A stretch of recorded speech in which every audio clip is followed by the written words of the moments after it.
Hey everyone, welcome to Infinity Harry. If you are enjoying our takes on Harry Potter and want to see more exciting content, don't forget to hit that subscribe button. This video includes a self-ordered human introduction in the first 30 seconds, followed by AI generation for creative storytelling purposes.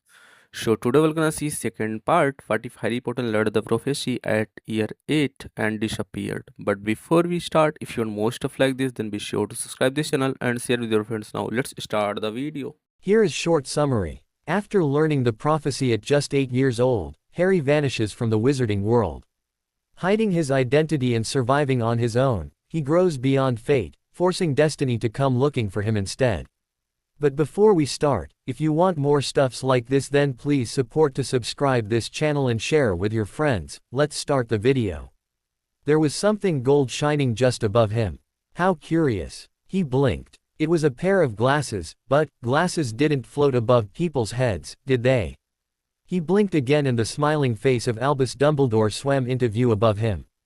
Good afternoon, Harry. Harry stared at him, not quite sure what he was doing lying in an uncomfortably soft bed with Dumbledore smiling down at him. He appeared to be in a white room as well, not the Gryffindor Tower. In a flash everything came back to him. The stone, Quirrell, crazy spirit number 2, the mirror. At the same time as he was hit with all this information, his mind went blank. Dumbledore was still smiling down at him. What could he say? What did Dumbledore know? He remembered being told to act like he had fought. Quirrell, he's got the stone. Quick, calm yourself, my dear. Dumbledore broke off into a cough, but Harry was sure he had been about to say, boy, and had caught himself just in time. The stone has been destroyed. What? The spirit, and Quirrell, what had happened to them? More importantly, how was he going to get Sir out of his head now? He realized Dumbledore was staring at him, probably wondering why he had seemed so shocked. He racked his mind for something to say. Ask him if Nicholas Flamel will die now. Relief washed over him. If only Sir was that helpful all the time. But Nicholas Flamel. He'll die now, won't he? Even he had to marvel at his acting skills. Oh, you know about Nicholas. Dumbledore was sounding quite delighted at this. Harry wondered who this Nicholas Flamel was. I say, you did do the thing properly, didn't you? He and I had a little chat and we decided it was for the best. He has had enough elixir stored to set his affairs in order and then, yes, he will die. They fell into silence, Harry carefully avoiding eye contact as per usual. He was waiting for Dumbledore to explain what had happened. Before he had fallen unconscious, Quirrell had been about to leave, the stone safely in his possession, so they must have been stopped directly after he had fallen into oblivion. As the silence stretched on, Harry could take it no longer. So are ye goin' to tell me what happened or not? Dumbledore seemed to find this amusing. Ah, yes. I arrived just in time to prevent Professor Quirrell escaping with it, though, from what I can tell, you must have been down there quite some time with him, so must have been doing extraordinarily well on your own. Unfortunately the struggle killed him. He could not suppress the evil inside him. Harry wrinkled his nose. Evil indeed. Obviously Dumbledore was attempting to convince him that the spirit residing within Quirrell was evil, so Harry would have no ideas about allying himself with him, but Quirrell had been killed. More likely it was Dumbledore silencing him or attempting to get rid of the spirit. He frowned at Dumbledore's nose. I thought ye were in London though, how did ye know to come? There was something decidedly suspicious in Dumbledore's tale. If only he could figure out what. For his part, Dumbledore seemed quite surprised. No sooner had I reached London than it became clear to me that the place I should be was the one I had just left. I arrived as Professor Quirrell slammed you into a wall. Something occurred to Harry. He had thought he had heard a voice as he had drifted away in. Now he was certain of it. It was you. Indeed. I feared I might be too late. You nearly were, Harry replied resentfully, though not for the reason Dumbledore would assume. If Dumbledore had arrived just a little bit later, Quirrell would have gotten away. Quirrell almost escaped. Not Quirrell, Harry, you were nearly killed. For one terrible moment there, I was afraid it had. Him. Dumbledore had been worried about him. Dumbledore, who had sent his parents and almost assuredly himself too to their death, was worried about putting him in danger. Dumbledore, who had left him vulnerable to attacks in his own school, Dumbledore, who was constantly trying to manipulate him to his own ends, was afraid he had died. Why? Surely the man must have been lying. There was simply no logical explanation for him to be worried about him. Unless he was truly concerned for his well-being. And of course it was Sir who ruined this fleeting almost semi-hopeful notion. The audacity. He speaks the truth, he was worried you had been killed but only so that you would still be able to kill the Dark Lord for him. For some, unintelligible, reason, Harry's heart sank. He did not know why. Perhaps he had liked the idea that Dumbledore wasn't as selfish as he was always showing, or maybe he had simply liked the thought of being able to worry the ever-unfazed Dumbledore. But as the realization that he was, once again, wanted to be under someone's control, he found himself resenting the old man even more. Well, if that's all, sir, I'll be seeing ye later. To his disappointment, however, it appeared this was not all, and Dumbledore, somewhat hesitantly, spoke again. Actually, Harry, there is something else which I wish to discuss with you. As you are aware, or perhaps not as you have been unconscious for several days, the school year ends in 2 days' time. It is customary for pupils to return to their various homes through the same means in which they arrived, the Hogwarts Express. It is my wish for you to remain at Hogwarts instead of returning to wherever it was you were hiding all these years. It is simply not safe for you, and there would be no means for anyone to check that you were not befallen to any harm. Furthermore, I believe all young persons such as you require adult supervision, which I am not sure you would receive to its fullest otherwise. As Dumbledore spoke, Harry found himself going through various stages of shock and anger. His jaw had dropped, appalled at what he was hearing. He had started to mouth wordlessly, become indignant, and at last found himself to be reaching for a knife that wasn't strapped to his arm as usual. He vaguely remembered being disarmed of it by Quirrell. Dumbledore seemed to recognize what he was doing, and Harry felt, rather than saw, him look sternly over the tops of his half-moon spectacles. Your knives are currently in the possession of the caretaker, Mr. Filch. There is no use fighting me on this, Harry. You will be staying at Hogwarts this summer. I am only instructing so in your best interests. Dumbledore turned to walk out of the hospital wing but paused at the door. It may interest you to know that with the medication Madame Pomfrey has had to administer you, your appearance has reverted to its true form. Good day, and he left with a faint swoosh of his robes. He could see where Dumbledore was coming from. After all, of course, keeping someone locked up so that they had no contact with the outside world, were kept under constant scrutiny and more easily manipulated, was doing things in their best interests. He rather wished he had had his knives, or even just one of them. It wouldn't have come to much anyway, even if Harry had managed to lodge one in the old man as he had fantasized. Dumbledore was already in the perfect place to be treated for an injury. True enough, when Harry looked in a mirror that was on his bedside table, his appearance had reverted to the clone of James Potter, although his hair, for some perplexing reason, had retained the green highlights that the Weasley twins had given him so long ago. At least it looked quite good. His face was still thin, though not quite as stretched as it once had been, his eyes still green, and his hair roughly cut. Amazingly, he still wore his gloves and looked like they had been untouched and his arm undiscovered. It was hard to tell which appearance he liked better, Jeremy or Harry. It was hard to quench the feeling of misery and foreboding that rose within him at the thought of spending the entire summer at Hogwarts with nothing but some house elves and Dumbledore for company. No doubt the rest of the teachers had homes to return to, even if he hadn't. Home. Living in the streets and always changing location was Harry's version of home. Getting into fights and stealing, it was a good life with no rules, no psychotic wizards trying to use him. He had friends there, though he'd tried to put them off, but some people were incorrigible. Nymph. He groaned. She was going to kill him for not returning, but he could hardly help that. He only hoped she wouldn't do anything stupid. Harry felt bare without even one solid defense in his possession. Not only had Dumbledore confiscated his wand, he had taken his knives, treasured possessions he had loved. He knew he wouldn't feel safe until he had at least some form of weapon back. It would leave him even more vulnerable to attacks. The first step was to steal them back off Filch. Dumbledore frowned at the pile of papers on his desk. He simply could not focus on them anymore after talking with Harry. That the boy was so distrustful of him, hated him even, was heart-wrenching. He wasn't even sure what had brought the feelings of animosity about in the first place. It seemed to go deeper than simply his aunt telling him lies about him. He would never even know if it was his aunt. The first, and only, Time Harry had looked into his eyes had shown him a loathing so deep that he had only felt something akin to it a handful of times and always in the eyes of fully trained adversaries. To see it in one so young would be a terrifying ordeal for most, though he was no ordinary wizard and not so easily put out, forgive his lack of modesty. Dumbledore truly felt regretful at having to keep the boy at Hogwarts rather than let him go where he pleased for the summer, but it was a necessity. He could not risk losing the boy again, not after having spent so long to find him. If only Harry would trust him.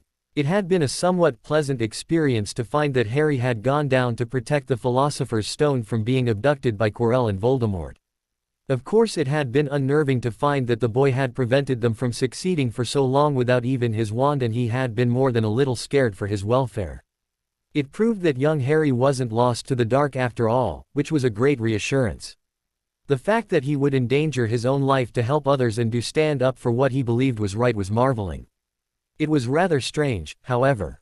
The boy seemed to switch between good and bad, for lack of better terms, so easily. He had put a boy in a coma, saved a girl from a vicious mountain troll, cruelly attacked 2 students, and then saved the wizarding world from facing the rebirth of the darkest wizard in modern age.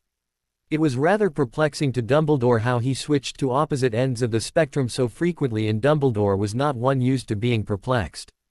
He prided himself on seeing people's true intentions and motives, but Harry was someone he could just not figure out, and that bothered him.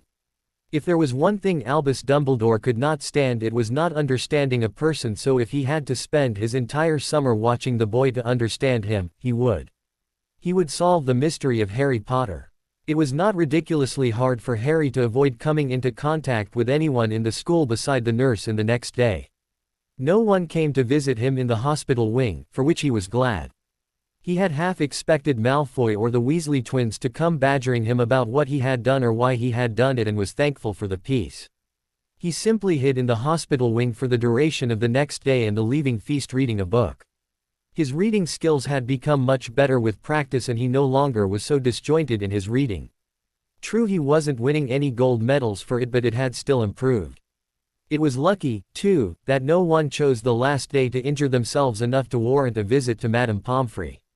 Harry certainly heard them enough anyway.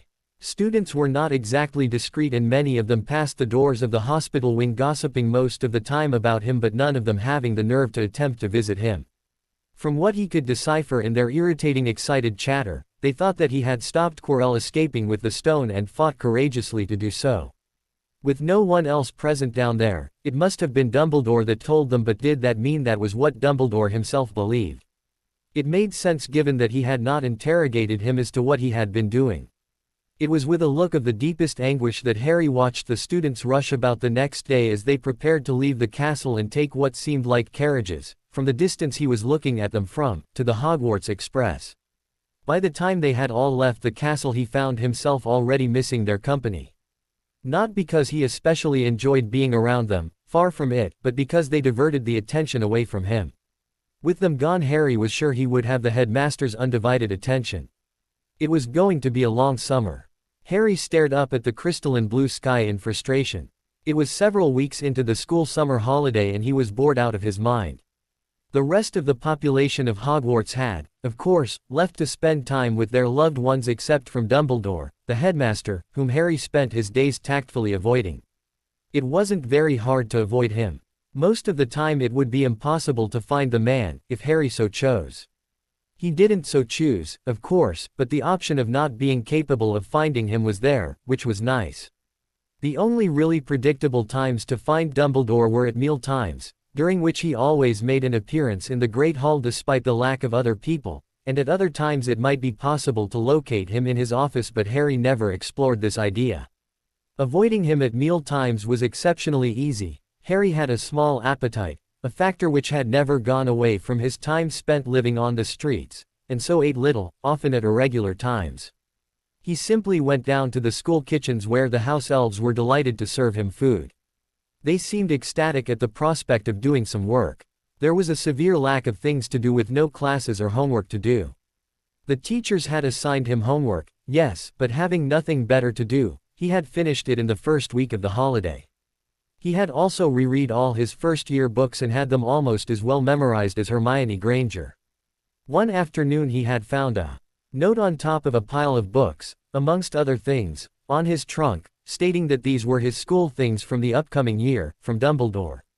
Harry had subsequently read all of those books several times. He wasn't even a keen reader, just a bored one.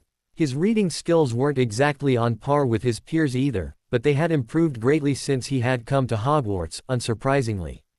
Having exhausted his school books, Harry had read many of the library's books on modern history in the hopes that he could finally discover the name of the Dark Lord that had murdered his parents. It wasn't very easy to hate him to his fullest potential if Harry didn't know his name. Strangely enough, none of the books had his name. Each one referred to him as the Dark Lord, or other such titles. Once, though, he could have sworn a book had said his name, but as soon as he had reached it in the book, the letters seemed to fade before his very eyes too quickly for him to have been able to read it. It was almost as if someone had wiped it clean before his very eyes, like someone didn't want him to find out.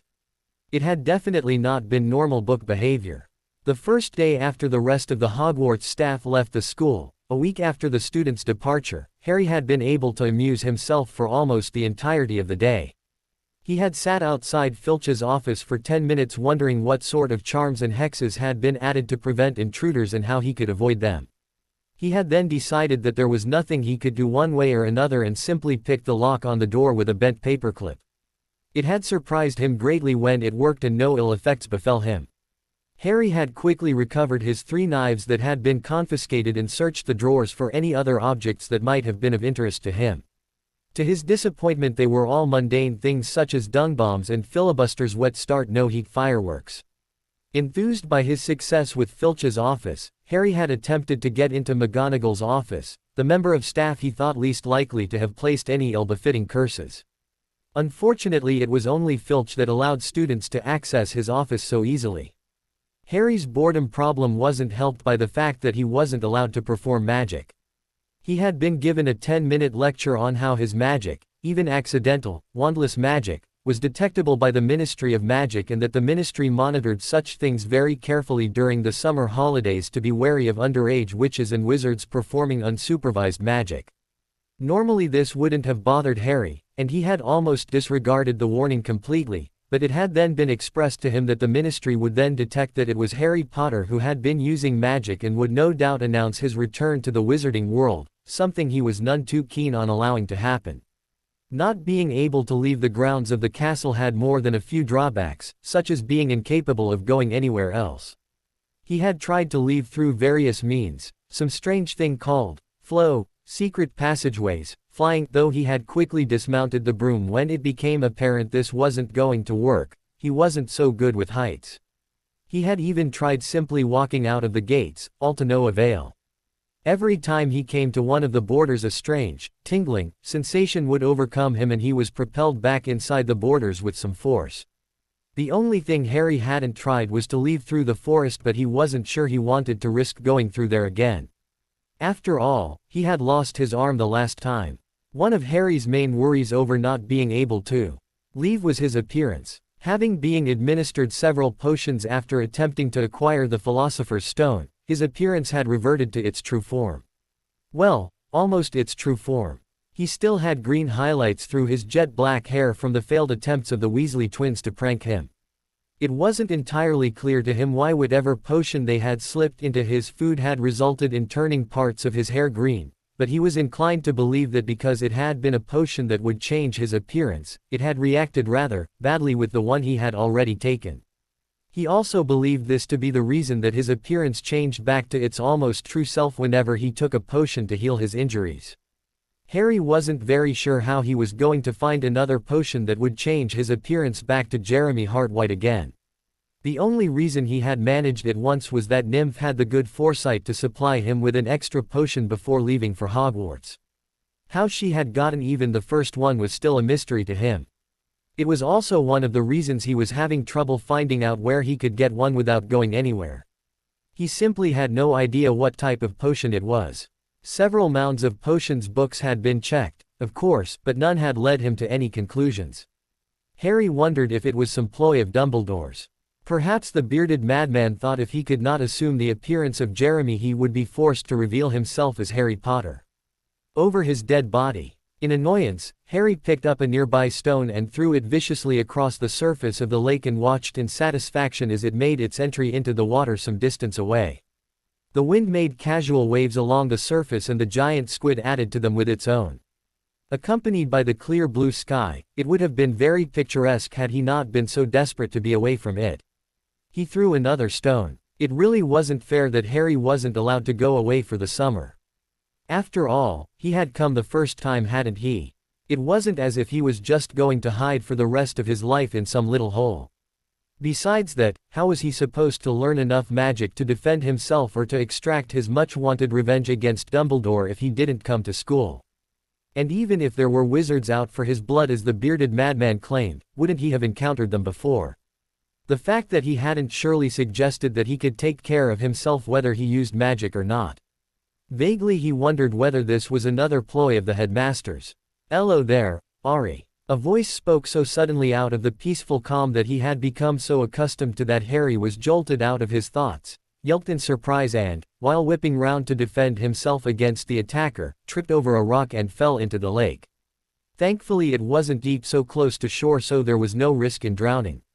It did, however, leave him spluttering and soaking, completely defenseless against his attacker who was laughing at him. Harry wiped the water out of his eyes in an attempt to clear them, which proved to be in vain as he rubbed more into them. Squinting, he peered at the lean figure, barely standing up with laughter. He gasped. Nymph. It certainly looked like it was her. The girl stood before him, too thin to be natural, thick dark hair, matted and dirty, gray eyes sparkling with mirth and prominent cheekbones, most likely from not eating quite enough. She was short, not ridiculously so but enough for her height to be noticed, and her clothes hung off her loosely. She wore baggy jeans, stained with dirt and ripped in several places, amazingly, in the heat, a black jumper that zipped up the front. This too was ripped in several places and too large for her, and heavy black boots that, although looking worse for the wear, appeared to be quite sturdy. She was too breathless with laughter to answer. Grunting in annoyance, Harry climbed out of the lake, dripping. He glanced at the school and had to do a double take. The school. Dumbledore. The headmaster could be watching out of any one of the windows and they wouldn't be able to tell. There was no telling what he would do if he found out about Nymph, never mind the fact that she was here, at Hogwarts. Without wasting a second, Harry grabbed her by the arm and proceeded to run flat out towards the forest, which was thankfully only a few hundred meters away. Nymph had stopped her laughing in surprise and was being almost dragged the whole way as she tried desperately to find her feet enough to stop stumbling. Only when they were safely under the cover of the tall trees did he release her and collapse against a tree, panting. "Wah, the bloody hell was for?" Nymph demanded of him before he could even barely feel relieved. She stood, hands on hips, eyeing him suspiciously. "Dumbledore," he panted, "could have been watching." She cocked her head. "Gods, Ari, paranoid much. You jumped, your skull when you eared meh. What are ye doin', Nymph?" he asked wearily. A better question might have been how, but Harry thought that one could wait. It wasn't too important how important she had gotten there, but the fact that she had. What was she doing here? Didn't she know how dangerous it was? She frowned. "No, even a hello. Car, you've no manners, Ari." "No, it's any of your business, I came taecu. I was right worried when you never turned up from the train. Fought them wizards, bumped you off, I did. So I comes up, see. And, I finds you and Don, even get no, hello." "Nymph," he groaned. It was all Dumbledore's fault really. If the old coot hadn't stopped Harry from leaving Hogwarts, Nymph would have never come and been in danger from, well, Dumbledore. "Don, ye know how dangerous you comin' here is." To his utmost horror and surprise, she looked as if she might cry. She certainly sounded upset enough for it, but it seemed she had decided to channel her ill feelings into anger. "I can believe you, Ari. You're so bloody selfish." Selfish. Of all the things she could have called him, selfish was not one he had expected. How was wanting to keep her safe being selfish? "If I wants to put myself in danger, then I bloody well will. It's nothin' you. I am my own person and, if I wants to do something, you can stop me. It's my choice whether I goes into danger and, now, I so choose. Besides, she continued in a much calmer, sly way. If you make me go away, you don't get no more potion and you're stuck as Harry Potter. No more Mr. Nobody, I was hardly Mr. Nobody, he muttered absent-mindedly. What she said had merit, but was he really going to let her endanger herself? The way she was looking at him suggested that he didn't have an option. How comes? Wah, Chu bin up tae. He shook his head. Nothing. But she persisted. A lot. After 5 minutes of badgering he finally snapped. I'll tell ye, when ye tell me how ye know so much about magic and that. Now it was Nymph's turn to fervently refuse. It was odd, actually. What did she have to hide? She must have come from a wizarding family to know about magic, but that didn't explain why she wasn't with them now. Perhaps he was prying too much, but his curiosity was spiked high. Eventually they lapsed into silence, staring at each other, when clearly neither was going to relent. Harry took a deep breath. Dumbledore had gone ahead with his plans to replant newer trees in the place of the old, burnt to cinders, ones. They didn't have quite the same feel to them. There was no strange allure of these ones. It was still present in the rest of the trees, oh yes, but it wasn't in these ones. Perhaps it was something that came with time. What was he to do about Nymph? He needed to get her away from Dumbledore lest the old man get any crazy ideas, like usual, but how was he to do that when he couldn't leave the grounds himself? She was obviously too stubborn to just be persuaded to leave for the good of her own health. Harry knew her too well to even attempt that. Again. So how was he to get her to leave then? The ideal option would be for him to leave with her and then they could go back to London, but that was hardly an option. He had tried to leave and he was pretty certain it was impossible. Dumbledore may have been a fool, but he was an intelligent fool. Harry shook his head, half in amusement, half in despair. I'm not gettin' rid of ye, am I? Nymph shook her head cheekily, a wide grin spreading across her face. I guess I'm stuck with ye then, aren't I? So what do we do now? She blinked in surprise. She seemed to find something odd with this question. We leave, of course, she exclaimed, as if this were the most obvious thing in the world. I can leave, Nymph. I've tried, but Dumbledore's got the place rigged good. He won, let me leave, not if he can help it, and he's doing a good job of stopping me so far. Amazingly, she just laughed. Well, there must be one thing ye haven't done, seeing that you're still here. If it were possible, Harry's eyes would have jumped out of his head in surprise. How could she, who had only just arrived, possibly know of a way in which he could escape when he had failed? Harry had tried and done everything he had thought of to get away, and there had certainly been more than a few things, and had still failed. If she did truly know a way to get out, he was never going to doubt her again. No matter what it was, even if it involved him digging a tunnel with his bare hands, he would do it. What's that? The forest. Harry cursed Nymph to the very lowest level of hell. Only she could get him into this kind of situation. He had been unable to persuade her that traveling through the forest was a bad idea. In fact, it was how she had arrived at Hogwarts in the first place. She had told him how she had flowed to Hogsmeade, which Harry knew as the name of the nearby village, and had then traveled some way out so that she could enter the forest at what she claimed was an unsuspicious distance. She had then walked the several miles of forest to Hogwarts. Harry had wondered what had possessed her to do so, but finally decided that she was just crazy.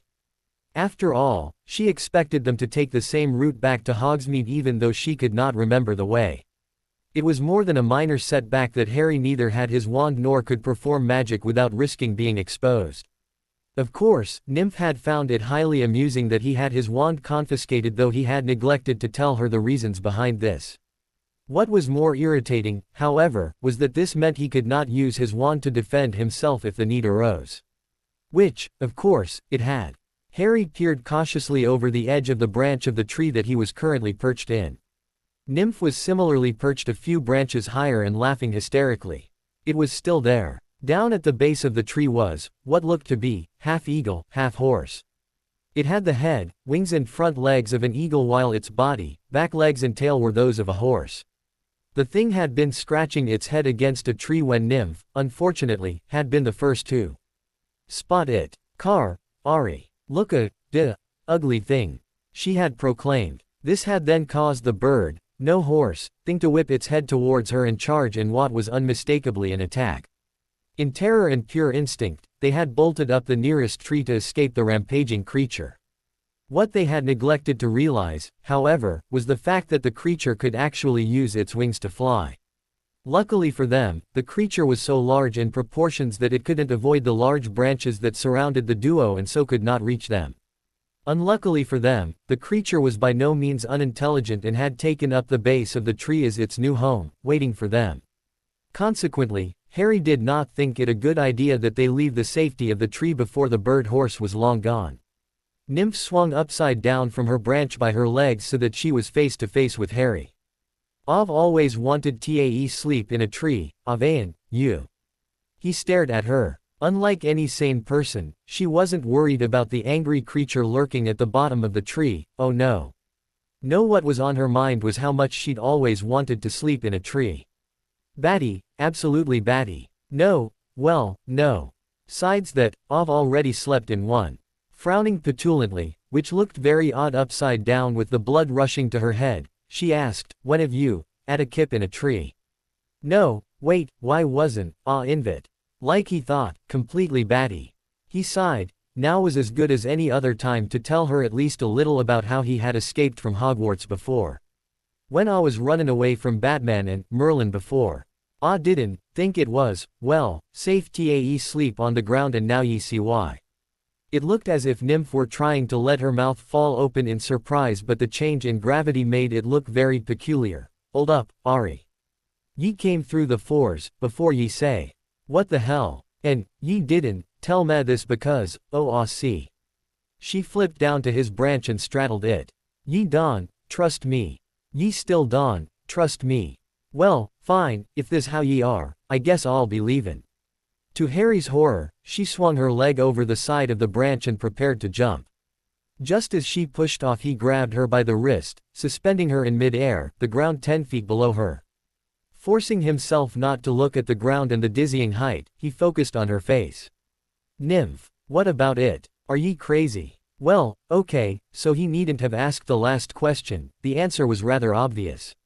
Frowning and using strength Harry did not know she possessed, Nymph grabbed his wrist in hers and proceeded to climb up his arm using only her hands and arms until she was high enough to grab hold of the branch and scramble onto it again.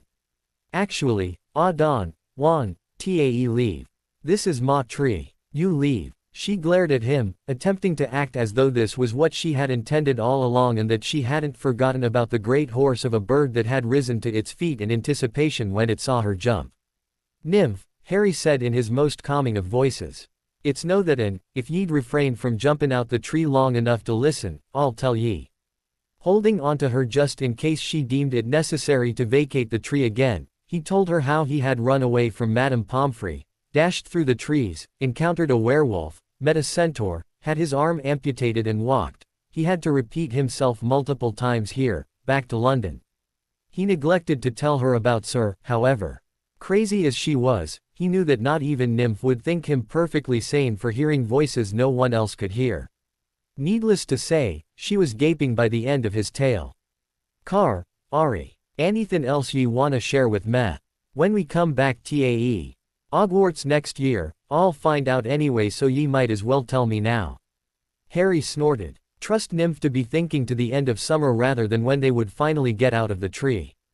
Wait, had she said? Surely not. When we come back to Hogwarts, Nymph.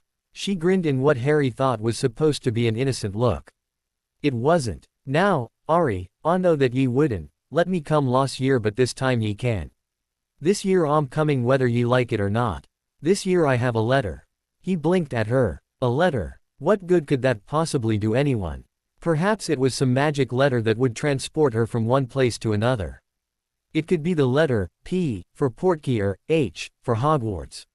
There had to be something significant about it, otherwise she would not have mentioned it. Good for you. What letter might this be, A or B or C or? Don, be a goon. Air. It took 10 minutes of searching her person to find the letter. As she went she removed things and forced them upon Harry to hold. This included 7 knives. How or why she managed to keep that many upon her was a mystery. A bouncy ball, what appeared to be a cat collar, a sock, Not even a pair of socks, just one, a plug, 3 playing cards, several scraps of paper, a spoon, a couple of batteries and a toy fish. Finally, from within her left boot, the letter was extracted. Taking the distinctly crumpled piece of parchment from her, Harry began to read it. Dear Miss, Nymph, did you scratch her name out? No, never mind, I don't want to know. We are pleased to inform ye that ye have a place at Hogwarts School of Witchcraft and Wizardry. Please find enclosed a list of all necessary books and equipment. Term begins on September 1st. We await her all by no later than 31st of July. Hey, how come you got a letter and I didn't? 'Cause I stayed in one place long enough for them to have an address to send it to. Nymph looked at him as if this were the most obvious thing in the world. And ye can stop Meg going neither, 'cause I already sent back the owl. It looked like there really was no way to stop her going. Harry had tried to keep her safe from Dumbledore, truly he had. He had stopped her going the year before, but this year she was taking matters into her own hands. It was not his choice what she did, he knew, but he still wanted to at least try and stop Nymph putting herself in harm's way, which happened surprisingly often. She was the sort of person that would go up to random people in the street and punch them for no apparent reason. It was just who she was. Nevertheless, Harry could not resist one last futile attempt to stop her going. Ye'd have to get all her stuff though. As expected, Nymph quickly shot this argument down by telling him that she had already gotten everything she would need for the upcoming school year, and even had she not, she could have just taken his old stuff. Harry sighed. It appeared Nymph was coming to Hogwarts. Again. After carefully handing Nymph her belongings back, which she stashed away in their various hiding places, he peered over the edge of the tree again to check if the horse bird was still there. For a moment, Harry thought it was. There was still a large shape at the base of the tree with horse legs, but this time the front legs were also a horse's and the being had the torso of a man. It was Jacques. As though he felt Harry's eyes upon him, Jacques looked up. Hello again, Harry Potter. You failed to bring me the Philosopher's Stone. Yeah, I know, but I did try and it wasn't my fault. Through your actions the stone was removed from the school and destroyed. That was my intention, so I consider your debt paid, Harry Potter. In return, I have dismissed the hippogriff from your presence. We are acquitted with each other. Relief at his burden finally being lifted from him flooded Harry. It was not enough to stop his curiosity, however. Who are you? Why do you help me? He blurted out, not really paying much attention to being polite, not that he had ever succeeded in that aspect. To his surprise, Jacques smiled serenely and gave an approving nod of his head. I am someone you know both well and not at all. One day you will understand, though I fear not any time soon. Farewell, Harry Potter. At the blink of an eye, Jacques was gone. Harry turned back to Nymph only to find that she was staring at him, open-mouthed, looking fearful. What had brought this on? Sure, Jacques was an impressive being, but he had never given off the air of frightening, at least not to Harry. Although, perhaps the reason Harry had never found him frightening was because nearly every appearance of the centaur had resulted in his being helped. Or maybe it was just horses that scared her. After all, they had just been attacked by a bird-horse hippogriff, had Jacques called it. Ari, Nymph said, her voice quivering. Who were you talking to? In surprise, Harry felt his grip on the tree slip and he slid off the branch before even registering that his mouth was open. The ground rushed towards him in a flash of color and he hit it hard, pain shooting up his arm and through his stomach where he had landed. With a groan, he rolled over so that he could faintly see Nymph's head peering anxiously over the side of the tree. How could she not know who he had been talking to? Or heard Jacques? Jacques had a voice that seemed to carry itself far and wide with no effort involved, and it was hard to miss. Nymph must have looked to see who he was talking to, so how had she not seen? How could she have missed the great being that was Jacques? Harry groaned to the forest, both out of pain and desperation. It seemed that not only did he hear a voice that no one else could hear, he now saw and conversed with centaurs that didn't exist. And to top of that, he had just fallen 10 meters out of a tree. It was going to be a long summer indeed. Dumbledore removed his half-moon glasses and placed his head in his hands. How could it have happened again? How? It simply did not make any sense, and, forgive his lack of modesty, most things that would not make sense to the general public did make sense to him. This, however, was a mystery. He had placed wards, tracking charms, prevention spells and countless others upon Harry, and still the boy had managed to run away again. It was puzzling. Harry did not have his wand, so, theoretically, he would have been unable to remove any such spells that Dumbledore had placed on him. In fact, any normal wizard would have had trouble removing the spells, that was how complex they were. Yet young Harry had done it, on just his 12th birthday no less. Dumbledore checked his drawer in his desk. Yes, the wand was still there. So how had it been done? He had been at the Ministry for Magic sorting out some affairs when one of Hogwarts's wards had gone off, alerting him that an unauthorized person had somehow managed to bypass the other spells and restrictions and enter the grounds. This in itself was peculiar. When he had arrived back at Hogwarts, the person had left, along with Harry. After some investigation, it was clear that no spells had been used on the wards. His first priority had, of course, been to locate the boy, and after this had proved futile, he had scoured the grounds himself. Hagrid would normally have been enlisted to help him, but the gamekeeper was still in St. Mungo's being treated for some wounds inflicted by his dragon. When it was absolutely certain that Harry had somehow left Hogwarts, Dumbledore had gone straight to the forest to search. The trouble was, many creatures had not yet adapted to the new trees on the outskirts of the forest, and it was so vast that no creature he asked had seen Harry or anyone else. After several hours of searching with no leads whatsoever, he had had to give up. There was no proof that Harry had even entered the forest, though Dumbledore could not fathom another way he might have gone.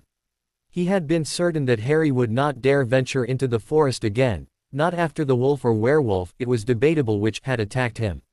Perhaps this was one of those seldom times that he was wrong. The other person to have entered Hogwarts bothered him greatly too. Hogwarts was supposed to be impenetrable, why else was it believed the safest place in Britain?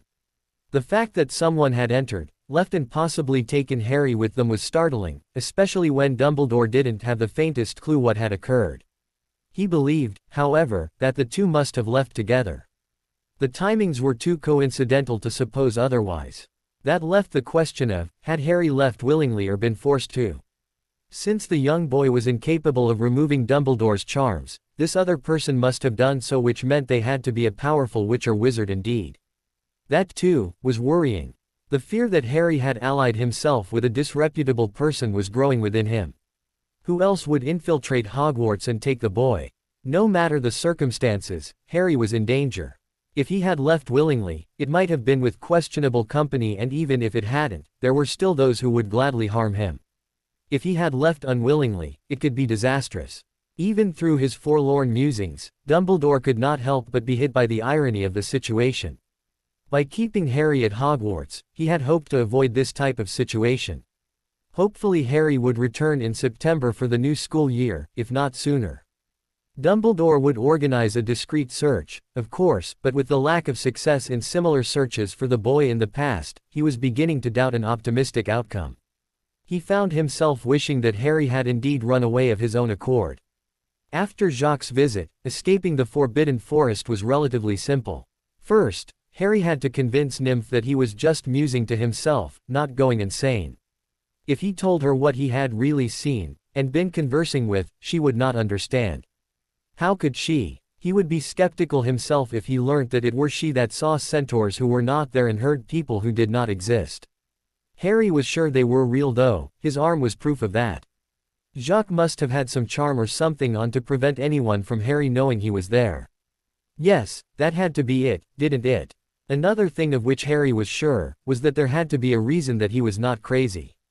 Despite what he must have appeared to Nymph, he wasn't. There had to be a reason Jacques talked to him and him only, he just didn't know what it was. Thankfully, they met no more hippogriffs or anything terribly dangerous.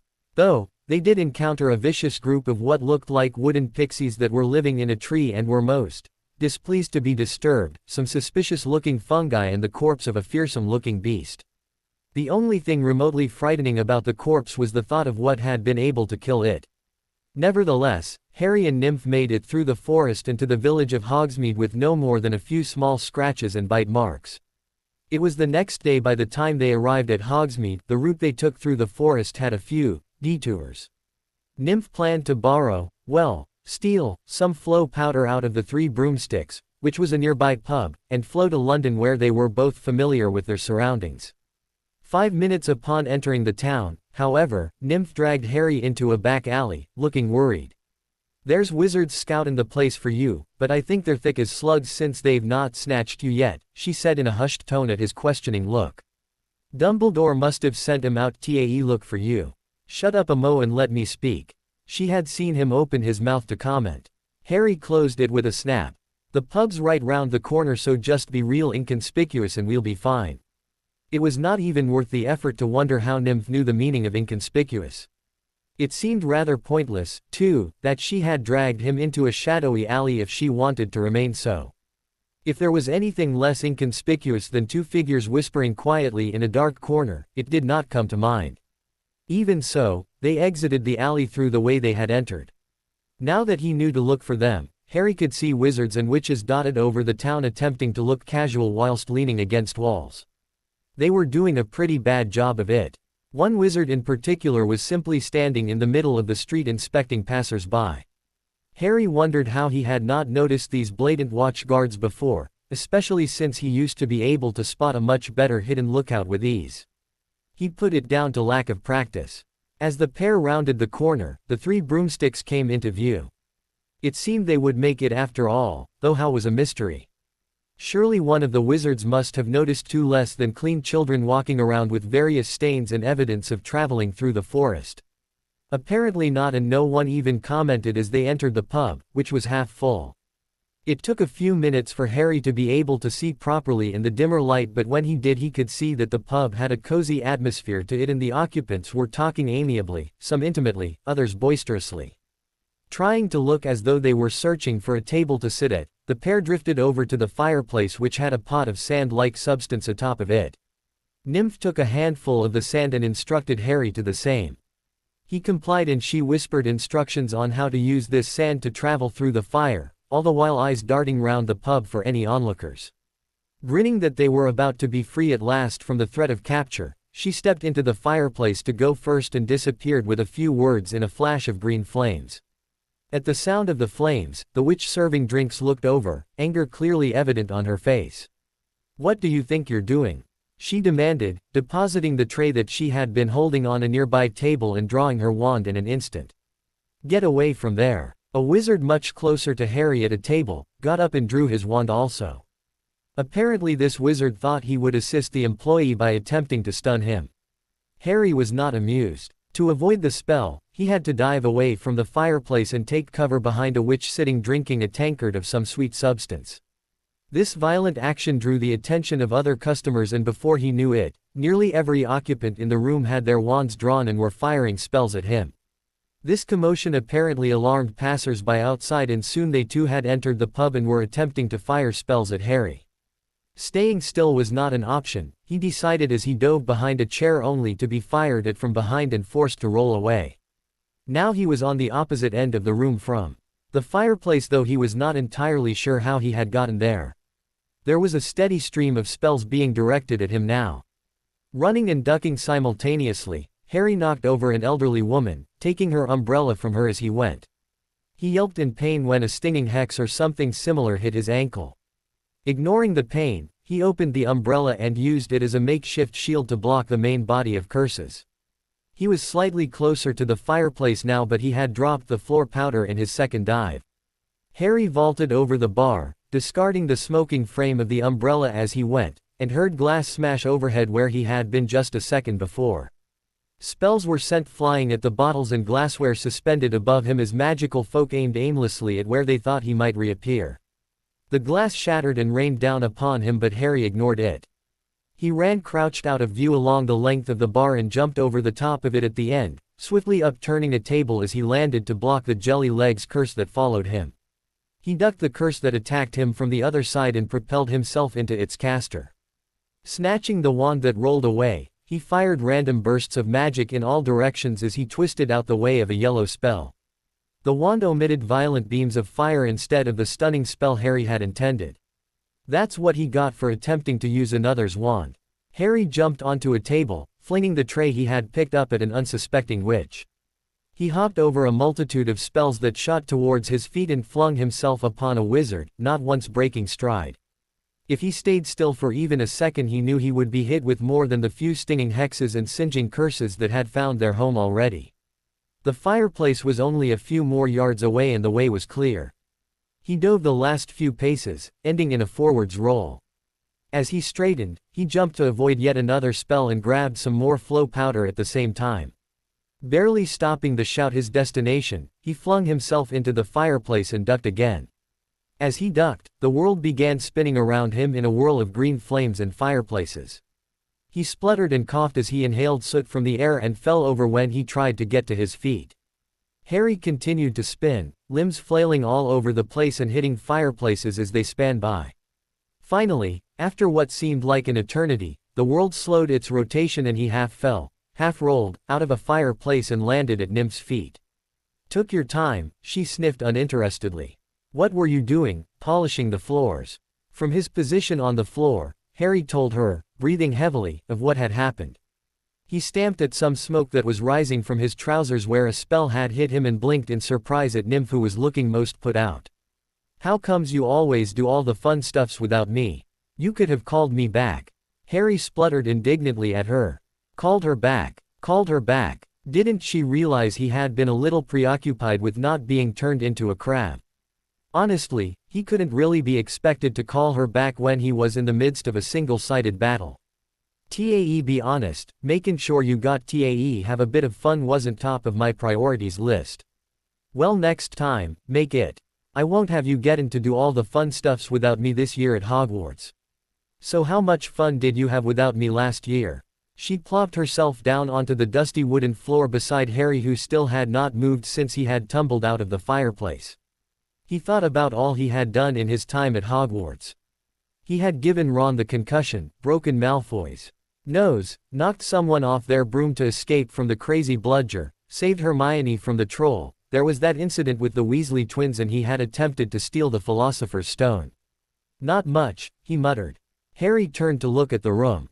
It was bare except for the fireplace, and the whole room was covered in a thick layer of dust that was only disturbed by a set of footprints that looked suspiciously like Nymph's.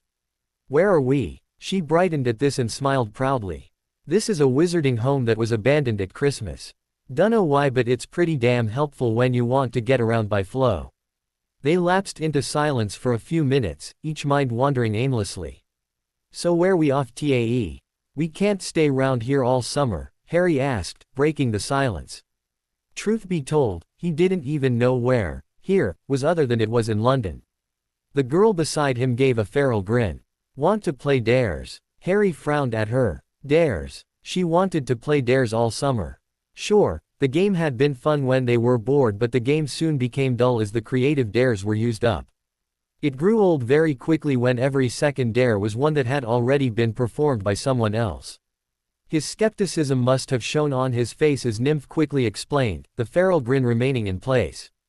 "Dares in Diagon Alley. With wizards in play it's so much more fun." Now Harry just gaped at her. Wizards could use spells which were much harder to avoid than the occasional, well more than occasional, angry pedestrian. Maybe later in the summer when things have died down a bit, Hopefully by that time she would have forgotten about the idea. "I'll hold you to that, Ari." Nymph cocked her head in thought. "How about we meet up with some of the old gang? I know there's more than one person who wants to go around with you. There were a lot of really disappointed people when you left, you know." By go around, Nymph meant there were more than a few people who were eager to have a friendly fight with Harry. With no money to buy amusements with, the common form of such was to have fights which were entertaining for not only the participants but the spectators as well. Before the whole fiasco with Snape, Harry had been exceptionally good at fighting for his size. He was fairly convinced his magic helped him see punches and attacks coming and helped his reaction speeds, though he had never voiced this theory. Now, however, he was severely out of practice and was most likely not on top form. "I dunno, Nymph," he said, uncertainly.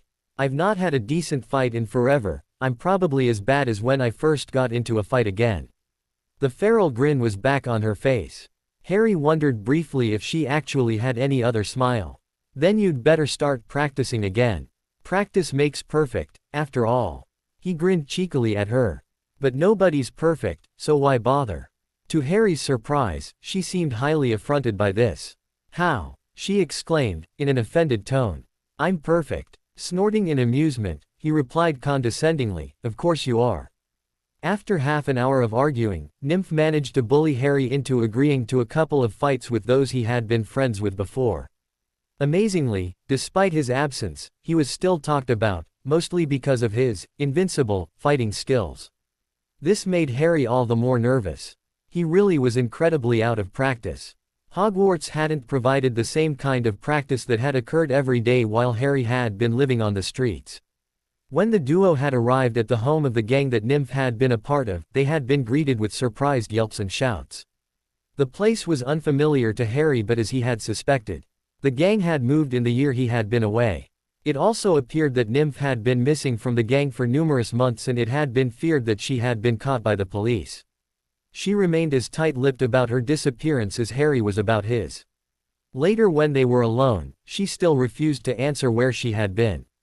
Nymph had, it transpired, understated the amount of people who wanted to fight Harry, just to see if they could win. To Harry it seemed like nearly every person present wanted to fight him, including some he had never met. In the end, he ended up obliging everyone.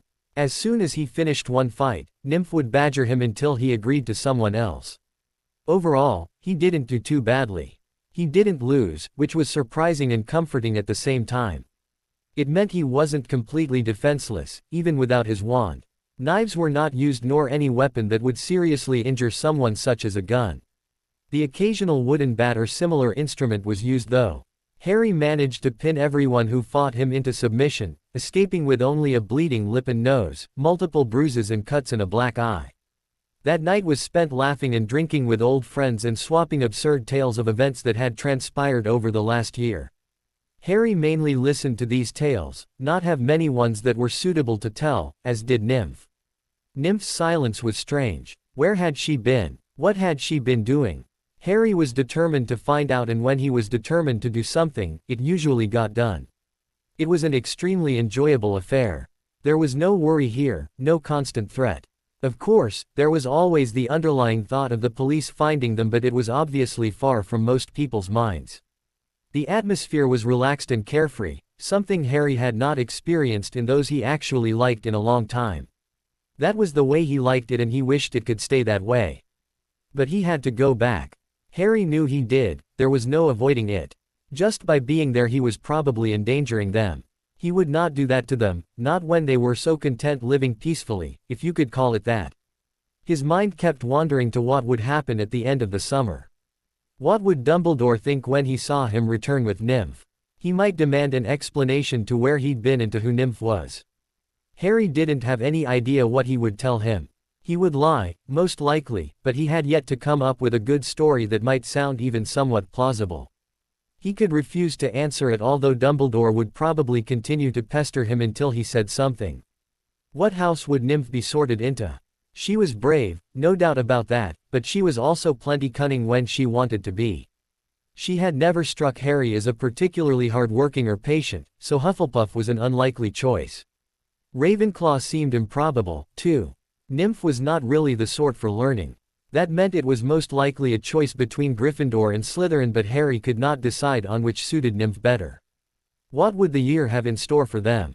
Harry doubted that it could possibly be as eventful as his first year, but he also doubted that he would ever be left alone completely by the ever-so-twitchy student body. Nymph would probably ignore any attempts he made to allow her to be seen as an average student. She tended to alter any such opinions by simply being her. She would disregard his advice about staying away from him to protect herself from Dumbledore too, not that he wouldn't still give it. Hogwarts didn't strike Harry as a particularly uneventful place. No, this year was probably going to be just as eventful as the previous. Harry stared down at the busy bustle of witches and wizards below him. Unfortunately, Nymph hadn't forgotten the idea of playing dares in Diagon Alley. It seemed it had been an idea of hers that she had been itching to do for months. He had managed to keep her away from forcing him to participate in the game for 2 whole weeks before she would have no more of it and petulantly bullied him into it. The day after they had returned to London, Nymph had acquired the Daily Prophet, the wizarding newspaper. Harry didn't even want to think how, and it had amused them greatly to find that Harry's escapade in the Three Broomsticks was in it. The article had detailed how a young hooligan had purposely stirred up trouble by attacking innocent customers. There was no mention of Nymph. The picture, thankfully, did not show Harry but rather the destruction left in the pub. Glass was shattered everywhere and there was not a table, chair or beverage left standing. The fireplace had suffered the worst damage. During Harry's escape, the multitude of witches and wizards had all fired spells and it had thus collapsed inwards, leaving only a pile of bricks. In the process of keeping Nymph away from Diagon Alley to play dares, Harry had ended up fighting everyone either of them knew and even some people they didn't. Multiple times. It had taken quite a number of days to track down various hideouts of different gangs and factions. In the end, Harry felt much more confident in his fighting abilities again than when he had first returned. Perhaps the only person he hadn't fought against at least once was Nymph. For some reason she stayed out of the fights against him. Perhaps she thought she stood no chance against him or thought it would affect their friendship. Whenever they had met others for Harry to fight, the pair had ended up spending the day with them talking amiably of what they had done since their last meeting. Though he knew it was dangerous for them to be talking to him, Harry quite enjoyed catching up with old acquaintances.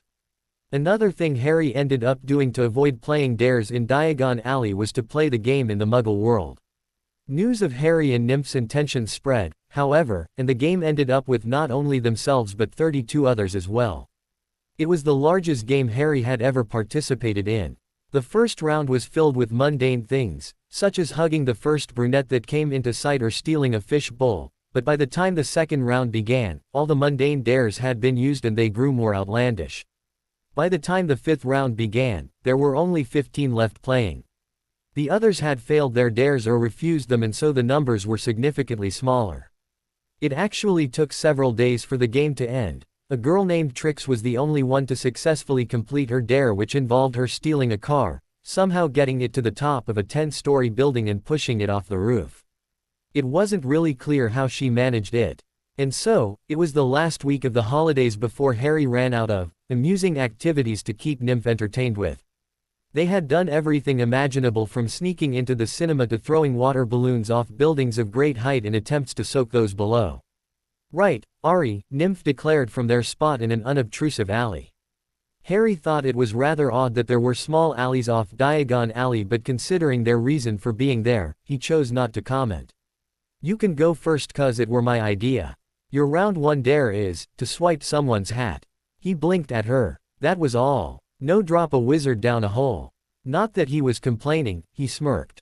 Piece of cake. Leading the way back into the main alley, Harry inspected passers-by for a suitable candidate. He walked innocently forwards until he was alongside a short wizard with a short gray beard and graying hair. Without breaking stride, Harry tapped the wizard on the shoulder away from him so that the wizard turned his back to him. With a well-practiced movement, and still without breaking stride, Harry lightly took the hat from his head, so lightly that it took the confused wizard a moment to realize it was missing, by which point Harry had already walked away with the hat hidden in his clothes. Back in the alley, he presented the hat to Nymph with a grin. That wasn't even slightly hard. She sneered at him good-naturedly. "Beginner's luck. You got's a better one." "As a matter of fact, I do. Your round one dare is to get someone to buy you, willingly, some ice cream."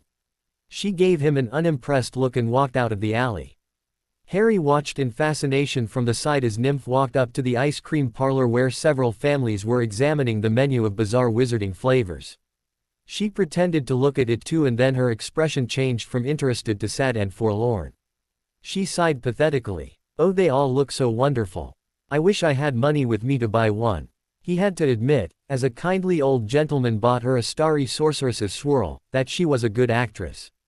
She returned to him after an exclamation of, "Oh, thank you, kind sir," with her ice cream, a triumphant grin on her face. "As you says, Ari, piece of cake." She gave the ice cream a lick. "Your second round dare is to go into the bank and get some money." Suddenly he found himself wishing she would go back to the simple stealing of a hat, but he knew he had to at least attempt the dare or she would probably throw a fit. Dares was a game Nymph took very seriously indeed. Licking his lips in anticipation, Harry made his way towards the bank, balking slightly as he saw a sinister warning against thieves. That was one option out. There was no chance that he was about to cross someone who put that as their welcoming message. Inside was a giant marble hall filled with what looked to be goblins, nearly all sitting at a long counter weighing coins, examining precious stones and writing in ledgers. They were eerie creatures and looked every bit as sinister as their message. He left Nymph at the door, happily licking her ice cream, and almost burst into laughter as he caught a goblin speak to her. "Are you in need of assistance, miss?" "Nah, just waiting on me friend," was the chirpy reply. What amused Harry, however, was what he heard the goblin whisper to a couple of its companions. "Keep an eye on that one, she looks like trouble." On his own, he approached a free goblin at the counter, nerves twisting and writhing in his stomach. The formidable creature turned a beady eye on him and stared coldly until Harry spoke. Yeah, hi," he said awkwardly. "I'd like to make a withdrawal." "Mr. Potter," the goblin said, with a glance up to his forehead where Harry knew his scar might just be visible through his hair if one looked closely. "Do you have your key?" "Hey, key? What key?" Generally speaking, a key opened a lock, but what this lock was on, Harry had no idea. He had no money in Gringotts, he'd never had much money, full stop. But why would the goblin ask for a key if there was not a vault to accompany it? Impossible. That would mean his parents would have had a vault and Aunt Petunia would have said something about it. Unless she didn't know about it. Dumbledore. Dumbledore would have known if Harry had a vault with money, and surely Dumbledore's mind didn't twist enough that he would keep hidden something that would keep him well fed. Then again, it was Dumbledore. "I shall assume then, that you do not have your key, Mr. Potter," the goblin said stonily when Harry did not say anything more. He nodded dumbly. Well, he didn't have a key. Even if it didn't exist, he still didn't have it. "Well then, sign here." From the air the goblin produced a piece of parchment filled with writing in a curvy writing that Harry couldn't read, "and a new key will be presented to you. If you are not, in fact, Mr. Potter, I should warn you that adverse effects should occur if you sign." Taking the quill that was offered, Harry scribbled his signature at the bottom where indicated. He didn't have anything to fear, he was himself. It was just a little peculiar that he should need to sign to be told that he did not have an account. To his surprise, the goblin nodded after examining the parchment and produced a gold key, again from the air, and handed it to him. "Griphook will escort you down to your vault, Mr. Potter." "Hey," Harry reiterated. He barely had time to call Nymph over before another goblin came and escorted them into a small, narrow stone passageway that was lit by torches along the walls. At Griphook's whistle, a cart came hurtling along to greet them. The ride down reminded Harry strongly of a roller coaster ride he had been on shortly before Aunt Petunia had been murdered.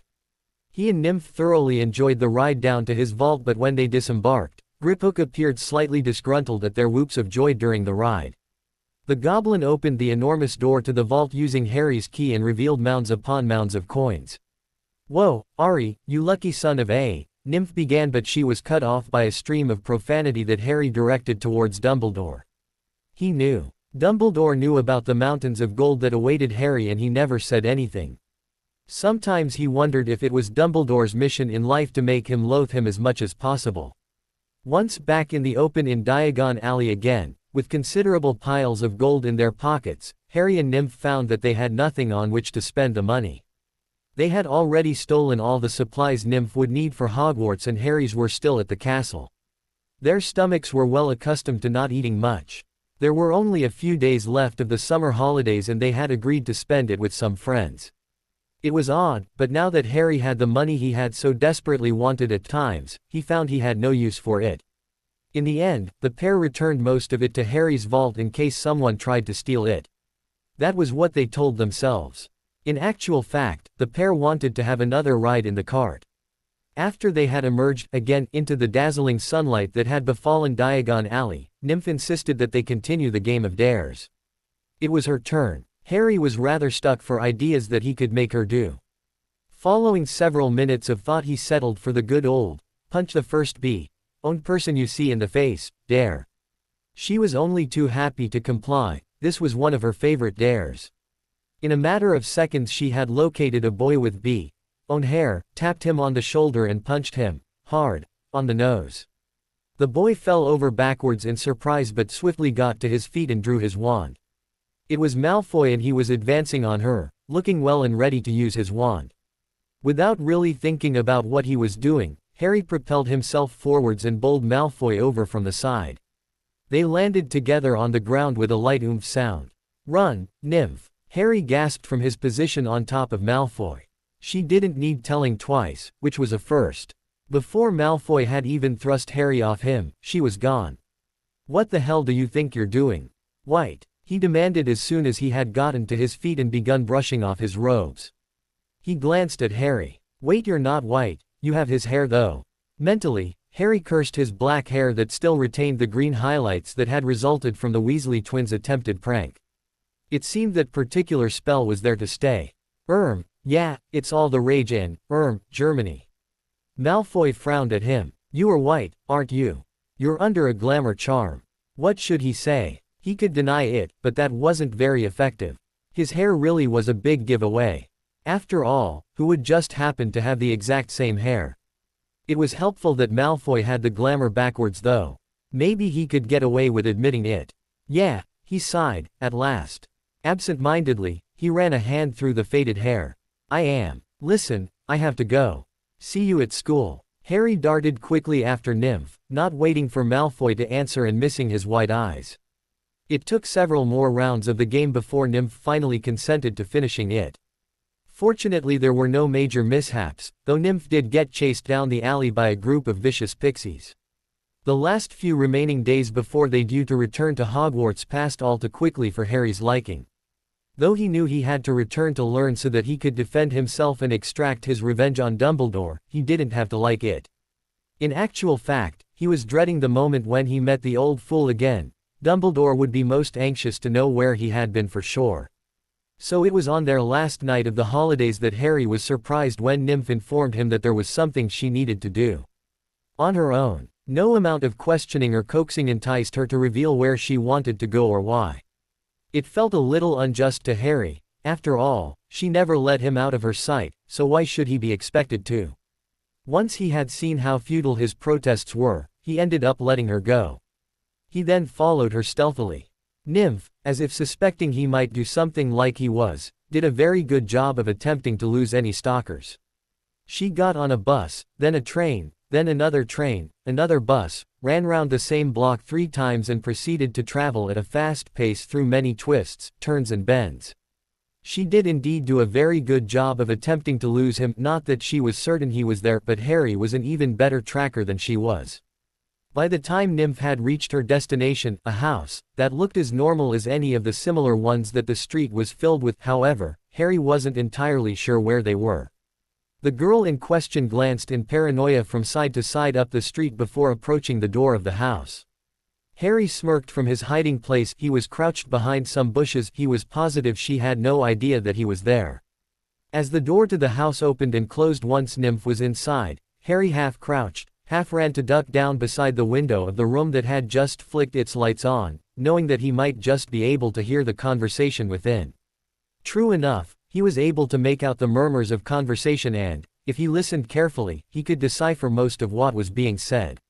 "Have you got it?" That was unmistakably Nymph's voice, but what was it after? What could the inhabitants of this house possibly have that Nymph wanted? Yes, here it is. "Do you remember our deal?" This was the voice of a female that sounded to be in adulthood.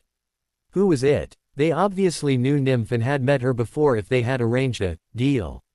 They must have met her at least before August. Nymph had been with him since then. Yes, Nymph sounded thoroughly exasperated. As if this had been gone over many times. "I'll see you in the holidays. There's a good girl," a male voice placated. "Are you sure you don't want to stay with us? It has to be better than wherever you're staying at the moment." "Where I stay has nothing to do with you. It's my choice." Nymph sounded angry, more so than Harry had heard her in a while. "I wouldn't stay with you if we were the last 3 people on Earth." Now he was thoroughly confused.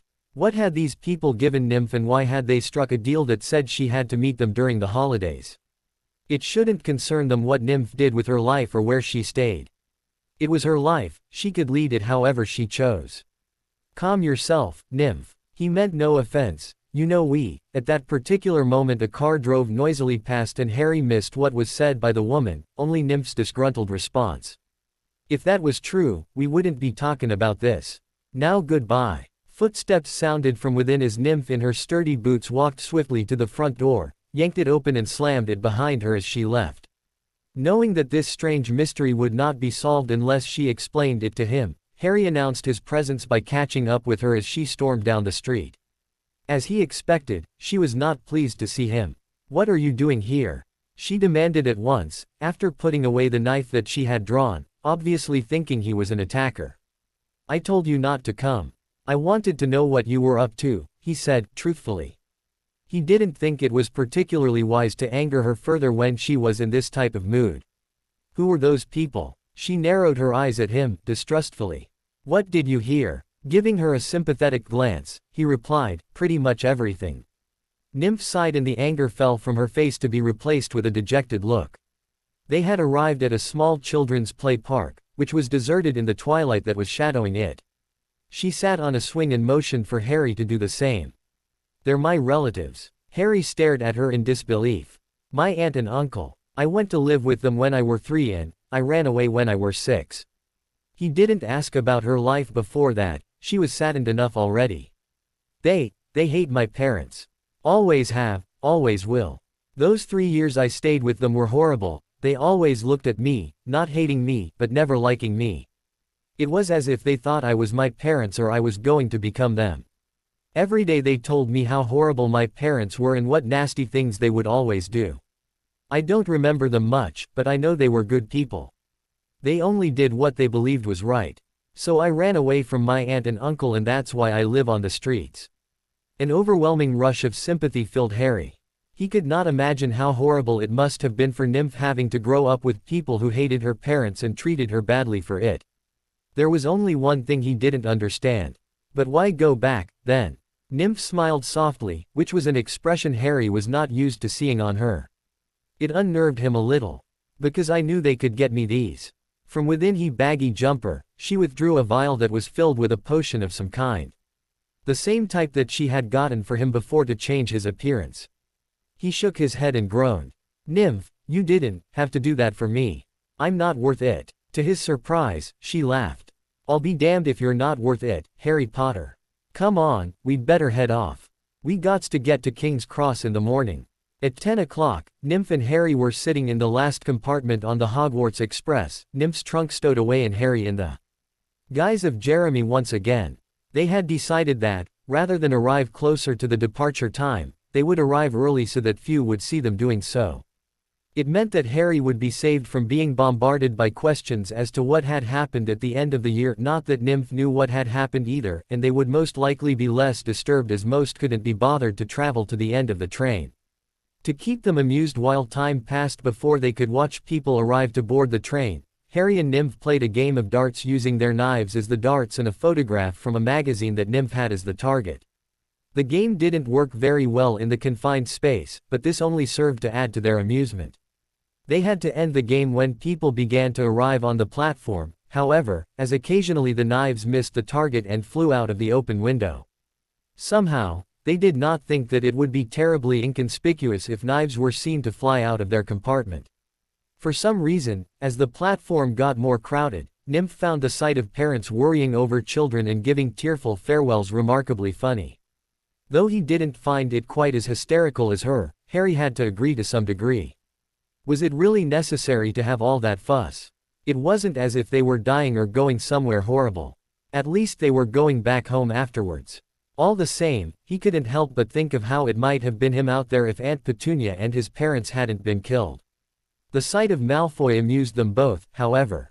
There was a faint line on his nose, a cut, from where Nymph had punched him. When one boy asked about it, Malfoy gave his worst glare and refused to answer.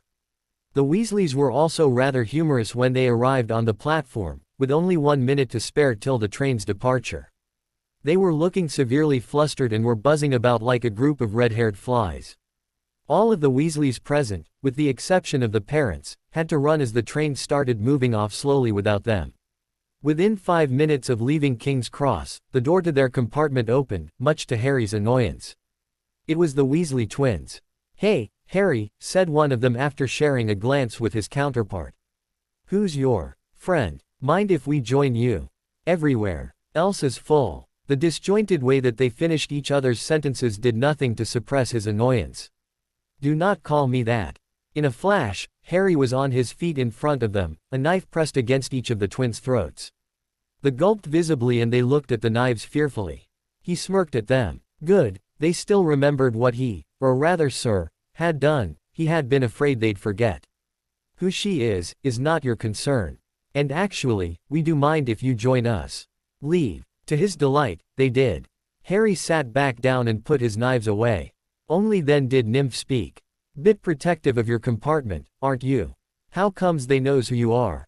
There was an incident, he replied vaguely and refused to say any more on the subject. The rest of the train ride passed undisturbed.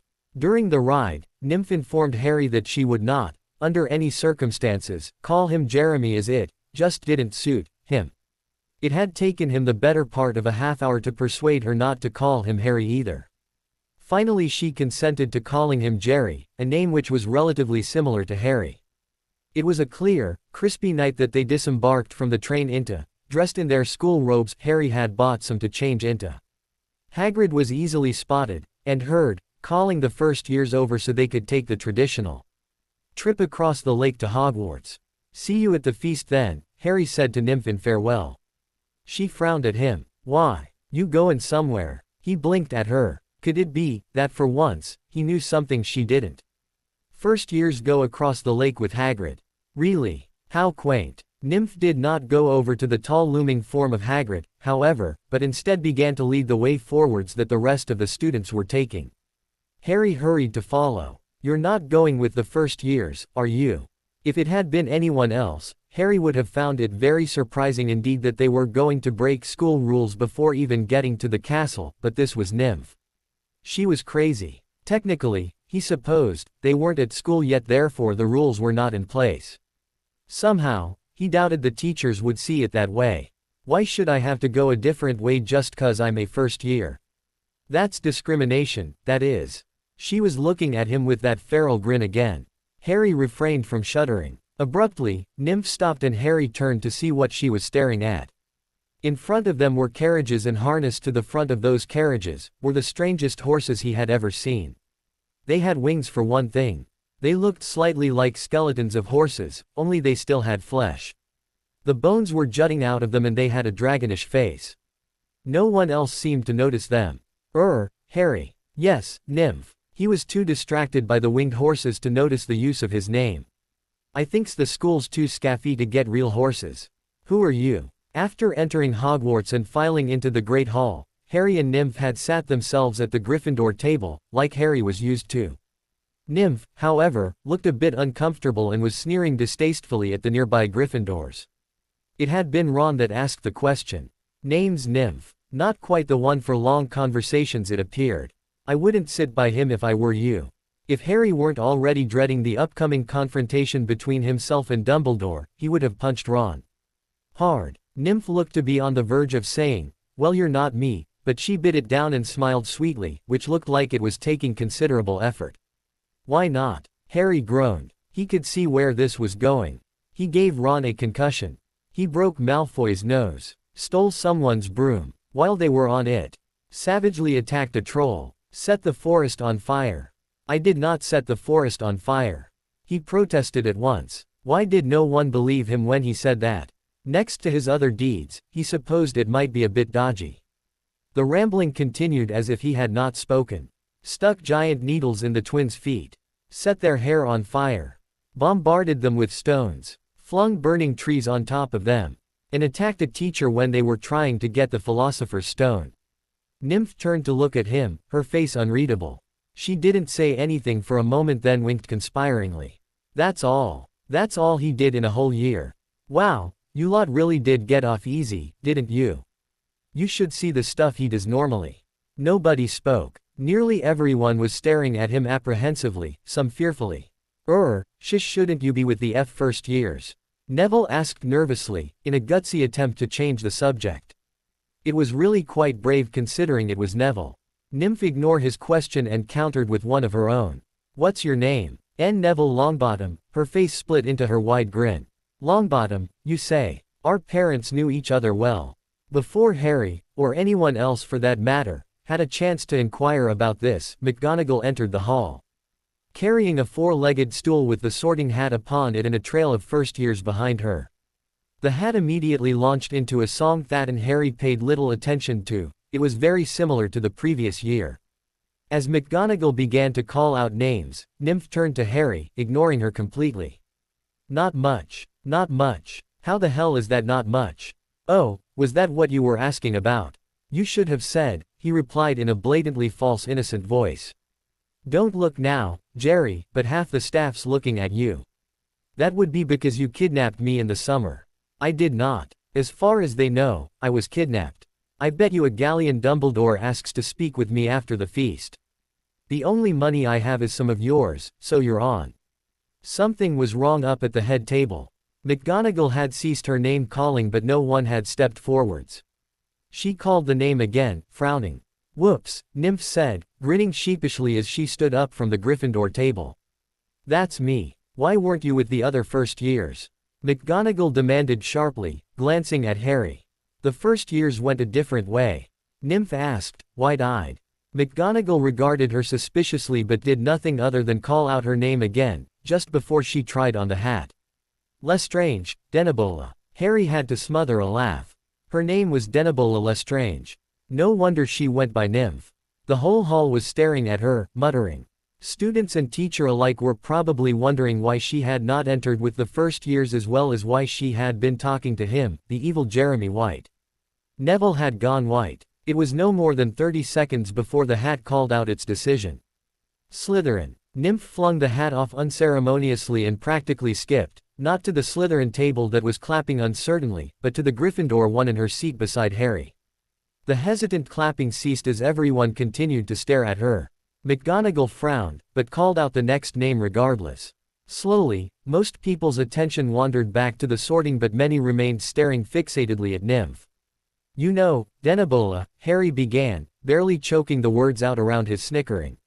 He blinked and suddenly there was a knife pressed against his throat. You call me that ever again and I swears to God, White, that I'll do it. Still grinning and not at all fazed by the threat, Harry consented. So where'd Nymph come from then? She shrugged. My middle name's Nymphadora and there weren't no way I was shortening Denebola. He was just about to ask her why she was still sitting at the Gryffindor table amongst many glaring Gryffindors and not the Slytherin table with many frowning Slytherins when Neville, looking quite fierce, spoke. You're a Lestrange. This seemed to only make Nymph grin wider. You do remember my parents. Obviously there was something that they both knew that he didn't. From the look of fury that was on Neville's face, Harry was willing to bet that their parents were not friends. In fact, hadn't Neville said to Ron last year that he lived with his grandmother? He would ask Nymph about it later. Watching Neville's face turn strange colors was more amusing than pondering questions he could not possibly know the answer to. It rather looked like Neville might attack Nymph. Potter, Harry. McGonagall read out of the list of names to be sorted, without thinking, and turned to look at the line of first years before realizing what she had said. Her brow creased in confusion. Unfortunately, this captured the attention of everyone in the hall, Neville included. Perhaps Harry wouldn't get to see him attack Nymph, though it would have been amusing. For his part, Harry was confused as well. His name had already been called out last year and even if it hadn't, he was too old to be a first year now.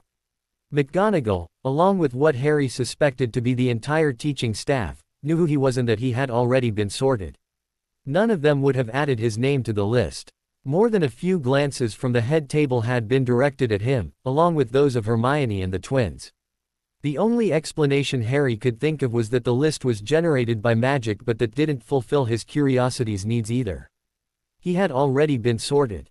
The entire hall was filled with the mutterings of pupils as they speculated why his name had been called out again and yet no one went forward to the hat. Nymph seemed impervious to the confusion that had fallen and leant forward to whisper in his ear. Off you go then. Harry sent her a withering look in reply. Surprisingly, it was neither McGonagall nor even Dumbledore that spoke to more the sorting on, quieting the murmurs of the students, but the sorting hat itself. I am bound to sort all who ought be sorted. Needless to say, this only served to revive incessant chatter at a greater volume. Harry decided that he did not like the Sorting Hat. It only drew attention to him. Well, not directly to him but to who he should be. Absent-mindedly he wondered how flammable it was while Dumbledore silenced the school and let the sorting continue. Disappointingly, Neville did not say another word to Nymph. He just sat and glared at her with a hatred that was extremely out of place on the usually timid boy's face. His parents must have really hated hers. Once the sorting was finally over, without further mishap, Dumbledore stood and made some announcements about rules or something. Harry didn't really pay much attention. The old man looked about to sit down when another thought seemed to occur to him. And would Miss Lestrange please sit at the Slytherin table? The girl in question did not fight this order. She stood, took hold of Harry's forearm and dragged him over to the Slytherin table with her, where she took a seat opposite Malfoy and deposited Harry beside her. Dumbledore, having just sat down, stood up again. I would ask that Mr. White now return to the Gryffindor table. He made to get up to obey, feeling somewhat embarrassed by Nymph, but she stopped him. Why? She called out towards Dumbledore, ignoring the shocked whispers that sprung up. Apparently no one had questioned Dumbledore before. It is customary, he replied calmly, giving her one of his piercing stares that, unlike most, did not seem to faze her in the slightest. For one to sit at one's house table. But why should he get to sit somewhere I don't? That's discrimination, that is. Harry tried to tug his arm free and leave for the Gryffindor table but she held on firmly. Why did she feel the need to cause multiple scenes before the year even started? Surely all the attention was unnecessary. Let us not keep the others from the feast any longer, Miss Lestrange. I shall speak to you and Mr. White in my office after the feast. Nymph smirked in triumph, though Harry couldn't really see why, as the golden plates before them suddenly filled with so much food that it couldn't possibly be eaten in one meal. Immediately conversation sprang up all over the hall and Harry could hear the name Lestrange being mentioned more than a few times. Why did you want to attack me? Don't you know who I am? Malfoy was staring at Nymph in confusion and outrage. She snorted. Course I know who you are, you're Draco Malfoy. This only perplexed Malfoy further, it seemed. You are the daughter of Bellatrix and Rodolphus. At her nod he continued. Then you know we're cousins. So why did you feel the need to greet me with an assault? Nymph might have known they were cousins, but Harry certainly didn't. Nymph and Malfoy, related. It was unthinkable. Nymph had long dark hair and Malfoy had the blondest hair Harry had ever seen. It wasn't only their looks that differed, either. Malfoy was aristocratic and snobbish while Nymph wasn't. The question did appear to genuinely confuse her though. That is your real hair color, isn't it? Malfoy looked at her as if she were crazy, which Harry considered her to be, and turned to his meal. When he heard Harry chuckle at her antics, however, his attention swiftly changed to him. I never pegged you as one that would be friends with a Lestrange, White. He hesitated, then added, I never really pegged you as one for having friends, either. Nymph, like Harry, only had a small amount of food on her plate. She gave the impression that Malfoy amused her greatly. Oh, that's 'cause he's right antisocial. Isn't that right, Jerry? Keeps driving them all off. Keeps killing them off to don't you? I'm sorry Jerry. I didn't mean it like that. She had seen the forlorn look on his face. When she had mentioned killing off friends, Harry couldn't help but think of Mir. Even though it had been over a year since he had learnt of his death, Harry couldn't help but feel guilty and pained about it. He nodded his acceptance of her apology and turned to his food. Malfoy, though looking inquisitive, changed the subject, for which Harry was glad. Dean, he began to say Nymph's name but almost as soon as he opened his mouth, she cut him off, glowering. The name's Nymph. He frowned but nodded. Well then, Nymph, why haven't we met before? Mother and father almost never mention you. She considered the blonde-haired boy in front of her, as if trying to decide what to tell him, for a few moments before answering. Surprisingly the answer she gave was the truth. Evidently Nymph felt that she did not need to be quite as tight-lipped as she was on the streets. When I was 3, I was sent to live with Andromeda. I ran away when I was 6. Harry could not help but feel slightly annoyed that she had refused to tell him, yet here she was, telling Malfoy after only minutes of meeting him. They were cousins, Harry supposed, and Malfoy probably knew more about the affairs within their family than Harry, but all the same, it made him slightly resentful. Andromeda, he took as Nymph's aunt, and he did not fail to notice the lack of title she bestowed upon her. The feast was over all too quickly for Harry's liking. It had passed since then with small talk of no consequence between Malfoy and them. After being dismissed, they bade farewell to him in the entrance hall, or rather, Nymph bade him farewell. Harry simply nodded his head towards him. "I'll see you around," Malfoy said airily and then bent close to Harry to whisper in his ear. "Potter." Harry's feet carried him and Nymph on the route to Dumbledore's office mechanically. His mind was numb. How could Malfoy possibly know who he was? Unless he had just said that on a hunch and had been trying to trick him into admitting it. No, that didn't seem too likely. Malfoy was not one to go about taking chances. Perhaps he had recognized him at Diagon Alley when he was not under disguise and then put two and two together. He vaguely remembered running a hand through his hair. Of course. How could he have been so stupid? Malfoy would have said his scar on his forehead is clear as day. Normally, through the use of the potion Nymph had given him, it was invisible, but Malfoy would have recognized it immediately. Harry ran his hand through his cursed hair that had still retained the green highlights and black color. For some reason, as he and Nymph arrived outside the stone gargoyle, he found himself wondering if there was a way to get rid of it, but then thought against it. Despite all the problems it had caused him, he rather liked it. The gargoyle, as if recognizing Harry, jumped aside for the two of them without waiting for the password they did not know, revealing the moving staircase behind it. They climbed it, and when they reached the top, Nymph simply opened the large wooden door without bothering to knock, admitting them into the office that Dumbledore and Snape were currently residing in. "Take a seat," Dumbledore instructed, not even batting an eyelid at the intrusion. He motioned towards the two seats in front of the desk he was sitting behind. Snape was standing. "First of all, Miss Lestrange, your behavior at tonight's feast was unacceptable." Nymph opened her mouth to protest, but Harry silenced her with a warning look. Now was not the time to be getting into fights with Dumbledore. Dumbledore either did not notice or overlooked it. "But as it is the first night and you are new to this school, I will let you off with a warning. I will not tolerate disrespect towards the school rules or members of staff. Any further incidents of misconduct and you will be punished. Am I clear, Miss Lestrange?" The girl in question smiled earnestly. "Window clear." The adults in the room looked at her in confusion. "She means crystal clear," Harry sighed. He wondered if she would ever learn the correct expressions she kept trying to use. "Very well," said Dumbledore. "I was wondering how it is that the two of you know each other." Harry glared at his nose. What business was it of his? It was all too possible that Dumbledore wanted to manipulate Nymph somehow, if only to get at Harry. He was doubtful that he would succeed. She was something of a wild spirit and was not easily made to follow rules. Still, Dumbledore's interest in her made him worry. "We met on the train," Nymph said sweetly. Harry turned to her in surprise. Lying was like a second nature to her. It was rather amazing how quickly she could come up with such plausible excuses. "Me and Harry hit it right off, didn't we?" He refrained from groaning. Well, it would have been a good excuse had she not mentioned him by his real name. "Very well," Dumbledore said again. "Professor Snape will escort you to the Slytherin dormitories, Miss Lestrange. There is something that I wish to discuss with Mr. White. Welcome to Hogwarts." Nymph left with Snape after giving Harry a sympathetic glance, leaving him alone with Dumbledore. "Where were you this summer, Harry?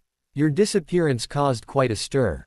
Out of the corner of his eye, Harry saw that Dumbledore was trying to make eye contact with him. He remained focused on his nose. "I'll bet it caused a stir," he thought bitterly. "You were probably going spare looking for your key to defeating the Dark Lord." Suddenly, Harry found himself raising his eyes to bore into Dumbledore's unwillingly. He also opened his mouth to speak. But wait, he hadn't instructed his mouth to open, had he? Trying to close it proved that he no longer had control over his eyes and mouth. "I don't remember." Though Sir had not spoken to Harry since he had left Hogwarts, Harry knew it was him that was in control of his body. If he could have, his eyes would have widened in surprise. Dumbledore frowned and nodded, accepting this answer, no doubtfulness in his eyes. "Where did you really meet Miss Lestrange?" "I don't remember," Sir answered again through Harry. Again, Dumbledore seemed to believe him. "I should be wary around her, if I were you, Harry. She comes from a dubious family." Before he was filled with anger, Harry wondered whether Dumbledore was referring to the Malfoys, her parents or her aunt and uncle. How dare Dumbledore tell him how he should or should not act? It was his choice who he became friends with and who he spent his time with. It wasn't any of his business. It's my decision who I associate myself with, Dumbledore, Sir answered for him, still looking Dumbledore in the eye. You have no control over what I do. Though Sir had probably not intended it so, to Harry it seemed like a way of reminding him that even though Dumbledore had no control over him, Sir did. Dumbledore frowned. You may return to Gryffindor Tower. Welcome back to Hogwarts. Once outside the office, Harry found himself in control of his body again. He almost jumped in surprise when he heard Sir speak without using his mouth and voice. Welcome back to Hogwarts. The next morning when Harry ventured into the Great Hall for breakfast, he was surprised to see that for the first time since he had come to Hogwarts, he wasn't the first. Then he remembered that Nymph had also come to Hogwarts and was as unused to long sleeps as he was. To know that he wasn't the only one who rose so early in the morning made him feel less strange. Slightly. Strangely enough, Nymph wasn't sitting at the Slytherin table, again. She was seated at the Gryffindor table picking at a piece of toast when Harry joined her. You know, Nymph, he said, taking a seat next to her, that when the Sorting Hat called out, Slytherin, it means you're not sorted into Gryffindor. She gave him one of her cheekiest grins. They can't stop you sitting somewhere. Really, they can't stop you doing nothing. I shouldn't be prevented from sitting with you just 'cause we're in different houses. That'd be discrimination and encourage house rivalry. Discrimination. House rivalry. Where had the Nymph he knew gone? The girl he knew, while not caring much for rules, certainly wasn't as thoughtful as that. Overnight it seemed she had grown a new, deeper, meaningful personality. It was just so, out of character. Nymph was supposed to be, not exactly lighthearted but unperturbed by things going on around her. Something wasn't right. She was planning something. He was brought out of his musings, however, when a hand gave him an almighty thump on the back of the head. Don't you give me that look, Nymph warned against his glare. That were for not telling me how uncomfortable the beds was. I swears, that thing tried to eat me. The pair remained in the Great Hall long after they had finished their toast or, in Nymph's case, placed it on the seat of one of the teachers which happened to be Snape. His hooked nose sneered and made the toast disappear with a flick of his wand. Sir had been generous enough to give Harry the morning off as it was the first day, but afterwards, he did not know how he would explain to Nymph that he chose to disappear each morning. When the hall slowly began to fill up with students, most, Slytherins not included, glared at the pair of them, and the Gryffindors went as far as to make snide comments and strongly suggest that Nymph sit at her own table. Harry understood why the school didn't like him, but what did they have against Nymph? He doubted she would tell him. If it were up to her, he would still not know anything about her relatives. He would just have to find out for himself. Before long, McGonagall came round handing out timetables. She skimmed over Nymph, then did a double take as she realized that once again Nymph had chosen to sit at the Gryffindor table rather than her own house. Fishing out her timetable from the middle of the stack, McGonagall handed it to her, and without even glancing at it, Nymph pocketed it. You are aware, Miss Lestrange, McGonagall said tersely, that this is the Gryffindor table and as such, you have no place at it. Yup, Nymph replied cheerfully, not batting an eyelash at the frown of disapproval that had quickly spread over McGonagall's face. As it is the first day, I shall not take points, but should this occur in the future, I will not be so lenient. Am I clear? Nymph sent Harry a sly smile. Glass. Harry refrained from hitting himself on the head as, once again, Nymph failed to use a common expression correctly. McGonagall moved on after giving him his timetable as well, muttering to herself. So, Jerry, Nymph said, as soon as McGonagall was properly out of earshot. What do we got today? Harry had consulted his timetable and was about to reply that they had herbology first when he realized what Nymph had said. What we have today? Nymph, I dunno if you've noticed, but you are a Slytherin first year and I am a Gryffindor second year. Strangely enough, we don't have the same timetable. Huh? I mean, Jerry, Nymph said, her smile faux sweet and her tone condescending. You got so much to learn. You see, Hogwarts just wouldn't be as fun if we aren't in class together. You're gonna get chucked out the school before the first week's through, you know that. It did not set his mind at ease when the girl before him simply smiled in a would-be innocent way. Harry sighed. There was nothing he could do to stop her from doing what she wanted. Maybe if she got expelled from Hogwarts she would stay away from Dumbledore where she would be safe. And so, it was an apprehensive Harry and a very smug nymph that made their way to the greenhouses for double herbology with the Hufflepuffs. The rest of the class was already waiting outside the greenhouse for Professor Sprout by the time they got there, and needless to say, none were too pleased by Nymph's presence, let alone the sight of Harry. "What are you doing here?" Ron was quick to ask, rather loudly and rather rudely. "Trying to pretend you're smarter than you are. All you Slytherin scum are the same." Bizarrely, Ron's reaction was rather mild compared to Neville's, the timid, blundering boy. As soon as the boy laid his eyes upon her, Neville lunged towards her, wand forgotten, and started to punch her as hard as he could. Well, he attempted to. Nymph, being of slight build, was pushed backwards by the power of his lunge and tripped over a pot, hitting her head off the ground. Neville fared considerably worse, however.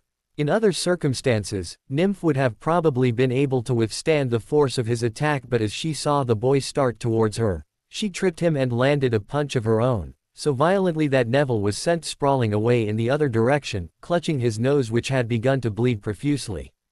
It was to this scene that Sprout made her entrance. "What is going on here? Longbottom, Lestrange. Brawling on the first day. 20 points from both your houses. Appalling behavior. I did not expect this of you, Mr. Longbottom. Both of you, go to the hospital wing and be thankful I did no more than take points." Before Harry could even begin to wonder at why Neville had attacked Nymph in the first place, Sprout ushered the rest of the class into Greenhouse 3, which housed far more interesting and dangerous plants than those they had previously worked on in Greenhouse 1. Neither Neville nor Nymph returned and would not be seen until defense. The lesson turned out to be about mandrakes, peculiar plants that looked like ugly babies. They were repotting them, which proved more difficult than it first appeared. Harry found himself working with a group of Hufflepuffs who, before they were required to wear earmuffs that blocked all noise, talked quietly amongst themselves whilst shooting him apprehensive looks. Even after the earmuffs were firmly in place over their ears, they did not stop glancing at him every few seconds, as if fearing that if they did he would repot them instead. Transfiguration, which was after herbology, proved at least a little bit less tedious. With all the practice Harry had the previous year at transfiguring both verbally and non-verbally, and with a wand and without a wand, he found the lesson well within his skill level and managed to transfigure his beetle into a button within the first 5 minutes of attempting to do so. Discreetly, he then attempted to do it without a wand, and then non-verbally with and without his wand. By the end of the lesson, the only thing he had not successfully managed to do was transfigure the beetle without his wand and without any spoken commands. To Harry it seemed wandless magic was a lot harder than with a wand, but at least he found it significantly easier the more he practiced. Lunch was a pleasantly quiet affair for him, with Nymph still not making her reappearance. Despite the whispers and mutters he could blatantly hear going round the hall about both he and her, Harry enjoyed being undisturbed and relished it. For some reason he did not think that he would have the opportunity to do so very often in the future. Life certainly was more interesting with Nymph around. Whilst Harry and the rest of the class were seated in the Defense Against the Dark Arts classroom waiting for Lockhart, he had heard Dean telling Seamus that this was the name of the new teacher. Nymph slipped into the room, unnoticed, and took a seat beside Harry. Her head, where it had been bleeding profusely before, was now whole, he was glad to see. They said nothing, though Nymph grinned mischievously. At last, Lockhart appeared with perfectly placed golden hair and immaculate turquoise robes which he seemed to have color coordinated with his eyes. What an odd man. He picked up Hermione's copy of Travels with Trolls and held it up to show a picture of himself winking on the cover. "Me," he said, pointing at it and winking as well. "Gilderoy Lockhart, Order of Merlin, 3rd class, honorary member of the Dark Force Defense League and 5 times winner of Witch Weekly's Most Charming Smile Award, but I don't talk about that." Beside him, Harry heard Nymph mutter sardonically, "Didn't he just talk about it? I see you've all bought a complete set of my books, well done." This time he joined Nymph in snorting in amusement. Bought? Who'd said anything about buying his books? His own copy that sat in front of him, towered precariously on the edge of his desk, was previously under the ownership of a Ravenclaw 5th year who had generously decided to donate him it. Lockhart proceeded to hand out quizzes with 54 ridiculous questions on himself. He didn't even bother to glance at the pupils as he handed them out and so, missed the fact that Nymph was wearing Slytherin colors on her black robe and was a first year. How idiotic could the man be? Harry had thought that comment even before he noticed that the questions were all about trivial things such as Lockhart's favorite color. Smirking, he joined Nymph in her endeavor to fill it in with equally ridiculous answers. Half an hour later Lockhart collected the papers in and began rifling through them, commenting on what irrelevant facts people did not know about him. He made no comment on Nymph or Harry's. The rest of the lesson was equally amusing. Lockhart gave them a 10-minute lecture on the dangerous and fearsome creatures that were lurking in a veiled cage on his desk.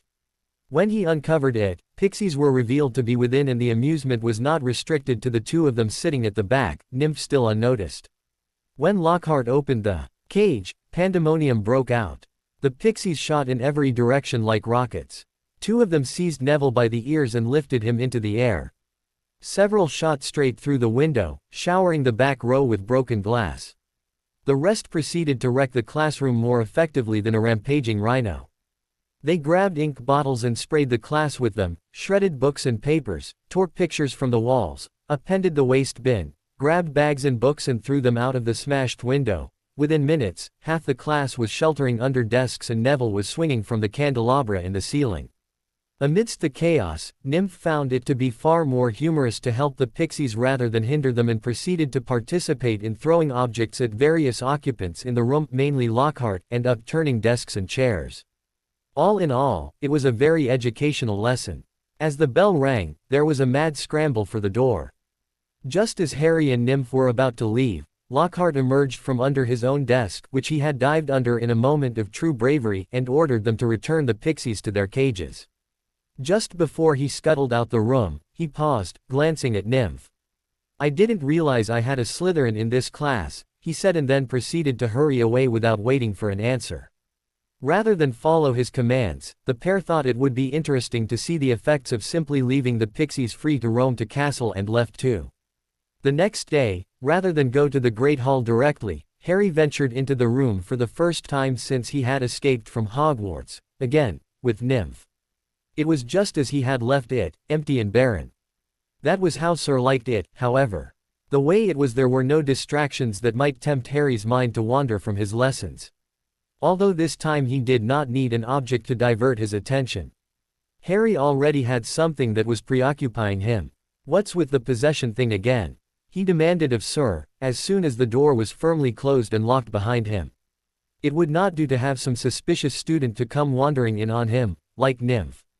Zap! What felt like a bolt of electricity ran through Harry's entire person. "I'll thank you not to take that tone with me. Have you forgotten already what is expected of you as long as I teach you?" reprimanded Sir instantly. It seemed like everything was exactly as he had left it when he had chosen to go with Nymph. "Sorry," sighed Harry. It was going to take considerable effort to become accustomed to Sir's interesting behavior orders again. "Very well," said Sir curtly. "Why do you ask about my interference in Dumbledore's office? You and I both know that you could not have done a better job at lying. As such, you should be thanking me that I protected your precious Nymph. Should you have answered, I am sure that you would have incriminated her somehow. Now we have Dumbledore wondering about entirely the wrong thing. It will keep him distracted sufficiently should the need arise." Harry pondered this. What Sir had said made perfect sense, but somewhere within him, he was sure that Sir was up to something. There was something that he wasn't telling him, some hidden agenda. Or was Harry simply being paranoid? It was possible that all the conspiring events in his life had led him to become overly suspicious. Maybe Nymph was right. Maybe he did need to lighten up. "Enough," commanded Sir sternly. Was there any other way that Sir could command? "Let us begin." When at last Harry ventured into the Great Hall, which ended up being with the majority of Hogwarts students, Nymph was already seated, for once at her rightful table without Harry. He felt pleased that she had for once chosen to abide by the rules of Hogwarts and was not in a particularly attention-seeking mood. At the same time, however, he could not help but feel saddened that he had, once again, to eat his breakfast on his own at the far end of the table, bearing the brunt of nearly the entire room's glares. He did not mind the glares, as such, but with Nymph, it had been highly entertaining hearing her comments on the various occupants of the glares.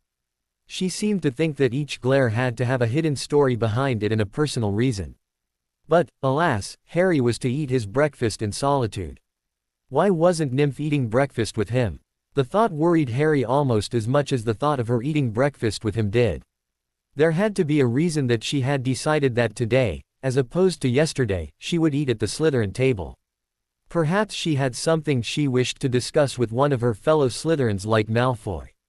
They had seemed to be getting along well enough, which wasn't all that surprising considering they were supposedly related.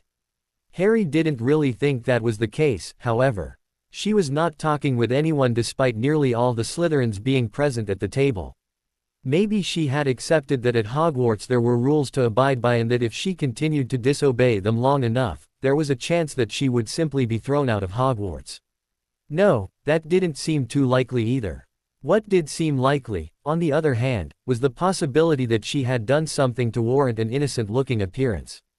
Or was planning to do something. Harry pushed these thoughts to the back of his mind as he rose to attend his first class of the morning, potions. It was better not to dwell on things for which there was no definite answer. Besides, he would need his wits about him if he was to survive having potions first thing. Snape wasn't really a morning person. Then again, Snape wasn't really an afternoon person either. Snape really wasn't even a day person at all. Harry wondered briefly, as he walked towards the dungeons, if Snape was, in fact, nocturnal and was much more amiable during the night.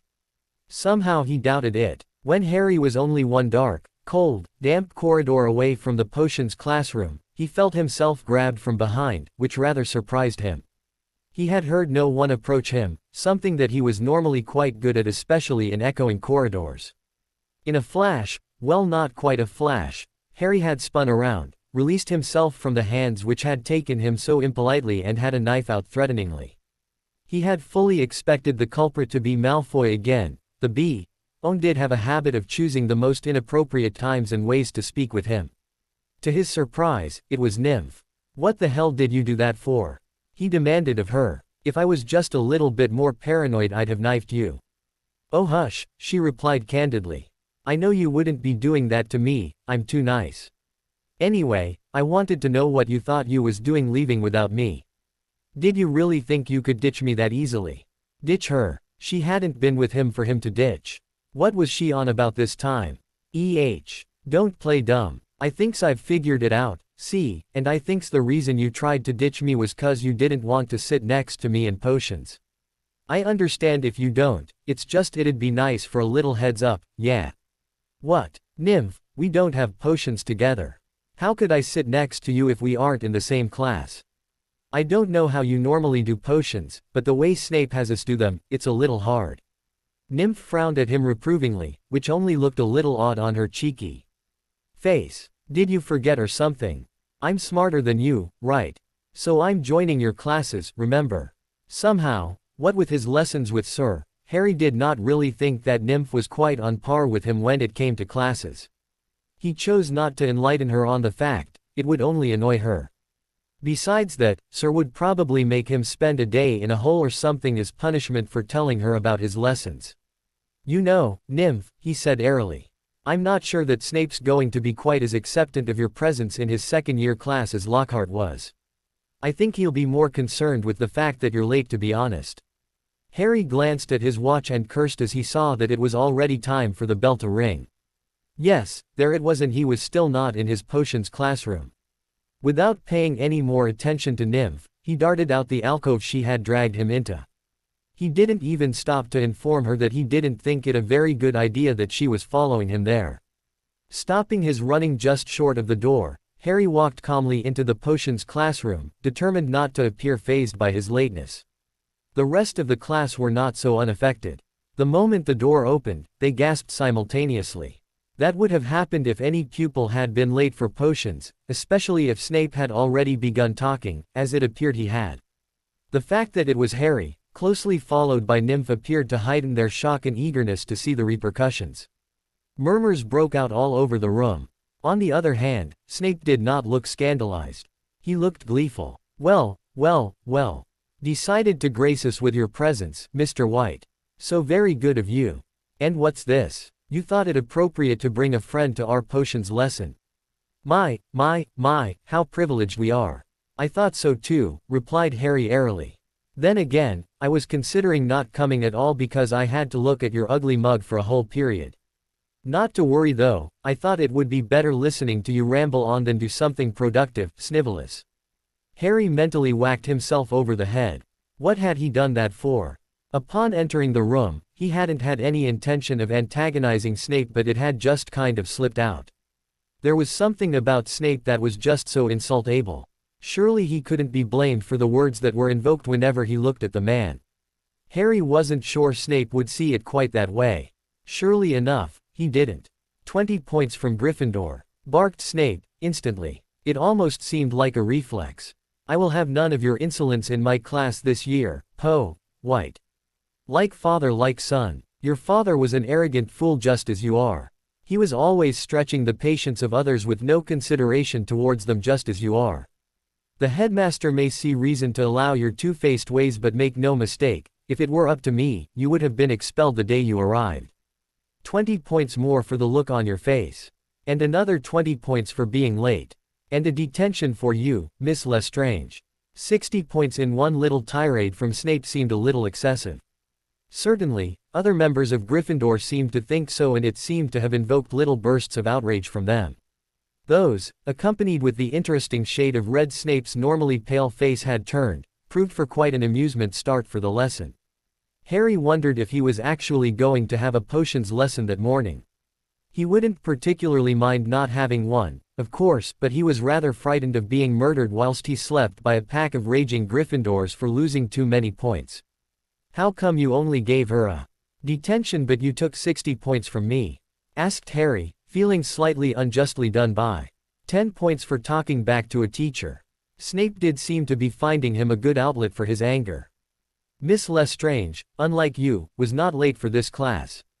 She was merely led by you to the wrong room.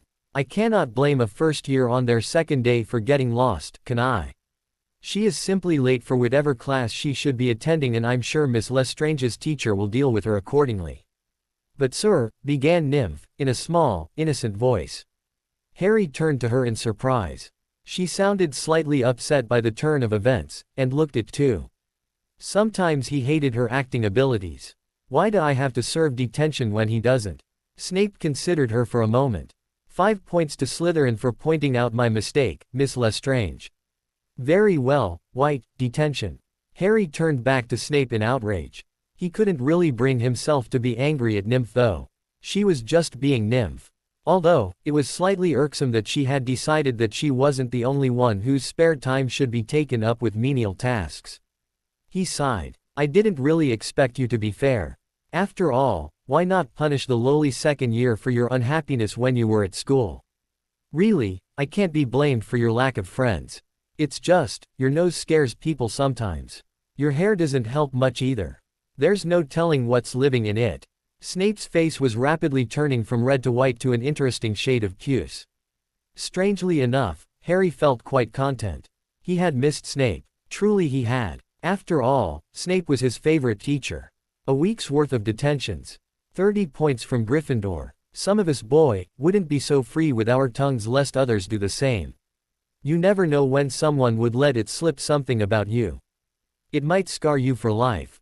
Snape looked like he was taking a deep breath to compose himself. Whilst he did so, Harry wondered how many points he had lost already for Gryffindor in that one lesson. 100, was it? Take your seat, White. Miss Lestrange, what class are you supposed to be in? I shall have someone trustworthy escort you there. Nymph beamed at him pleasantly.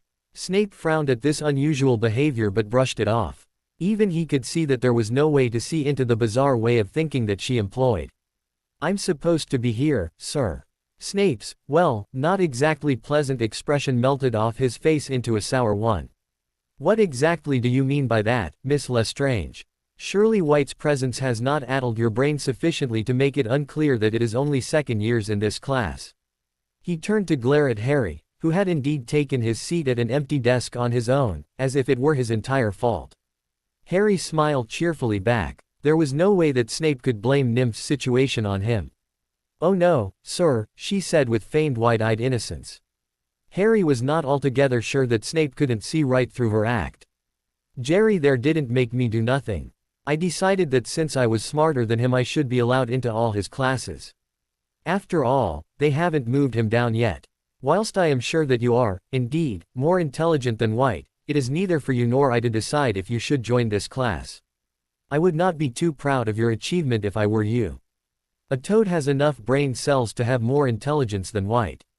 It is a matter you will have to bring up with the headmaster. Now, return to your own class. I will not have you disrupting my class any further." He felt slightly annoyed at the slight on his intellect but said nothing as Nymph nodded solemnly at the professor, walked over to the seat beside Harry and took a seat. Before, he had noticed that Snape had been a lot less angry with Nymph than he had been with Harry, despite Harry doing a significantly lesser offense. Now, however, he was not sure that Snape was capable of refraining from removing his own house points. "Miss Lestrange," Snape hissed. "Did I not instruct you to return to your own classroom?" Nymph glanced at Harry in confusion. "Yeah, but I just told you. This is my class now." It was odd, but it looked rather like Snape was twitching. Yes, he had just done it again. Now that was a new reaction. Evidently he was struggling to choose from lunging at Nymph and deducting house points. Harry was inclined to believe that the professor would choose the former. Lockhart may not have been intelligent enough to notice anything amiss, but Snape was clearly not so foolhardy. He thought it best he intervened for the sake of Nymph's well-being. "Shouldn't you be pleased that at least one person is willing to endure you? Really, I think she should be given an award for bravery or something." "White," snarled Snape. The way things were looking, Snape might actually physically explode. Now wouldn't that be a sight for sore eyes? And Lestrange. Headmaster's office. "Now, you lot," he gestured at the remainder of the class, all watching the scene with wide eyes. "Copy chapters 1 and 2 and summarize. Anything not done is homework." The class frantically searched in bags for quills and parchment as Snape advanced on Harry and Nymph, took hold of the back of their collars and thrust them at the door. He seemed to be beyond comprehensible sentences. The professor kept growling and making odd snarling noises. The walk to Dumbledore's office was anything but amiable. Nymph was cheerful enough, but Harry did not dare say anything to her lest Snape take the opportunity and, with no witnesses, curse him into oblivion. It didn't help that Harry was dreading visiting Dumbledore's office for the second time already. It was only the second day. Things were really getting a bit out of hand if he had to visit Dumbledore every single day. At long last, the trio arrived at the stone gargoyle that guarded the entrance so effectively. It jumped aside at the sight of Snape. Harry wasn't sure whether the man had uttered the password or the gargoyle was genuinely afraid of him. He wasn't sure he wanted to know the answer. When Snape knocked, or rather thumped, on the wooden door at the top of the moving staircase, they were greeted by a cheerful, "Come in." Dumbledore, for his part, looked surprised to see them entering his office so early in the morning. "Well, I say, I suppose you have a reason for bringing Miss Lestrange and Mr. White here other than a social visit. It is rather soon after your last." Snarling still, Snape thrust the two of them into chairs in front of Dumbledore's desk. He then proceeded to give a very long-winded rant as to why they were there and exactly what their offenses had been. Unable to escape Harry's notice was the fact that Snape neglected to mention in punishments that he had already administered. He was probably hoping that Dumbledore assumed he had not already taken the liberty and would do so himself.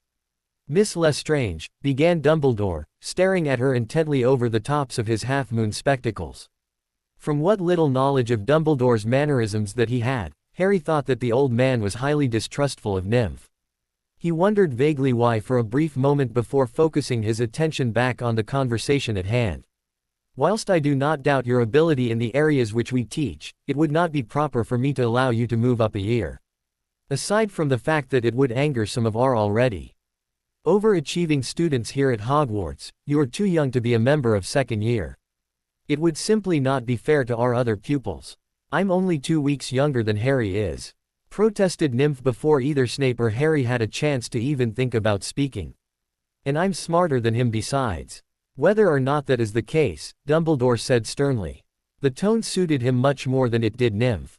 "Is irrelevant. Mr. White." Harry did not notice the lack of Harry in that sentence but filed away the information for further investigation, was born just before the cutoff date in the Hogwarts school year. If he had been born a day later, he would be joining you in first year. That is not the case, however, and I am not willing to make an exception on your behalf.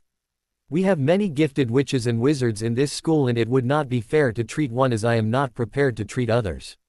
I apologize, but that is simply the way it shall have to be. You will simply have to make do as a first year. And what of their punishment?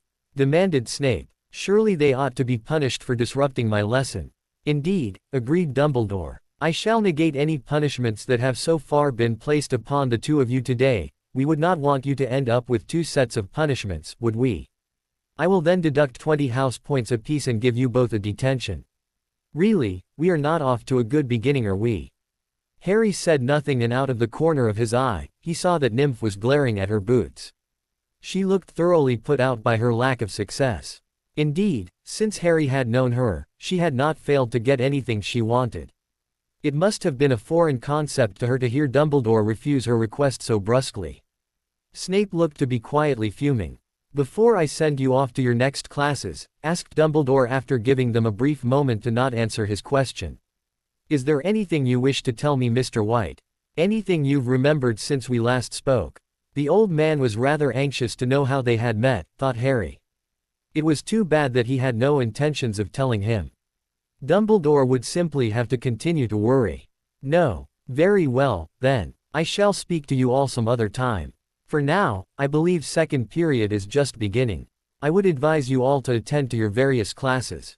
Good day. Without a further word, each of the three left the office and went their separate ways at the stone gargoyle. Harry couldn't help but think, as he made his way to his History of Magic class, that he was slightly overdoing the visiting of Dumbledore's office. Slamming the door behind him, Harry collapsed against the wall, breathing heavily. He had just run nearly the entire length of the school in the hopes of evading the current predicament. It was nearly a week since he had last been called into Dumbledore's office. Somehow he had managed to escape being sent there again by Snape after he stirred his potion one too many times, for which he was thankful. Nymph had, begrudgingly and sullenly, joined the first-year classes and had not attempted to invade his again. That was not to say that she had settled down to following the rules, however. Far from it, in fact. As her resentment of the situation, and Harry suspected Dumbledore as well, she only grew more boisterous. Every meal that he attended, she would make a great show of leaving wherever she was currently seated to join him at the Gryffindor table. Each time she did this, she received a dockage of points. Harry thought that the teachers were attempting to employ the same technique that they had tried on him. They probably thought that eventually, when Nymph had lost enough points, the rest of Slytherin House would be so aggravated that they would prevent her leaving. Harry did not think it would be long before his friends started competing with him to see who could lose the most points. Between her mealtime activities and his potions lessons, it would be a difficult competition for her to win. The teachers had another thing coming if they thought that anything so small would stop Nymph. Harry's current occupation, and that of the rest of the school, was far less enjoyable, however. After his and Nymph's release of the Pixies upon the school, the Weasley twins had been inspired. It had not taken the teachers long to round up the Pixies they had released from Lockhart's classroom, and minimum damage had been inflicted upon the school. To the Weasley twins, Pixies were mere trifles and were incapable of getting them into serious trouble. They saw the little sprites as an excellent way to cause disruption and creating havoc. They were right. It had taken them a few days to acquire sufficient Pixies for their task, but eventually, after many days, they had succeeded. The twins had taken great pleasure in releasing thousands, possibly over 1,000,000, Pixies upon the school. Within an hour, the whole castle was filled with them and barely a single room was left untouched. Consequently, classes were cancelled for the day as the teachers and any students capable of dealing with Pixies were enlisted in the effort to rid Hogwarts of them. They weren't doing a very good job, thought Harry from his momentary haven inside a broom cupboard. The decision to exempt them from classes hadn't been too wise either. The castle was ridden with the Pixies and there was nowhere to go that wasn't in danger of being infested. The students that were not involved in the mass clearing only served to spur the Pixies on. The moment they were sighted, the Pixies would chase the poor student until they had been caught and otherwise dealt with. That was the reason for Harry's current hiding in the broom cupboard. He had managed so far to escape notice, employing his sneaking techniques from stealing on the streets.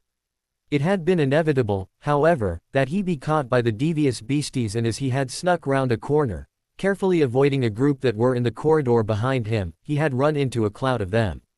Simultaneously, they had made a grab for his black, still green highlighted hair and ears. Harry had wasted no time in batting them away with one of Lockhart's books, feeling no shame in this menial purpose for them. Cautiously, Harry peered through the keyhole of the door. It wouldn't be long before some pixies made their way inside the cupboard, and then he would be unwisely trapped.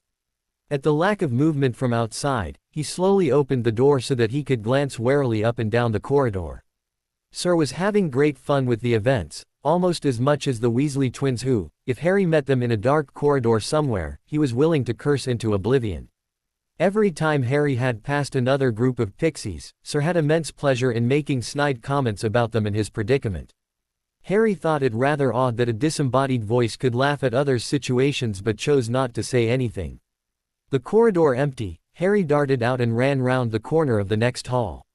What he did not think about was the chance that Nymph would be there, stooped to pick something up off the ground. He ended up vaulting over her and landing sprawled across the ground before a red-headed girl, who had obviously just picked herself up from a pixie attack. Groaning at the bruises he knew would form by tomorrow, Harry rose from the floor, ignoring Nymph's cackle of laughter at him. After inspecting the red head, Harry could tell that she had to be another Weasley. She had red hair, freckles, and was wearing what appeared to be hand-me-down robes. She definitely fitted the Weasley criteria. "So Jerry," said Nymph, still laughing. "What brings you to our neck of the castle?" He glowered. "Same thing that probably brought you here. Some idiots released pixies everywhere and I'm staying away from them." He knew perfectly well that the Weasley girl and Nymph knew who the culprits were behind the mass pixie release. He also knew that his derisive tone in regards to the twins would drive the Weasley into rash anger. Surprisingly, the girl did not do anything towards him but rather directed her anger at Nymph, who was still stooped, searching through a bag on the ground. "Would you stop that? It's mine." "I know it's your," said Nymph bluntly. "I just wanted to know what type of rubbish your parents tried to afford this year." Shaking his head and knowing that there was nothing he could or would do to stop Nymph from doing whatever it was she wanted to do, Harry bade her farewell. He only looked derisively at the Weasley in parting. It took several days for the staff to fully rid the castle of pixies. Classes were cancelled until such time had passed. The Weasley twins were found to have no evidence against them and went unpunished, much to the annoyance of every occupant in the castle. To Harry's delight, however, he found that the room did not get infested with the fiendish beasties. He spent the majority of his time in hiding, learning from Sir, though he did find it irksome when Nymph demanded to know where he had been and did not take around the castle as an answer. By the time Hogwarts was properly hospitable again, it was already the weekend and September was halfway through. Whilst he was sitting at breakfast, happily reading a book he had gotten out of the library on curses, a shadow fell upon his book that was definitely not Nymph's. He looked up at the figure of Draco Malfoy. "Can I help you?" he drawled, a little annoyed that he was being disturbed so early in the day. "No," replied the bee-own smoothly. "But if I were you, I'd go watch the Gryffindor Quidditch team practice. Something you see there might amuse you." With that, Malfoy returned to the Slytherin table, leaving Harry to wonder if he was actually crazy. Why should he be interested in Quidditch? He hated the sport. True, his experiences of it had not been great, but even before the bludger had decided that he needed knocking off an invisible broom, the game had been dull. Nevertheless, after finishing his breakfast, which did not take long, Harry found himself sitting in the stands of the Quidditch pitch. If nothing else, it would provide a new environment to read in. The Gryffindor team were practicing. Harry knew very few of the players' names, but that was mostly due to a lack of interest on his part. The Weasley twins were playing as beaters, he saw, and seemed to enjoy whacking their bats at the bludgers. The only other member Harry knew the name of was Wood, the keeper.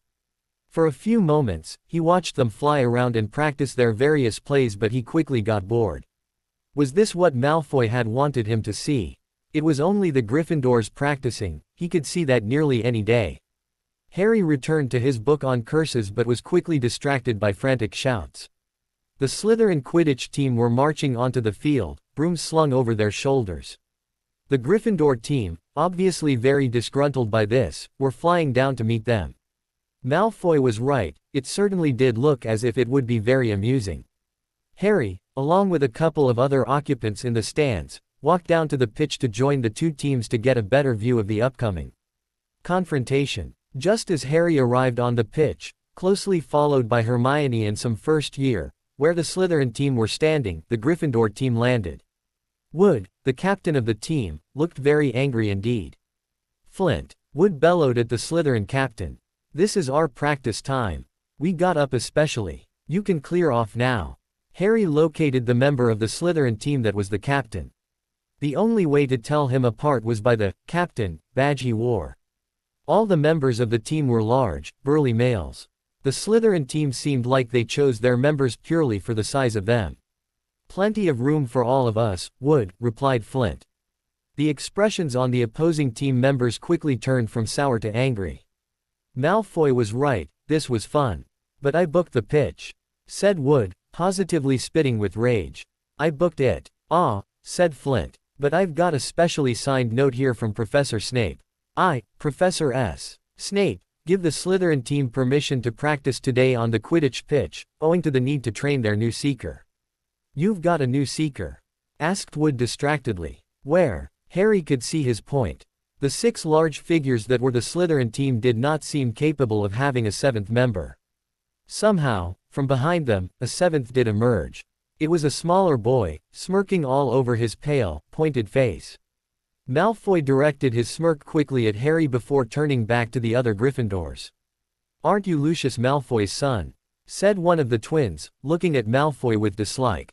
Funny you should mention Draco's father, said Flint, as the whole Slytherin team smiled still more broadly. Let me show you the generous gift he's made to the Slytherin team. All 7 of the members held out their broomsticks. Even Harry, who did not know much about broomsticks, could tell that they were far better than the Gryffindors. Some of the Gryffindors' brooms, especially the Weasley twins, were beaten, bashed and had twigs sticking out of their tails in all manner of directions. The brooms the Slytherins were holding out were highly polished and very sleek looking indeed. Very latest model. Only came out last month, said Flint carelessly, flicking a peck of dust from the end of his own. I believe it outstrips the old 2000 series by a considerable amount. As for the old clean sweeps the board with them. The Gryffindor team were silent, none of them knowing quite what to say to that. Malfoy, however, knew exactly what he wanted to say and turned to Harry. Good aren't they, White? It's such a shame the Gryffindor team can't afford any better. All of the members of both the Gryffindor and Slytherin teams turned to look at him in surprise. Evidently, none had noticed his, Hermione's or the Gryffindor first year's arrival on the pitch. The Gryffindors narrowed their eyes in suspicion at him whereas the Slytherins merely looked at him guardedly. What are you doing here? Asked Flint in alarm. You've not joined the Gryffindor team, have you? Harry snorted and gave him an incredulous look. As if he'd join a Quidditch team of his own free will. His only experience of Quidditch and actually being on a broom had hardly been a motivating experience. Add to that the fact that he didn't like anyone on the team or heights and it was rather obvious that he hadn't joined the team. Not to mention the fact that he was blatantly not in Quidditch robes and was carrying no broom. No, he said coldly. Even his voice sounded repulsed by the idea. Flint looked oddly relieved but Wood was still looking suspicious. What are you doing here then? You're not spying on us for them, are you? Harry barely restrained from throwing a knife at him in frustration. Honestly, there was no need for them to be so suspicious of him.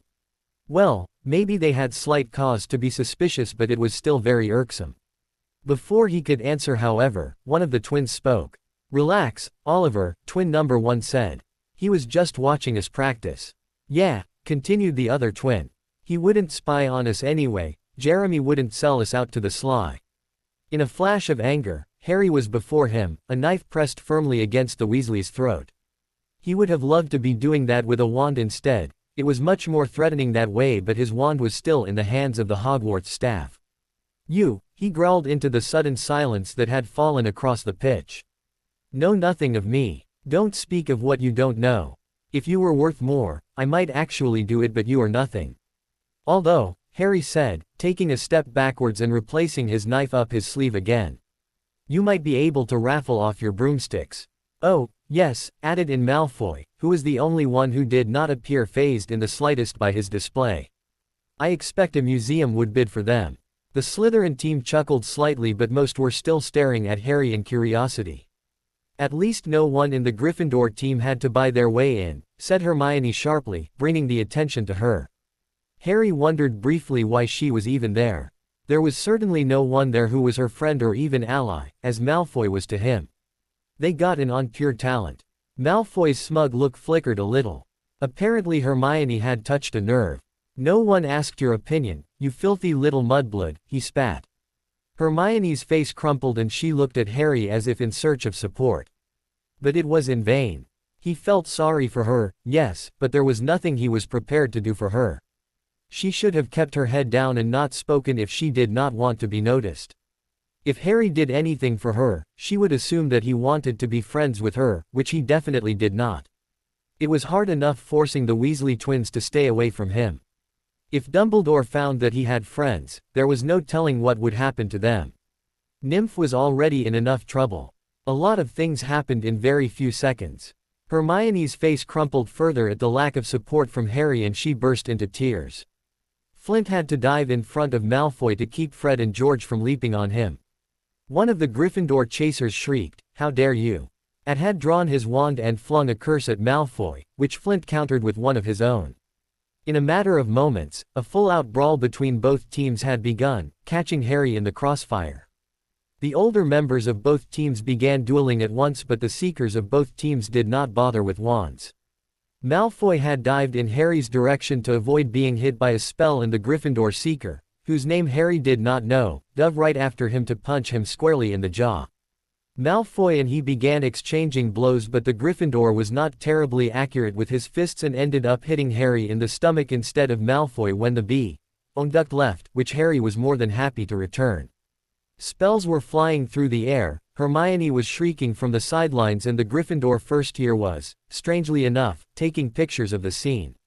It was not long before a teacher arrived on the scene. Unfortunately, it was Lockhart. The first thing he did was call, boys, and girls, excuse me. This is not proper decorum for a Quidditch pitch. I shall have to ask that you cease at once. Needless to say, this did nothing to the tangle of spells that was flying back and forth. Lockhart then did the unthinkable. He attempted to cast a spell that would freeze them all in place. Frolta Cesium. Instead of freezing in place like Lockhart had intended, each of the 15 involved in the fight and Lockhart himself were thrown 20 feet through the air in all directions. Harry landed heavily on his back, hitting his head off the ground as he did so. He groaned. Already he could feel the blood starting to trickle down the back of his head. If I were you, I'd heal that before any of the teachers get here, Sir said. It wasn't so much as a suggestion as an order. We've seen the adverse effects potions have when you've taken your appearance potion before, and, quite frankly, I'm getting tired of seeing you repeat your mistakes. Harry snorted but did as he asked. Concentrating, he wandlessly and wordlessly cast a spell that would knit the skin back together and stop the bleeding. Then, still without having moved from the ground, he rid himself of the various cuts and scratches that had appeared when he scraped a few inches along the ground on impact.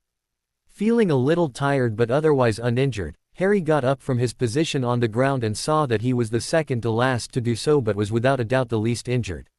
The injuries varied slightly depending on what direction the person had flown. For instance, Lockhart, having flown backwards, looked uninjured when only looking at his front, but while looking at his back Harry could see that chunks of his hair had been torn out and there was a large gash on the back of his neck. He was also holding his wand arm gingerly, presumably having injured it. Everyone else was glaring at him. Well, that wasn't strictly true. The little Gryffindor first year, who Harry heard one of the chasers call Colin, was still lying in a heap where he had flown and hit the base of one of the goal hoops. Harry paid the little boy little attention. Madame Pomfrey would fix him right up as soon as she got her hands on him. What he was concerned with, however, was Professor Snape and Professor McGonagall, who were marching towards them, both appearing very angry indeed. The two Quidditch teams and Hermione banded together back into their groups. Each went forward and took their broom and had separated by the time that McGonagall and Snape had reached them. It was rather odd from Harry's point of view, being the only person apart from Colin that had not joined one side of the students. It was like there was an invisible barrier in between the two groups preventing them from getting within 4 feet of each other, let alone associating with them. Yes, the two groups were odd, but he looked oddest of all, standing on his own, resolutely refusing to join either side. Snape immediately went to the Slytherin side of the pupils and started reprimanding them in a cold, quiet voice. McGonagall went straight to the Gryffindors grouped together and did not bother to hide her shouting. Both teachers seemed to have missed the fact that Harry was there at all, and Lockhart was busy standing over Colin and looked to be prodding him with his toe. Harry shrugged at the backs of all 3 teachers and gave a cheerful wave at the 2 groups of students before walking away, completely unnoticed. Unfortunately for Harry, Dumbledore was not as ignorant of his participation in the events at the Quidditch pitch as McGonagall and Snape were. No doubt he had used legilimency on the students as they told their version of events in the hospital wing and seen him. It did not matter that it was completely unethical and an invasion of privacy. Harry was certain that the headmaster would have had no second thoughts about using such a technique. This being the case, it had been inevitable that Harry end up in his office for the 3rd time since school had started again. "Harry," began Dumbledore after he had summoned Harry into his office, "I want you to know that I am very disappointed in you. Yet again, you have failed to abide by school rules and have participated in forbidden activities. You cannot possibly claim ignorance on this matter. I have lost count of the number of times I have had to speak to you about fighting on school grounds, or without school grounds," Dumbledore added as an afterthought. "This time, I shall only deduct 20 house points and issue you with a week's worth of detention, as I have done for the other perpetrators. If I find you behaving in such a manner in the future, I shall not hesitate to expel you." In shock, Harry almost met his eyes. Dumbledore was going to expel him. That didn't make any sense though. If Dumbledore expelled him, he would not be able to be used as a weapon against the Dark Lord and was in danger, away from Hogwarts. There was no way the old man could keep an eye on him if he was allowed to leave Hogwarts, on his command no less. It didn't even make a relative of sense. "Upon your expulsion," continued Dumbledore sternly, "I shall coincidentally find Harry Potter and instate him into the school. No one will know that you are Jeremy White and you will be given a clean slate. That will be your last chance. You can't do that." If Dumbledore made him into Harry Potter again, then everyone would be bothering him incessantly. He had worked so hard so that no one would become friends with him and be used against him by Dumbledore or the Dark Lord if ever he made a reappearance. If he was Harry Potter, he was sure that there would be people who wanted revenge on him for the feat he had done as an infant. Surely Dumbledore realized that it would be much easier to extract his revenge upon him if he remained Jeremy White. "Oh yes he can." Harry was tempted to snarl, "Oh no he can't," at Sir, but refrained himself, not only for the oddity that it would appear to Dumbledore. "Oh yes I can, Mr. Potter. You are dismissed." Hissing furiously, Harry stormed out of the office and down the staircase. It hadn't even been his fault that he had been fighting. Dumbledore had no right to decide what was or wasn't good for him. For an old man trying to gain Harry's favor, Dumbledore was doing a really poor job. But then something pulled him out of his thoughts. Something very peculiar indeed. Come to me, let me rip you, let me tear you, let me kill you." Harry gave a startled jump and pressed his back against the nearest wall, frantically glancing up and down the empty corridor in search of the voice. It hadn't been Sir, that was for sure. No, this voice was a voice to chill the bone marrow, a voice of breathtaking, ice-cold venom. "Boy, what are you doing?" asked Sir. Harry jumped again. "Didn't you hear it? And what, precisely, am I supposed to have heard? That voice. Didn't you hear it?" "No, I did not hear it." "Now, if you wouldn't mind, stop acting like such a fool." "Oh great," thought Harry sarcastically. Not only did he hear one voice that no one else could hear, Sir, and see and converse with a centaur that no one else could see, Jacques, he now heard a voice that not even the voice only he could hear. That was just typical. Maybe he was going insane. Time began to pass a little more amiably after that. Harry served his various detentions and was careful only to receive a couple more. He did not hear the strange voice again. Nymph managed to keep herself under relative control and only got into a couple of fights when people startled her. The Weasley twins did not bother him and Malfoy only talked with him a couple of times. Things ran smoothly throughout nearly the whole of October. Then, Halloween came. Harry was making his way down to the feast, along with everyone else, when suddenly, he wasn't. He blinked. This wasn't where he had been a second ago. He had been just round the corner of the portrait of the fat lady a moment ago and now he wasn't. Now he was on the second floor. He frowned. How had he gotten here? It hadn't felt like portkey or apparating or even flow. It had been literally mid-step and a blink of an eye and his surroundings had changed. It hadn't felt like he had even moved. His surroundings hadn't moved either. They had just changed. That wasn't right though. Even at Hogwarts, people didn't just disappear from one place and reappear in another with no idea how they had gotten there. Something wasn't right. Sighing, Harry knew that he wouldn't be able to solve the mystery by doing nothing. He could sort it out after the feast. He glanced at his watch and staggered back in surprise. According to his watch, the feast was already finishing. No, that wasn't right either. The feast hadn't begun yet. Or had it? His watch seemed to be ticking without hindrance. Maybe Nymph had changed it to confuse him. Or maybe the feast was ending and he had somehow just lost several hours of his life. That definitely wasn't normal. People didn't just lose hours of their life and go places without realizing it. Maybe he had blacked out for some reason or blocked out his memories. But why would he do that? There was no reason for it. It didn't feel like a memory charm should. If a memory charm had been cast or something of the same effect had happened to him, he wouldn't remember or notice that he had memories missing. Unless he was going crazy. It made sense, when he thought about it. Harry heard two different voices in his head and could see centaurs that weren't there. He didn't even want to think about the spirit that had inhabited the back of Quirrell's head. Maybe that hadn't been there either. Maybe everything was just his imagination. Maybe magic wasn't even real and he had been hallucinating for over a year. Angrily, Harry shook himself out of these thoughts. He was not going crazy and he was not hallucinating. He was just as sane as anyone else. He merely had differences. That didn't dismiss the fact that he had somehow lost several hours of his life without noticing. Frowning and feeling somewhat worried, Harry set off along the hall in the direction of Gryffindor Tower. Suddenly, or perhaps not so suddenly considering the hours that had passed, he wasn't feeling so hungry. He slowed his walk considerably at the sight further along the corridor, however. He went cautiously forwards to investigate. Something was shining on the wall ahead. He approached, squinting in the darkness. Foot-high words had been daubed on the wall between two windows, shimmering in the light cast by the flaming torches that adorned the walls. The Chamber of Secrets has been opened. Enemies of the air, beware. As he edged nearer, Harry almost slipped. There was a large puddle of water on the floor. He inched towards the message, eyes fixed on a dark shadow beneath it. It was Mrs. Norris, Filch's cat, hanging by her tail from a torch bracket. She was stiff as a board, her eyes wide and staring. Harry stood transfixed, unable to tear his eyes away from the cat, his own worries forgotten. What had happened to her? A rumble from below told him that the feast had just ended.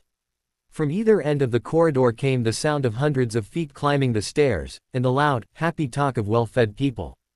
The next moment, students were crashing into the passage from both ends.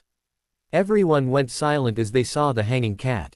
Harry stood alone, in the middle of the corridor, the attention of the masses fixed upon him. Enemies of the air, beware. You'll be next, mudbloods. And, of course, Malfoy would be the one to break the quiet and incriminate Harry further. What's going on here? What's going on? Filch had obviously been attracted by the shouts of Malfoy. His face turned a most interesting shade of red when he saw Mrs. Norris hanging by her tail. My cat! My cat! What's happened to Mrs. Norris?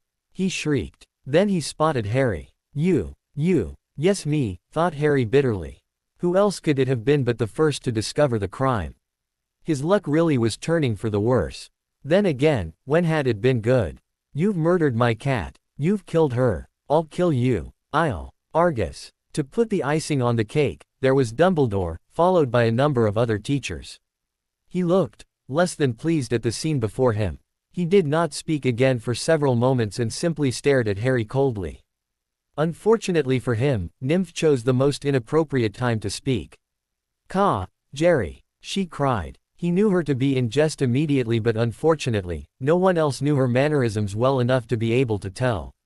They all took her seriously as she said, "I didn't think you was being serious when you said you'd do it." If anything could have made the situation worse, it was that. Harry had a feeling that his life had just taken a large turn for the worse. "Come with me, Mr. White," said Dumbledore coldly. "You too, Argus." Lockhart stepped forward eagerly. "My office is nearest, Headmaster, just upstairs, please feel free." Dumbledore's mere nod was enough to cut him off. He was not a happy man. The silent crowd parted to let them pass. Lockhart, looking excited and important, hurried after Dumbledore along with Snape and McGonagall. They were silent as they entered Lockhart's office. Harry had only eyes for the still form of the cat. The teachers had only eyes for the cat and Harry. Dumbledore laid the cat on Lockhart's desk and began to examine her morbidly. The tip of Dumbledore's long, crooked nose was barely an inch from Mrs. Norris's fur. He was looking at her closely through his half-moon spectacles, his long fingers gently prodding and poking. McGonagall was bent almost as close, her eyes narrowed. Snape loomed behind them, half in shadow, which did not help him appear any less like a bat wearing a most peculiar expression. It was as though he was trying hard not to smile. Lockhart was making stupid suggestions, as he always did. It took a long time for Dumbledore to straighten and fix Harry with his cold stare again. So long, in fact, that Harry was sure his insides were trying to escape him with all their wriggling. "She is not dead," he said to the room. "Merely petrified." Filch looked very relieved, though he did not stop his glaring at Harry. "Did you do it?" Dumbledore asked Harry. His voice was colder and angrier than he had ever heard before. "I," stuttered Harry feebly. Had he done it? There was no way to tell, really. For all he knew, he might have. He had no idea what he had done in the past few hours. "You were not at the feast," added Snape silkily. "And were found alone at the scene of the crime." Harry swallowed. "Did you do it?" repeated Dumbledore. Even without looking into them, Harry knew his eyes were blazing. He said again. He was just making himself look guiltier and guiltier with all his stuttering. He needed to deny it. No. Rubbish, snarled Filch. "He did it. You saw what he wrote on the wall. He killed my cat." "I am afraid," said Dumbledore, still in his cold, chilling voice, "that I am going to have to expel you, Mr. White." Harry looked forlornly at the floor. He could almost hear Snape mentally cheering, yes. Harry glowered at the students before him. He had, of course, fought tooth and nail to try and prevent Dumbledore from expelling him and reinstating him as Harry Potter, but it had been to no avail. Every argument he could have possibly thought of had been used, but Dumbledore had been prepared for them all. The first thing he had tried was to deny any part that Dumbledore thought he had. "But I didn't do it. Who are you going to believe, me or Filch? You have shown your trustworthiness in the past. I do not think that question deserves an answer." "Indeed," added Snape, "if you had no part in it, where were you during the feast?" Not having an answer to his question, Harry's argument did not help prove his innocence. He had changed his tactics slightly. "I'm not doing it. I'm not going to be Harry Potter. You can't make me." Okay, so it was a slightly juvenile way of arguing, but it had been worth a try. The only thing it had resulted in was Dumbledore waving his wand and banishing the effects of the appearance potion Harry had taken to make him look like Jeremy was supposed to. Dumbledore even got rid of the green highlights that were still in his hair. "Now you have no option but to become yourself. I'll tell them that I was Jeremy. You don't want that, do you? And who do you expect would believe you? I shall be talking to any who already know of your duo identities. In any case, I will be taking precautions so that you are unable to tell anyone. But what about my wand? It would be really suspicious if Harry Potter wasn't allowed to keep his own wand. I will be giving it back to you when you rejoin your peers.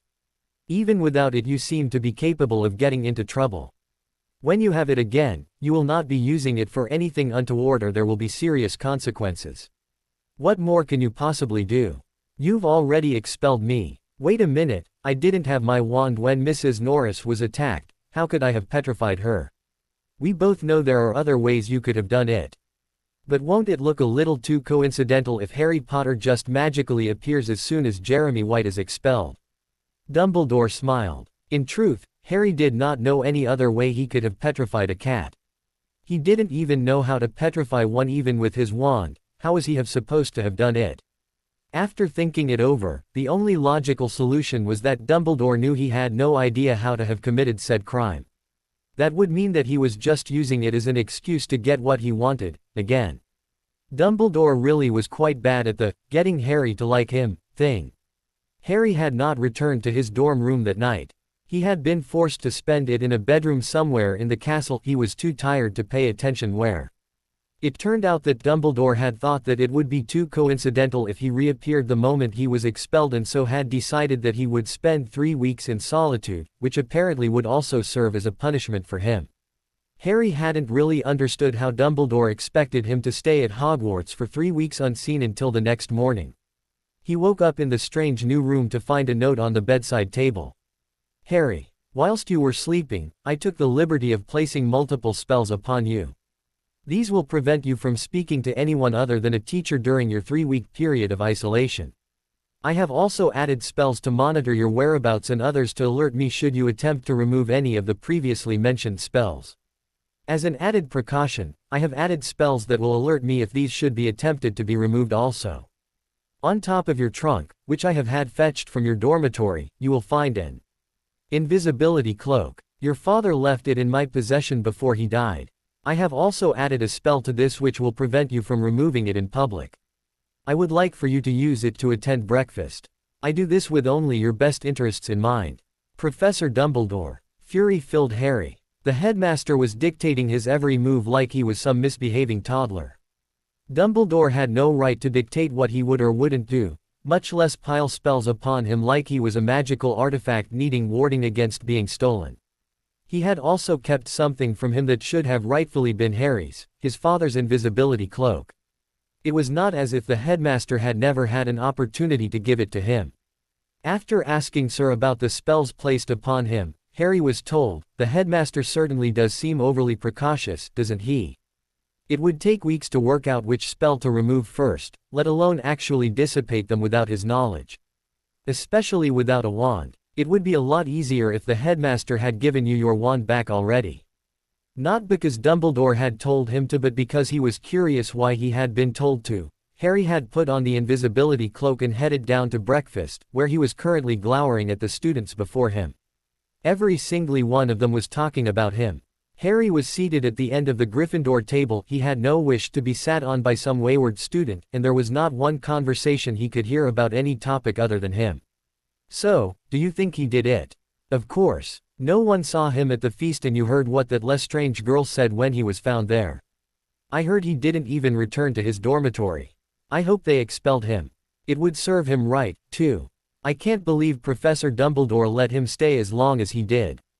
Just think of all the things he's done. Harry tuned them out and turned to push his food around his plate. He wasn't really hungry. Who would be in his position? It occurred to him that it would look really odd to anyone that glanced over at his empty place. All they would see was food moving itself round the plate. Dumbledore had probably put a spell to prevent them seeing anything he moved. Either that or the headmaster assumed that they would just put it down to the irregularity that was Hogwarts. Just when Harry thought he had had quite enough of breakfast and the students around him, Dumbledore stood up to speak, creating immediate silence as he did so. As I am sure you are all aware, he began solemnly. Last night there was an attack on Mr. Filch's cat, Mrs. Norris. Mrs. Norris was not killed, thankfully, but it will take some time for a cure to be made to free her from her petrified state. A message was found on the wall, but I want to assure you that it is pure fiction. There is no truth on the statement found on the wall. Furthermore, Mr. Jeremy White, a second-year Gryffindor, has been expelled for his participation in the events. Let him be an example to all who might consider committing a similar crime. As soon as the headmaster sat down again, the hall erupted into excited chatter. Evidently no one had been expelled in some time. Harry's opinion of the students nearby did not improve as he listened into what they were saying. Most of them were expressing thoughts of joy that he had vacated the school and would never be seen again. Others were thankful that he wasn't still there to attack students with the monster from the Chamber of Secrets. There were a few that were, at least, merely inquisitive. Dumbledore wouldn't have expelled him, Weasley twin number 2 was saying to number 1. Unless he actually did it, countered the other twin. No, I don't think. Dumbledore would have expelled him even then, replied Fred. At least Harry thought it was Fred. Think of who he is. If he'd done it, then Dumbledore would want him close at hand. Yeah, maybe, but then where is he? Dunno, but Dumbledore must have something planned. Across the hall, Malfoy and Nymph were whispering furiously to each other. Malfoy was probably blaming Nymph for his expulsion, if they believed it. Harry didn't really blame Nymph. Dumbledore would have probably assumed it was him anyway. Besides that, it wasn't her fault. She just had an odd sense of humor. Blinking in surprise, Harry watched as she stood up. What you do that for? She called out, drawing the attention of the whole hall. He didn't do nothing wrong. Harry smiled, feeling an odd sense of loyalty towards her. Miss Lestrange, said Dumbledore calmly. We do not condone the behavior that Mr. White applied, nor do we condone the behavior of yourself at Hogwarts. Sit down. But he didn't do it. She cried viciously, not paying the headmaster any heed. You expelled him for nothing. You're just using last night as an excuse to do what you want. Dumbledore looked less than happy now. His eyes were staring coldly at Nymph and he was frowning slightly. I assure you that is not the case. I had warned Mr. White of his expulsion should he continue to break school rules and his participation in the events concerning Mrs. Norris more than do so. He was not expelled without just cause. Sit down, or I shall have to deduct points. Nymph remained standing. Harry could almost hear her thinking, let him deduct points. See if I cares. Again he felt an overwhelming sense of loyalty towards her. She was such a good friend sometimes, even if she did fight back when it was useless. He didn't do it, though. I were just kidding last night. If you expelled him, you'll have to. She never finished her sentence. Harry, foreseeing where she was going, had risen to his feet and flung some toast at her, which hit her directly in the face. If she had finished her sentence with, you'll have to expel me too. Like he thought she was going to, he was certain Dumbledore would have taken advantage of the situation and done just that. Nymph would have been sent packing on her own, never knowing that Dumbledore had only expelled his persona. Who throwed that? She demanded, after wiping the jam off her face with her sleeve. Every table, Gryffindor included, turned to glance about them in search of the culprit. Most knew that it was someone at the Gryffindor table, but there was no way for them to tell who had thrown the toast with Harry being invisible. Dumbledore knew, though. The headmaster was staring directly at him and Harry stared back defiantly. There was no way the old fool could punish him, not in front of so many witnesses. It would ruin his master plan. The headmaster seemed to settle for staring at him disapprovingly. So be it, growled Nymph, narrowing her eyes. In a flash, she had grabbed the whole stack of toast from the middle of the Slytherin table and lobbed it at the Gryffindors, who were only too happy to retaliate. Within moments, every last student was involved in a massive food fight throughout the entire Great Hall. The teachers were rendered useless in their attempts to prevent them. Amid the chaos that had begun to reign, Harry walked calmly out of the hall. The time between Harry's isolation and his rejoining the school passed incredibly slowly. There was no one he could talk to apart from Sir, and Sir was never a great conversationalist. Aside from think about his lack of conversation, there was very little that Harry could do. He ended up spending a large amount of time in the library reading, and he even went to class. Once or twice just so he could amuse himself by watching his peers' failing attempts at casting one spell or another. He even got so bored that he simply sat at the top of a staircase and spent the afternoon tripping up anyone who happened to pass by. Another time he ventured into the Forbidden Forest and was at peace there until he had been unfortunate enough to be discovered by a snarling animal of some sort. He had vacated the forest shortly afterwards. They were perhaps 3 of the dullest weeks of Harry's life. The weeks seemed to stretch on and on, but at last they passed by, and one morning Harry woke up with another note placed on his bedside table. Harry, tonight at dinner, I shall introduce you to the rest of the school and you shall be sorted as Harry Potter. Whilst you were sleeping again, I took it upon myself to place another spell on you that will prevent you from telling anyone, who does not already know, of your time as Jeremy White. At dinner, I shall remove the other spells upon you and you will be free to talk to the other pupils once more. You will receive your wand tomorrow morning before classes start. I hope that this time around you shall consider the rules of the school before you act. Any behavior of misconduct of any sort will be severely punished. Again, I am only acting with your best interests in mind. Professor Dumbledore. The day could hardly pass quickly enough for Harry. Strangely enough, he found himself very excited at the prospect of returning to the main body of the school. He was shocked at this excitement until he realized it was not for the joy of seeing all his amiable peers but for the prospect of being able to talk with Nymph again. One time during his 3 weeks of solitude he had actually attempted to speak to her, but he had been overcome with the need to cough and had begun choking on his words, quite literally. At long last, the evening arrived. Dumbledore had ordered that everyone be at dinner at the same time. Harry knew from eavesdropping on a couple of Hufflepuff first-year girls, but they had not been told the reason for this. Harry surmised that the headmaster would want to make a great show of finding Harry Potter and having him sorted at Hogwarts. He had, after all, been missing for years. The hall was filled with chattering students, from what Harry could hear. He had been told by McGonagall that he was to wait in a chamber that led into the Great Hall while the headmaster introduced him. He didn't like the idea of walking in with every eye upon him again, but he knew there was no alternative for him. Dumbledore evaded every negotiation that he attempted to make. It was all Harry could do to wait nervously with his ear pressed against the door so that he could hear what the headmaster was saying. A hush fell and Dumbledore began to speak. It is my great pleasure to inform you all that we have a new addition to our school, for perhaps the first time in over 100 years. He has been spending the past month or so being tutored privately so that he is up to speed with others that will be in his year. It is only recently that he was found with no knowledge of the magical world in a remote area in Muggle London. I must ask, therefore, that you do not question him on where he has been these past few years, as he may not wish to talk about it. That said, it gives me great pleasure to introduce to you, Harry Potter. Harry jumped back from the door, realizing that this was his moment to enter. He found the story that Dumbledore had created for him somewhat ridiculous and basic, but knew that he could not contradict it now. He walked through the door in a would-be calm attitude, ready to face the hundreds of eyes that would be staring at him and the many heads craning to get a good look at him. As he entered, there was a collective gasp and murmurs sprang up all over the hall. The only eyes Harry met were the Weasley twins, to assure them that this new acknowledged identity meant nothing had changed between them, Malfoy's, to assure him that the situation was not his doing, and Nymph's, to share a look of forlorn. Mr. Potter will now be sorted, announced Dumbledore over the students' murmurs.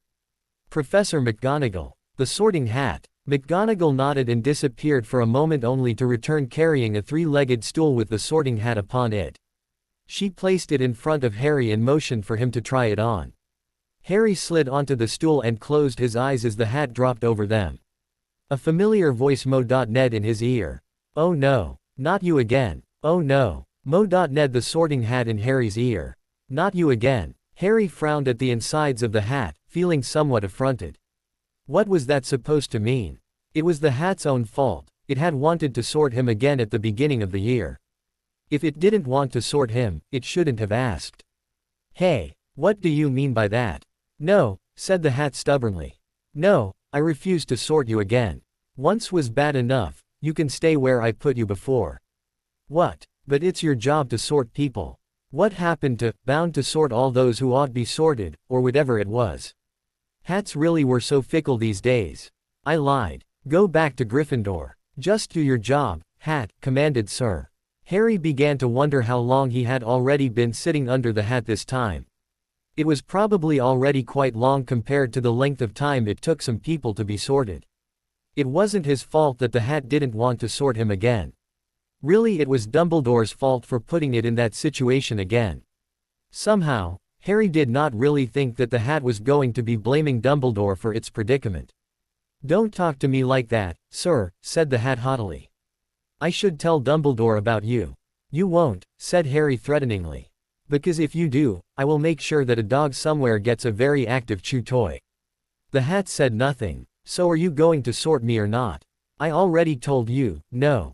It paused. I see you aren't going anywhere until I have. I suppose I can sort you again since you've changed so much.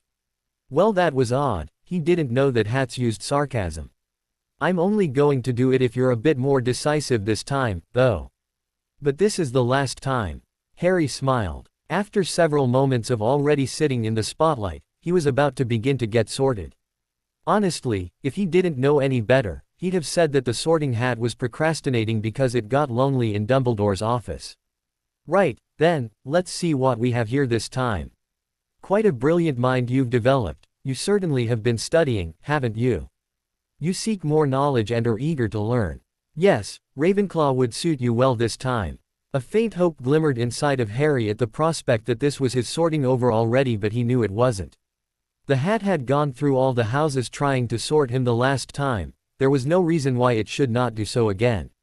Indeed, chances were, the hat was going to spend as much time as it could pondering over his decision no matter what he said to urge it on. Perhaps the hat really did get too lonely in Dumbledore's office. As hard-working as you are, I really doubt that Hufflepuff would benefit with you in their house. Yes, you are quite against the idea also. Very well, let us look at our other options, shall we? Slytherin might suit you well.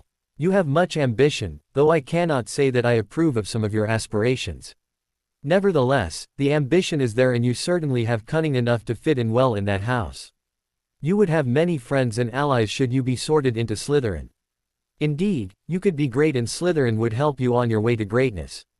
Harry sighed impatiently. The thorough summary of his being surely couldn't be necessary to sort him, especially since the hat had already fulfilled the task once. Although, did it really count when the hat had decided through a random spin? It couldn't spend this much time over everyone. Malfoy had been sorted within a section. He supposed he should feel honored that he was such a special case, but somehow Harry couldn't muster the feeling from within him. Apparently he wasn't the only one impatient. He could distinctly hear conversation from what must have been every person in the Great Hall. Gryffindor, too, would suit you well. You have plenty of bravery, that goes without saying, and despite what some might say, you did succeed in settling in there before. That leaves only the question of, what do you want? I'm not deciding until I get some form of input from you this time. I have no qualms about making this the longest sorting Hogwarts will ever see. Somehow, Harry thought he might have already achieved that honor, but that wasn't his task at hand to think about. The hat raised an interesting question. What did he want? Being in the same house as Nymph would certainly be a positive aspect of being in Slytherin. It would probably keep him sane to have a friend in the same house, not that she wasn't vocal enough already.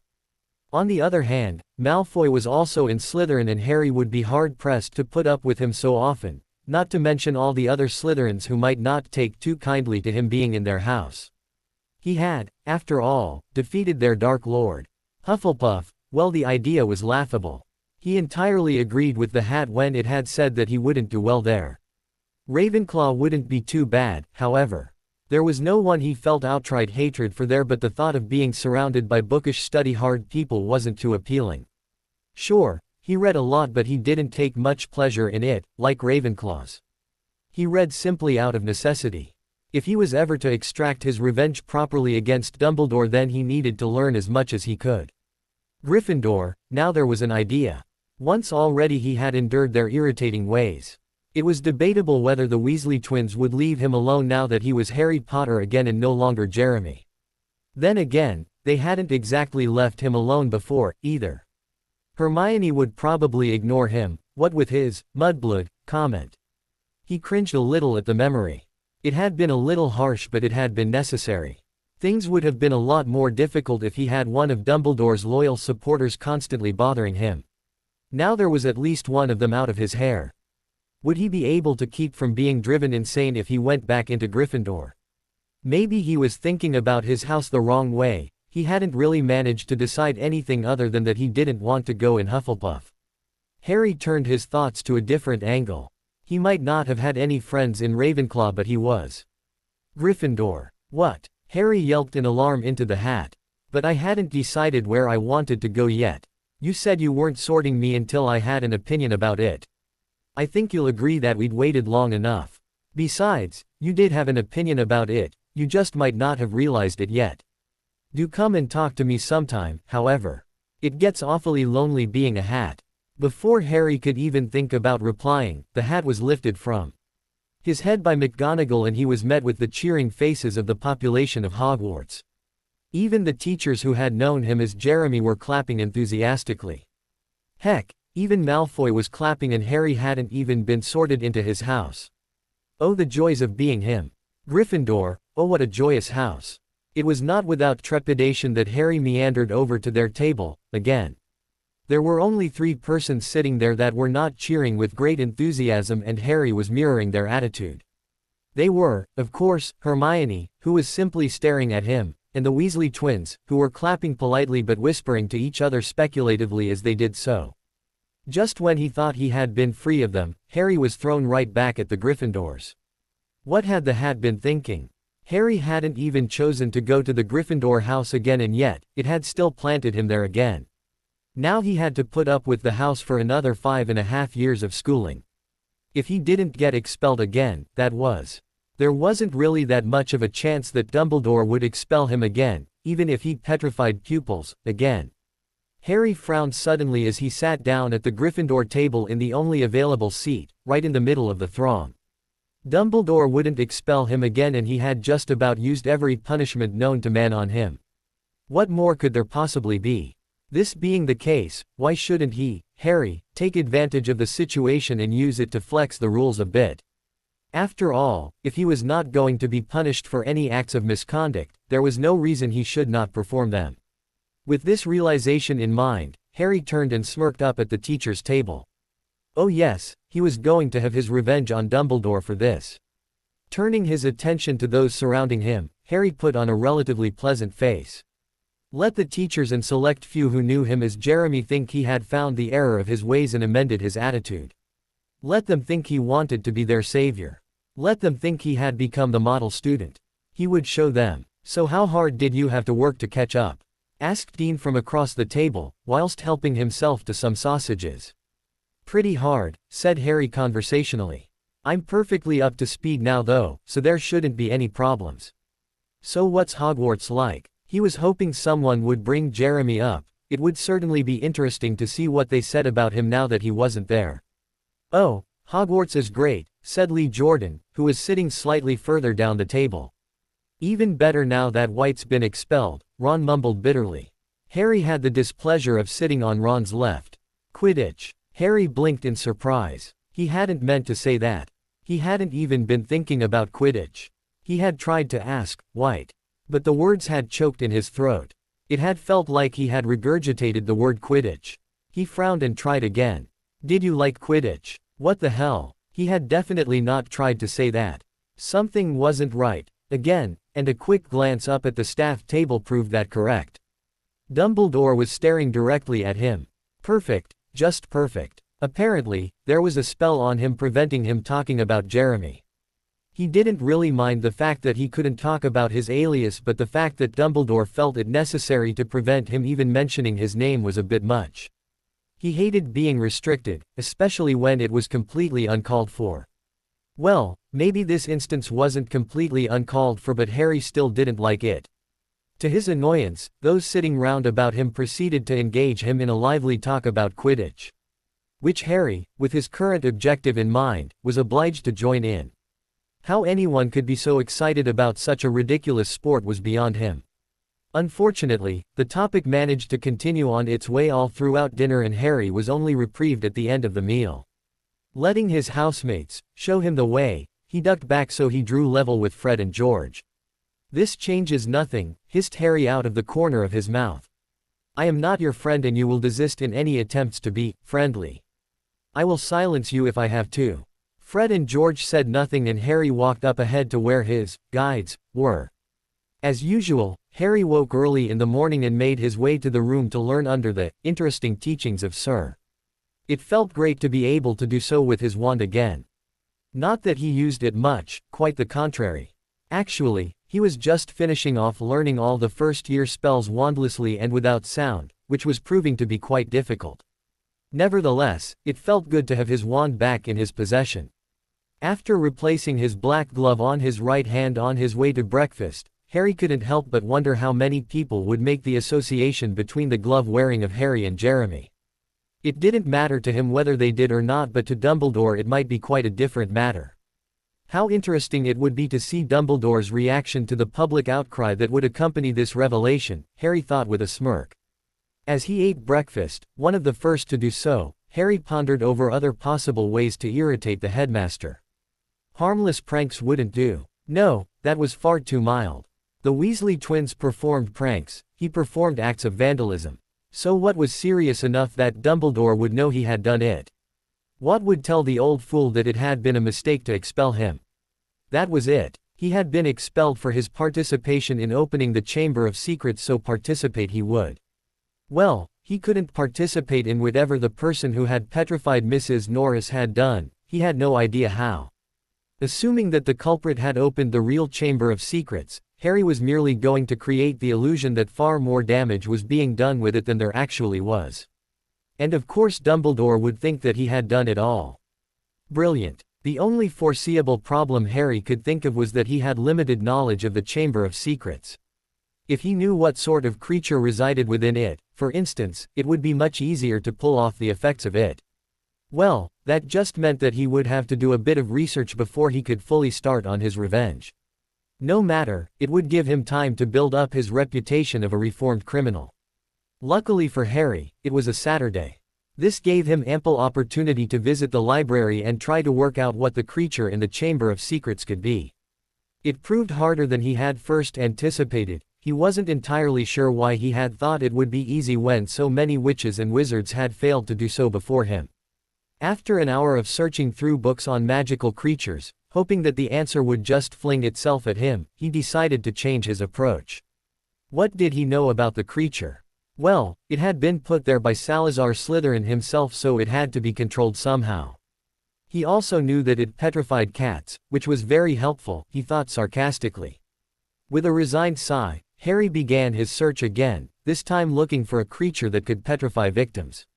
The only thing he found after a half-hour of digging his way through heavy tomes, under the watchful eye of Madame Pants, was a strange sea dragon of some kind. The creature could grow to 200 feet in length, was extremely dangerous and wild, and could not exist for longer than a minute outside of the sea, making it also extremely rare. With its wildness, size and inability to leave salt water, Harry really doubted that this was Slytherin's monster. Maybe the monster didn't petrify any victims but cats. After all, cats might have a strange protection against the monster, though Harry couldn't really see why they would. Perhaps cats were the only animal that was capable of fighting the monster or were greatly feared by it. This time, he searched through many of the books on the high library shelves for a monster that was susceptible to cats. Amongst other equally unlikely possibilities, he found a giant rat king. It was simply a common rat, tail, teeth, the works, but bigger. Much bigger. The giant rat king grew to about the height of Hagrid, but one scratch from a cat would kill it. It had no special powers and was so seldom seen it was almost believed a legend. Most of all, however, it could not petrify a cat any more than it could play hockey. Having spent his whole morning searching in this futile way, he took a break for lunch. He was unwilling to go to the Great Hall and be badgered the whole time by various Weasleys and other charming individuals such as themselves, however. They would never be able to understand that he, their great savior, had spent his Saturday morning in the library. It was already a struggle for him to not punch them whenever they opened their mindless, cheerful mouths. Instead, Harry made his way down to the kitchens, having found out its location previously from the Marauder's map. The kitchens were overrun with hundreds of annoying little house elves, all wearing little tea towels with the Hogwarts crest draped round them like togas. The room itself was like a mirror of the Great Hall. The only real differences would be the pots and pans that adorned the walls and the brick fireplace at the far end. It had a similar high ceiling and 4 house tables, each waiting under their counterparts above to send food up. At the moment these were groaning under the weight of mounds upon mounds of food. Every so often, a piece of this food would disappear as someone above took it and placed it upon their own plate. Briefly, Harry entertained himself with the thoughts of someone reaching forwards for a roll only to have it disappear beneath their fingertips. Being unable to deny the urge to create such a scene above, he took a roll from the Slytherin table from the area he was sure Nymph would be sitting. She would be sitting at her own table, he was sure, without him there. The elves barely even stopped to bow to him as they hurried about fetching food from one place to another. This was better than their usual overcrowding ways, which reminded him slightly of the Gryffindors above. They did not object to his taking food from the table, so he assumed that he was allowed to, not that it would have made much difference to him, and took a piece of fruit as well and left the kitchen. On his way back to the library, Eating his apple as he went, it suddenly occurred to him to ask Sir about the creature residing in the Chamber of Secrets. It took a moment for Sir to answer, as if he had been busy doing something else or wasn't paying attention. "If you cannot work it out for yourself, I am not about to tell you," was the answer when it came. "What makes you think that I know what the beast is? You have grown very presumptuous, boy." "Well, I just thought that since you were so all-knowing you might have an idea what it is," he replied flippantly. He was a tad surprised when he did not get reprimanded for cheek. Sir really was distracted. "All I will say on the matter, boy, is this: the creature would be something that only Salazar Slytherin and his descendants would be able to control." Sir fell silent and Harry was sure that he would not hear from him for the rest of the day. Normally he would have stopped and wondered what the voice was doing, but his mind was too full of his words, which had to be a large hint somehow. So what did it mean? There was any number of creatures that Slytherin could have bound to him and his family. Any animal could be made into a familiar in this way, surely. If Harry wanted to, he was certain there was a way that even a spider could be bound to serve him and only him. For some reason, he wasn't sure this was what Sir had meant. There had to be some other meaning to his words. Maybe the question wasn't how the monster served Slytherin but what monster Slytherin would want to serve him. No doubt he would not want some cowardly rodent like a squirrel to act as his fearsome monster. No, Slytherin would want something that reflected his personality and was just as important as he would have thought himself. Of course, how could he have not realized it before? The answer was so blatantly obvious that Harry was surprised that no one had worked it out. It also made him feel slightly annoyed with himself that he had wasted so much time researching things like the giant rat king and that odd sea dragon thing. The monster that lay within the Chamber of Secrets was a snake. It was so obvious. The Slytherin house was infamous for its snake mascot and the cunning and sly ways that snakes acted in. Slytherin was also infamous for its descendants all having the ability to speak Parseltongue. Really the only thing that should have even briefly required research was the type of snake. It was most likely the biggest, most dangerous snake there was. Harry hurried the rest of the way back to the library. When he got there, he wasted no time at all in finding a book that had a list of snakes in order of their size and danger. Of course, then he had to consult another book for information on the snake. Of the many fearsome beasts and monsters that roam our land, there is none more curious or deadly than the basilisk, also known as the king of serpents. This snake, which may reach gigantic size, and live many hundreds of years, is born from a chicken's egg, hatched beneath a toad. Its methods of killing are most wondrous, for aside from its deadly and venomous fangs, the basilisk has a murderous stare, and all who are fixed with the beam of its eye shall suffer instant death. Spiders flee before the basilisk, for it is their mortal enemy, and the basilisk flees only from the crowing of the rooster, which is fatal to it. Harry couldn't repress a snort of laughter, despite the seriousness of the basilisk's danger. It was afraid of a rooster. The image of a huge snake slinking hurriedly out of sight before a tiny rooster at dawn was very amusing. Pushing the thought from his mind, he went in search of another book that could confirm his great suspicion that it was a basilisk residing within the Chamber of Secrets. It did not take long to find such a book. Indeed, it was in a book that Harry was sure would be assigned to classes taking care of magical creatures that he found an excerpt that clearly stated that the only one who could control a basilisk was a Parselmouth. The only thing that might mean that the creature was not a basilisk was the fact that Mrs. Norris had been petrified, not killed. There hadn't been anything visibly wrong with her, other than her lack of movement, so Harry was willing to bet that she hadn't been pierced by a fang. How then? The cat would have had to been caught in the stare of the basilisk, but that meant she'd have died anyway, wouldn't it? Maybe it was only humans that died. No, that didn't seem too likely. None of the books said anything about animals being able to survive its stare, unless Mrs. Norris hadn't looked at the snake directly. Yes, that might be it. Come to think of it, Harry remembered that there had been a large puddle of water in the corridor where she had been found. She might have just seen the reflection. Harry was rather proud of his accomplishment and had already rushed along a couple of corridors to find someone to share it with when he realized he couldn't. He wasn't supposed to know anything about the Chamber of Secrets. Everyone had been making a point of not mentioning it to him, as if they were trying to forget about Jeremy. More than a little suspicion would arise if he suddenly knew everything that had happened before he arrived. His next thought was to talk to Nymph about it, but that idea was quickly shot down too. It would hardly appear as if he had been reformed from his criminal ways, if he was still seen to be talking to Nymph and Malfoy, both of whom were hardly well renowned for their saintly deeds. There was so much he couldn't do. Why couldn't he go up and talk to who he wanted about whatever he wanted? Why couldn't he mention a single name without choking on air? Why couldn't he even leave if he wanted to? Harry knew the answer. Dumbledore. In frustration he let out a strangled yell and punched a nearby suit of armor, which promptly collapsed to the ground with a clang. He ran a hand angrily through his hair. There were so many restrictions on him. He just wanted to be free. Free to do whatever he wanted. Free to talk to whomever he wanted. Free to make friends without having to fear for their lives. Free. All of a sudden, Harry was feeling very claustrophobic and restrained. He took off at a run, heading for the grounds. He just wanted to get out into the open, no walls, no boundaries. He wanted to run and to keep running until he couldn't run anymore. He couldn't, but he would do the next best thing. Harry didn't stop once on his way down to the grounds. He simply ran past the random bystanders, not caring who they were or what they thought. He didn't stop when he passed Ron in the corridor. He didn't even stop when he met Nymph coming out of the Great Hall. He barely heard her try to speak to him when he passed. "Harry, what are you?" she cut off as he streaked past her out of the great oak doors to the outside.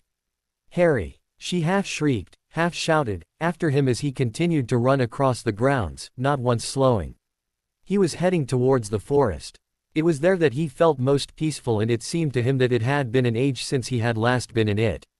There he would be undisturbed and was the least restricted.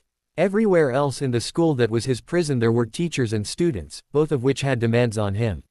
He wasn't going to run away, he knew it would be futile to try. All Harry was going to do was escape for perhaps an hour or two, nothing more. Even from this distance, he could feel the trees beckoning. They were just as eager for him to escape into their shelter as he was. Breathing was becoming difficult. That was a slight understatement. Breathing was becoming very difficult for Harry. His breaths were coming in painful gasps, but he did not slow. If it were up to them, his legs could keep going for some time yet, but his lungs were telling a different story. The edges of his vision were beginning to cloud, as well, and he was feeling slightly lightheaded. However, there was not much distance between him and the forest now, so Harry kept going relentlessly. Just before he finally reached the haven of the trees, he stopped. He didn't want to, as displayed by his efforts at fighting this intrusion to his running, but suddenly there were invisible hands holding firmly onto him, preventing him taking another step forwards. Harry, weak from his long sprint and gasping breaths, soon could not muster up the willpower to fight against the invisible hands. He sunk to the ground, still breathing heavily.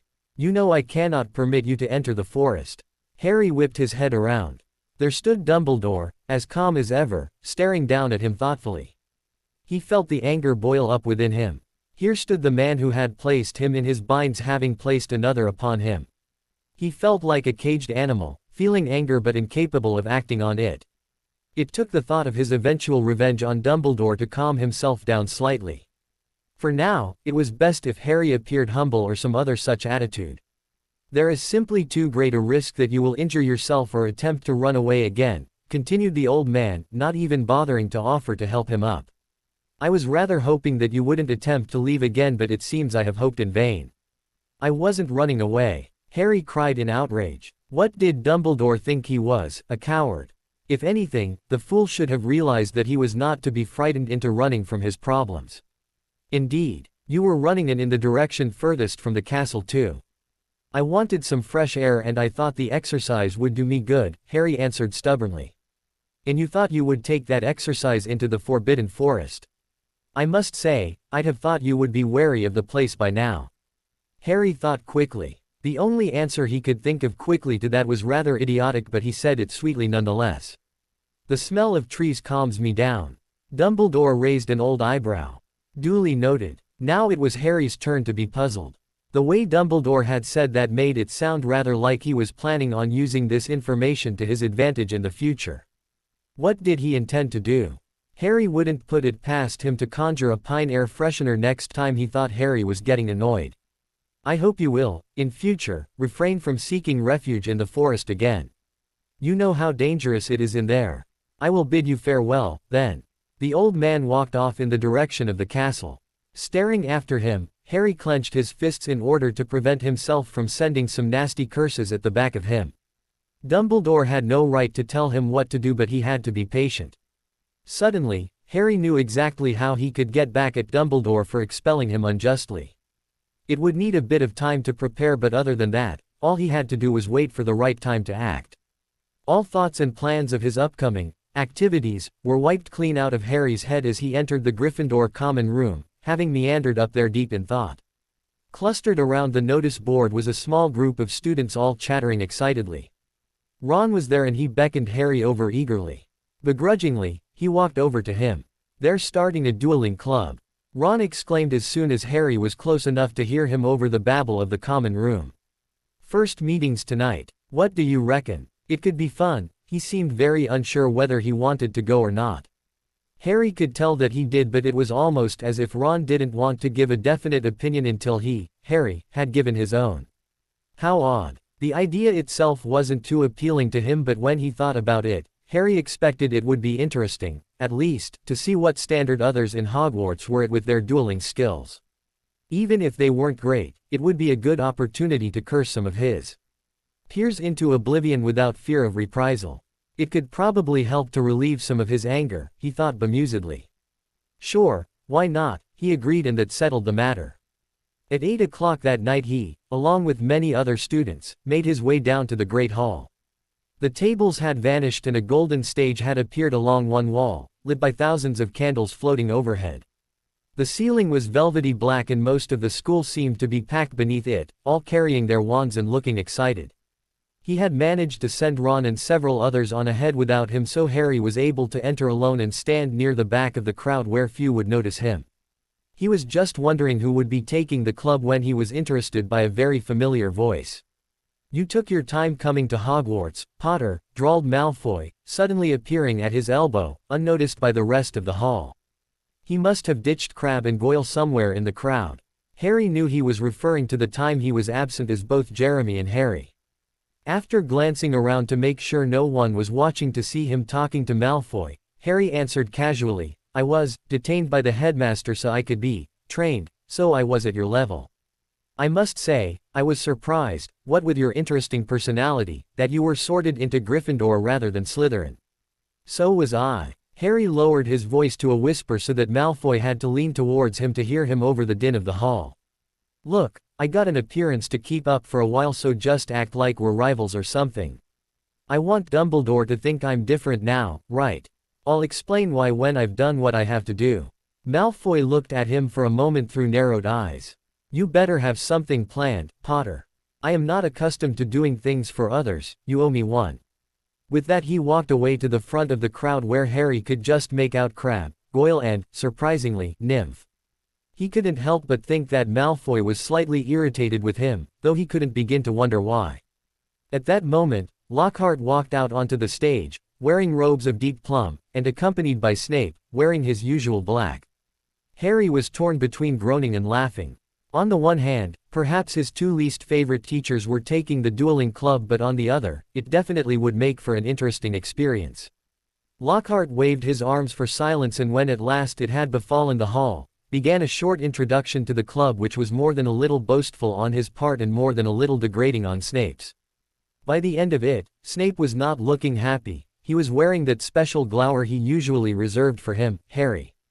Finally, they began their demonstration. 1, 2, 3. Both of them swung their wands up and over their shoulders. Snape cried, "Expelliarmus!" And there was a flash of dazzling Arlet light and Lockhart was blasted off his feet. He flew backwards, off the stage, smashed into the wall and slid down it to sprawl on the floor. Quickly, Lockhart was back on his feet, but not after Harry had let out a great snort of laughter and was trying to cover up for his embarrassment. Seeing the even more murderous look Snape was giving him for this, the defense professor announced that he and Snape were going to go round and pair students up to practice the disarming charm, something that Harry had long ago mastered wandlessly and without sound. Unfortunately, Snape got to him first to pair him up.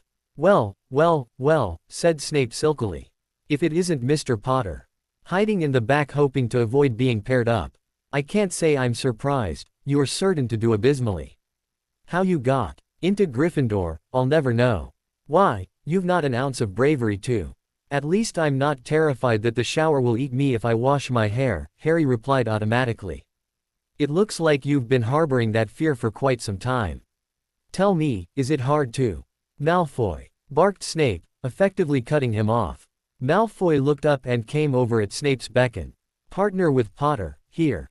No need to hold back, I'm sure the world's savior will be able to cope. But Professor, said Malfoy, startled at Snape's open fury. I've already been partnered with. You will partner with Potter. Snape swept away, robes billowing out behind him, but not before calling over his shoulder, 30 points for cheek, Potter.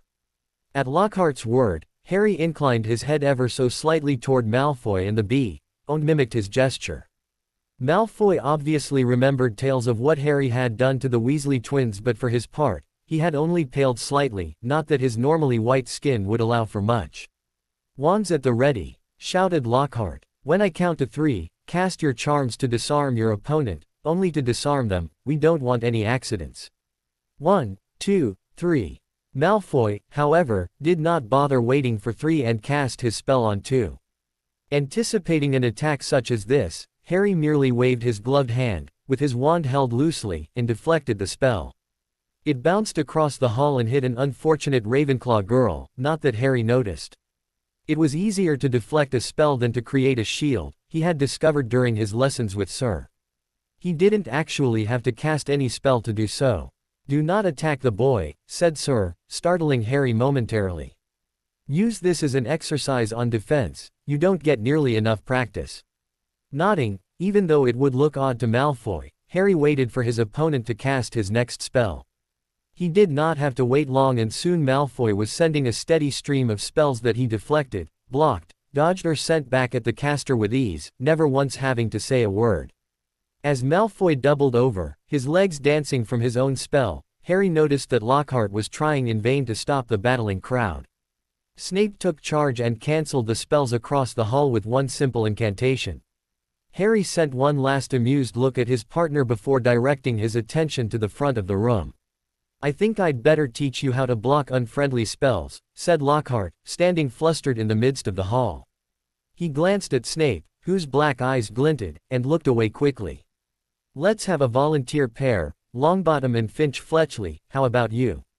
A bad idea, Professor Lockhart, said Snape, gliding over like a large and malevolent bat, as he always did.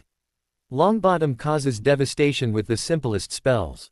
We'll be sending what's left of Finch Fletchley up to the hospital wing in a matchbox. Privately Harry had to agree with him, but he wasn't about to voice his opinion. How about Malfoy and Potter? Said Snape with a twisted smile. Harry rolled his eyes. How typical that Snape would pick on them. What Snape seemed to have forgotten, however, was the fact that Harry was perfectly capable of defending himself. If Snape was looking for him to fail miserably, he was going to be sorely disappointed. The crowd backed away to give them room in the center of the hall. Lockhart attempted to do something that Harry wasn't even sure would lead to any spell that would ever be created and ended up dropping his wand. As Snape moved closer to whisper something in Malfoy's ear, who had gone even paler, somehow he sent Lockhart a scathing look. Lockhart clapped Harry merrily on the shoulder but stopped his hand from doing so again. At the glare he received.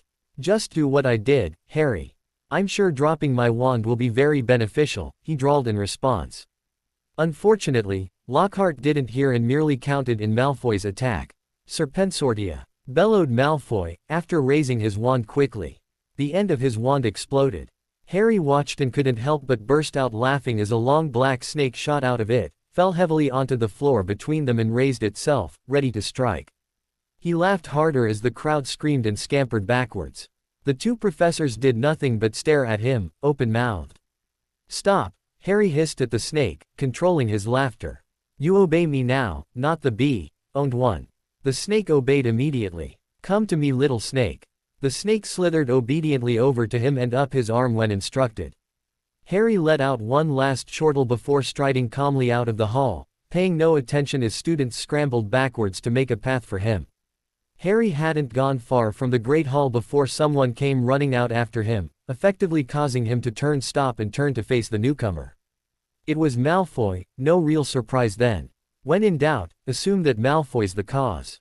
That, exclaimed Malfoy, grinning widely, was brilliant. I don't think I've seen the Gryffindors that scared since you maimed the Weasley twins. Harry just looked at him for a moment. Yes, Malfoy was, in fact, crazy. Did you plan on that happening or were you just going out on a limb? Don't be thick, Malfoy replied. If I wanted to expose you as Jeremy White there are far better ways to do it, like pointing out your very stylish gloves. No, Professor Snape told me to conjure a snake. I think he thought it would scare you. Snape, Harry growled in frustration. It always led back to Snape or Dumbledore. He wasn't really sure why Snape had done it though, surely the professor would have remembered that he was a Parselmouth. Unless it had been Snape's intention to expose him. It didn't make any sense. If Snape wanted everyone to know about Harry then he would have known better ways to go about it as well. How odd. What do you two have against each other anyway? Asked Malfoy, bringing Harry out of his reverie. He's the best professor in this place. Glancing around to see if anyone else had exited the Great Hall yet, he paused before answering. He didn't really want to tell Malfoy about Mir. Mir was his friend and he was gone now. There was no need to dredge up the past for Malfoy. Let's just say, Harry answered eventually. Me and my friend, we had a run-in with Snape before first year. Friend? Asked Malfoy incredulously. Harry felt a bristle of annoyance pass through him. There was no need to say it like that, as if the idea of him having friends was so ludicrous. What friend did you have before Hogwarts? Contrary to popular belief, Malfoy, Harry could not help but snarl. I was not dead before I came to Hogwarts. Yeah, Malfoy, added Ron. Harry jumped slightly, he hadn't heard the redhead approach. Get lost. Quickly Harry changed his expression into a glower at Malfoy. Then, when he was quite sure Ron wasn't looking, he softened his expression and mouthed later at him. It turned out that very few people actually minded that Harry had the dark ability to speak Parseltongue, something he was more than a little annoyed at. Initially when he had entered a crowded room next, there were murmurs and fearful whispers but by the time he left it again, no one was paying him any attention.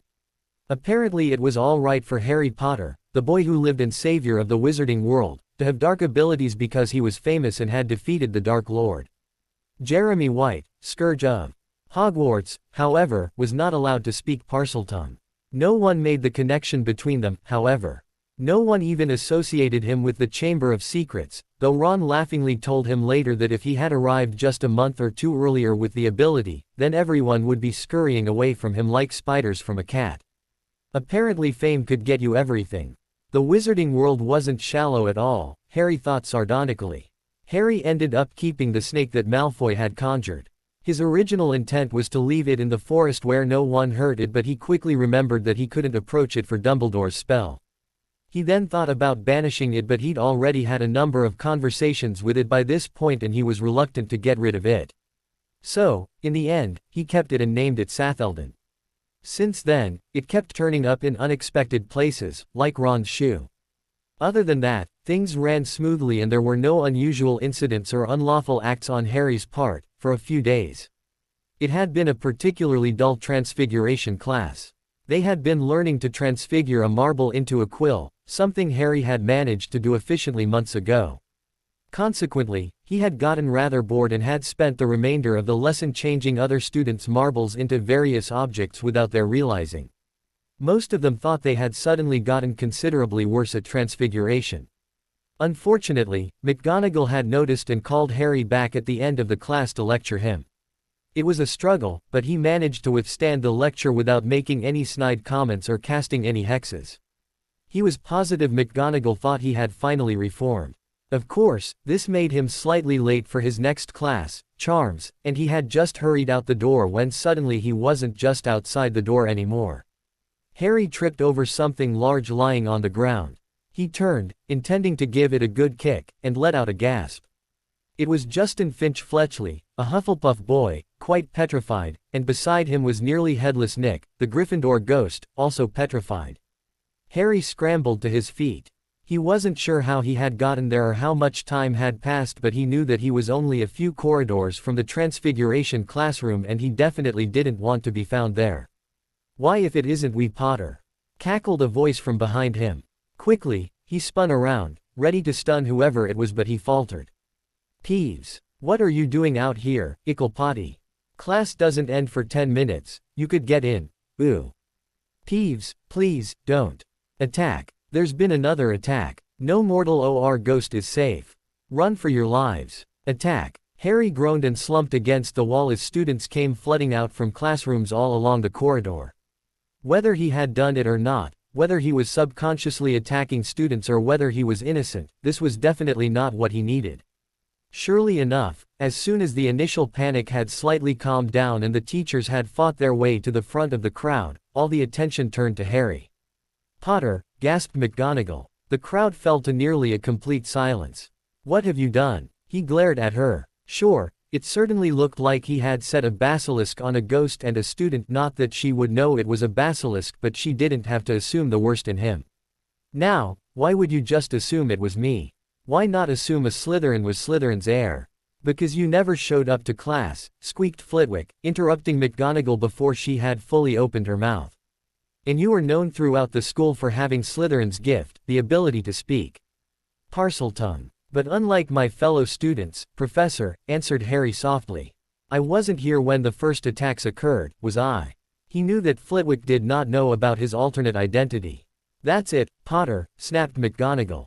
Her lips were so thin-pressed they were almost non-existent, which was an unusual look to say the least.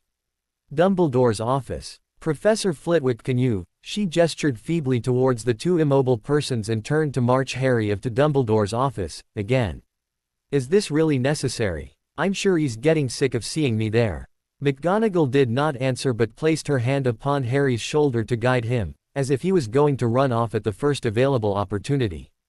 On his way, he spotted Nymph looking at him curiously. He rolled his eyes at her and raised his eyebrows towards McGonagall. Clearly she understood as she smiled slightly and shook her head exasperatedly. Suddenly, her small smile turned into a feral grin for an instant before disappearing altogether. She stepped forwards to intercept McGonagall.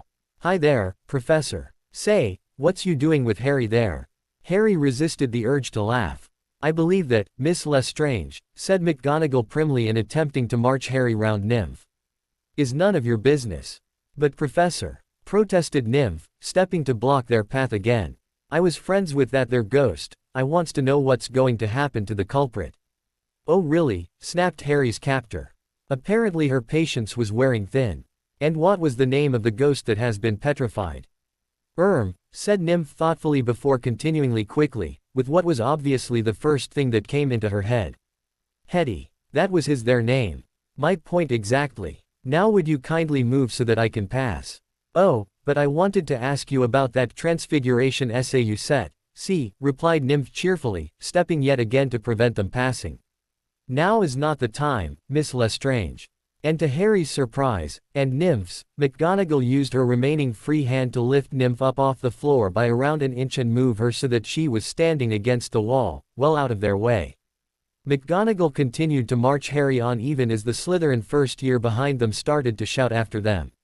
Hey, don't you be thinking you can just pick me up and move me. I could have you done for abuse. Hey, wait a minute. I think I will. Yeah, that's what I'll be doing. I'm gonna go to the fuzz about this. But the rest of whatever Nymph was going to do wasn't heard by Harry as they rounded a corner, effectively moving out of earshot. The rest of the walk to Dumbledore's office passed without incident, unless you counted the numerous stairs that followed them as the passed. Then again, Harry was sure that if this was the first time he had been sent to Dumbledore's office he would find it far more entertaining as he would be worrying over the meeting's occurrence. It wasn't his first time being sent there, however, and so he was quite bored walking silently there with McGonagall. When they arrived, it was empty and surprisingly McGonagall left him alone so she could fetch the decrepit headmaster. Personally, Harry thought it was quite brave of her. If he had been in her position, he'd probably be worried that he would set fire to the office. His eyes wandered the office, looking for something to entertain him until Dumbledore arrived. Almost immediately, the Sorting Hat came into view. He smiled grimly, reached up and placed the hat upon his head. You didn't get expelled again, did you?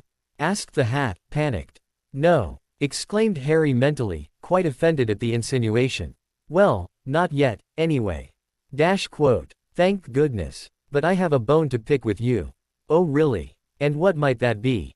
Harry wasn't sure, but the hat either sounded ecstatic at having someone to talk to or very intrigued. Yeah, I do. What did you put me in Gryffindor for? You must have known I'd be pretty miserable with all those Dumbledore lovers. I say, burst in Sir. What are we doing back under this wretched thing? You didn't get expelled again, did you? Shut up, growled Harry, annoyed at both the assumptions and the interruption. Oh, I see, said Sir after a moment. It was as if he hadn't been paying the slightest bit of attention and had just realized where they were. He has a point, Hat. I should know his mind by now, and it's more Slytherin than anything else. Hey, I didn't want to, said the Hat defensively. No one said anything for a moment. Harry blinked in surprise, which was rather useless as his eyes were still covered by the overlarge hat. You what? How could you have not wanted to? You're the one that decides. That is normally how it goes, yes, and I was about to make a decision when I was compelled to put you in Gryffindor. Compelled? Asked both Sir and Harry at the same time. If it had been possible, they would have looked at each other in surprise. Yes, by a spell, I'm sure. The Hat sounded very thoughtful. I'm not sure which or by who, but rest assured, that decision was not unaided.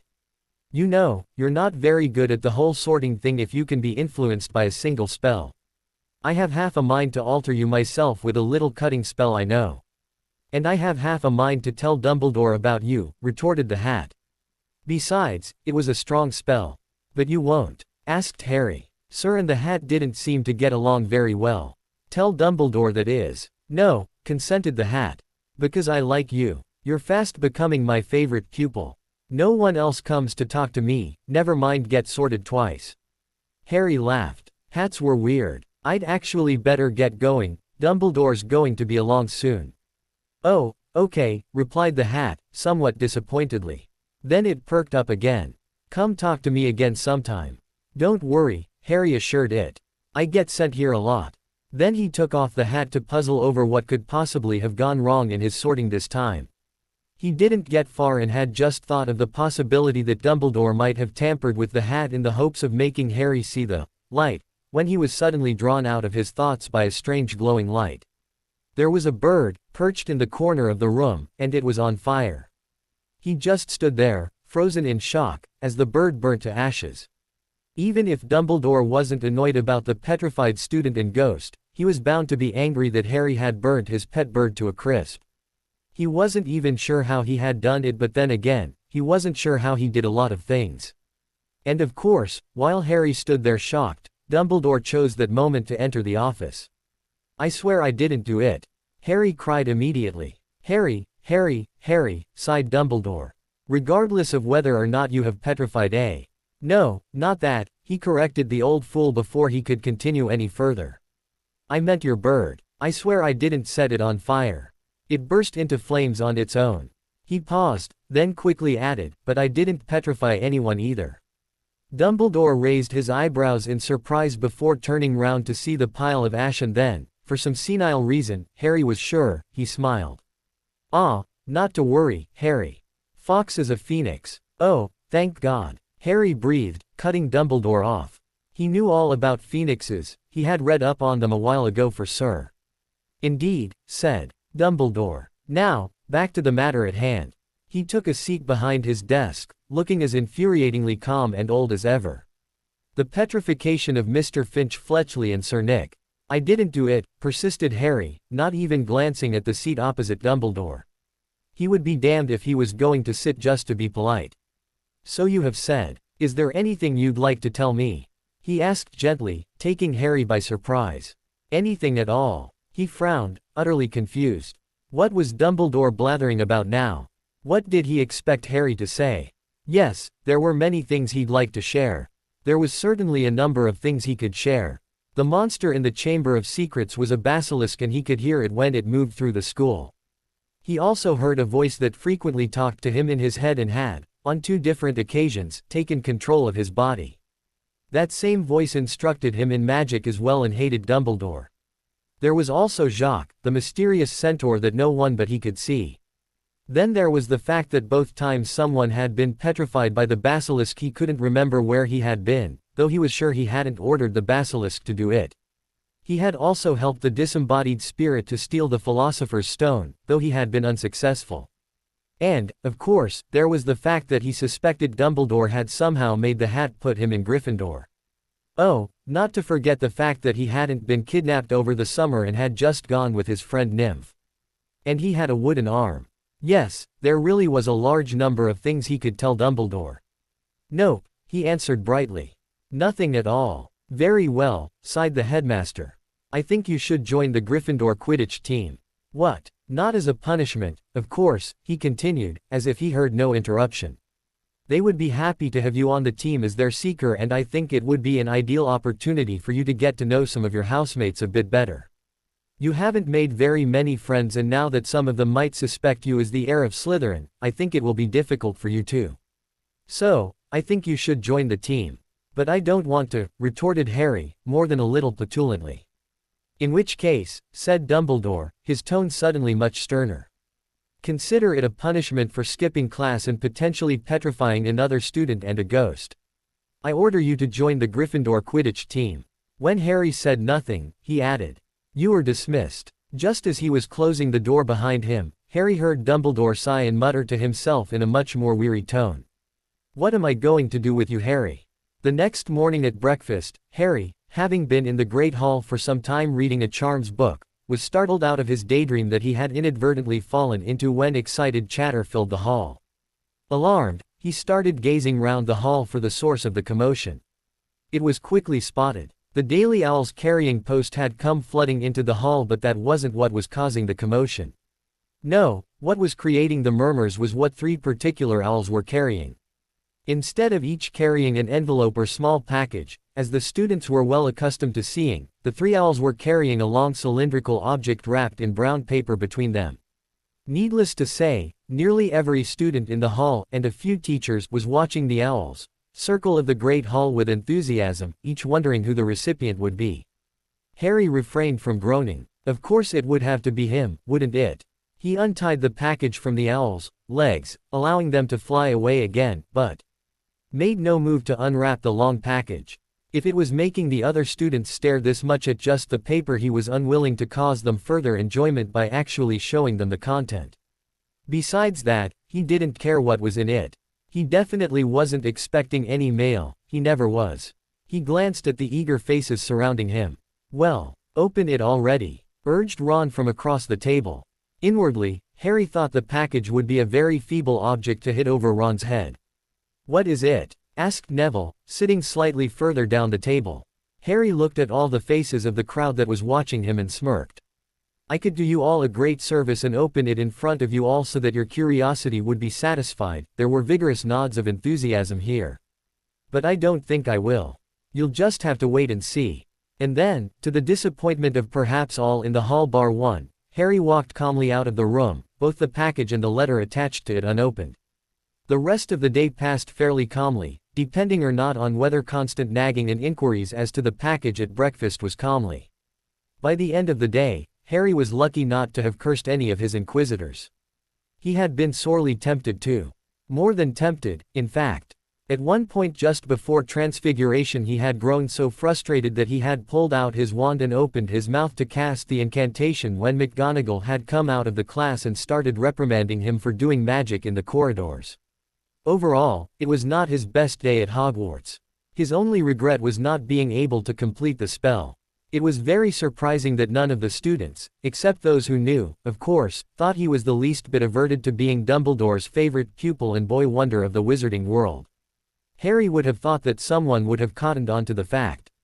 So it was an already more than a little irritated Harry that was sitting eating his dinner when he was interrupted by the great shadow that fell over his plate. He turned, fully prepared to blast the perpetrator. Before he could get his mouth open to utter the words, however, the boy spoke. McGonagall tells me you're interested in becoming the Gryffindor Seeker, gushed the boy. I'm Oliver Wood, captain of the team. McGonagall said that you got a broom this morning too, so I thought now would be a good time to see what you can do. I'll see you on the pitch in 10 minutes then once you've collected your broom. He asked, mistaking Harry's furious glare for a sign of assent. The boy then bounded away again, rather like an excited rabbit. Still, glowering, Harry got up and left to head up to Gryffindor Tower to retrieve the package that he had received that morning, assuming correctly that it must be a broom. His anger peaked as he felt the hairs on the back of his neck prickle. He glanced back towards the staff table and saw both McGonagall and Dumbledore looking cheerfully down at him. Letting loose a long stream of curses under his breath, he continued his march out of the hall. He couldn't curse them just yet. No, he had a far better punishment planned for them and they wouldn't even know he had done it. After all, he was doing a spectacular job of appearing to be reformed. At least, in his opinion he was. Soon he would get at least a little revenge. Soon. The package was, in fact, a broomstick. Even without having a great knowledge on the subject, Harry could tell that it was a good broom. It was sleek, had perfectly trimmed twigs and even looked like the wood was carved so that it was aerodynamically superior. It was a pretty piece of wood, he decided begrudgingly, picking it up and leaving in the direction of the Quidditch pitch, but no more than that.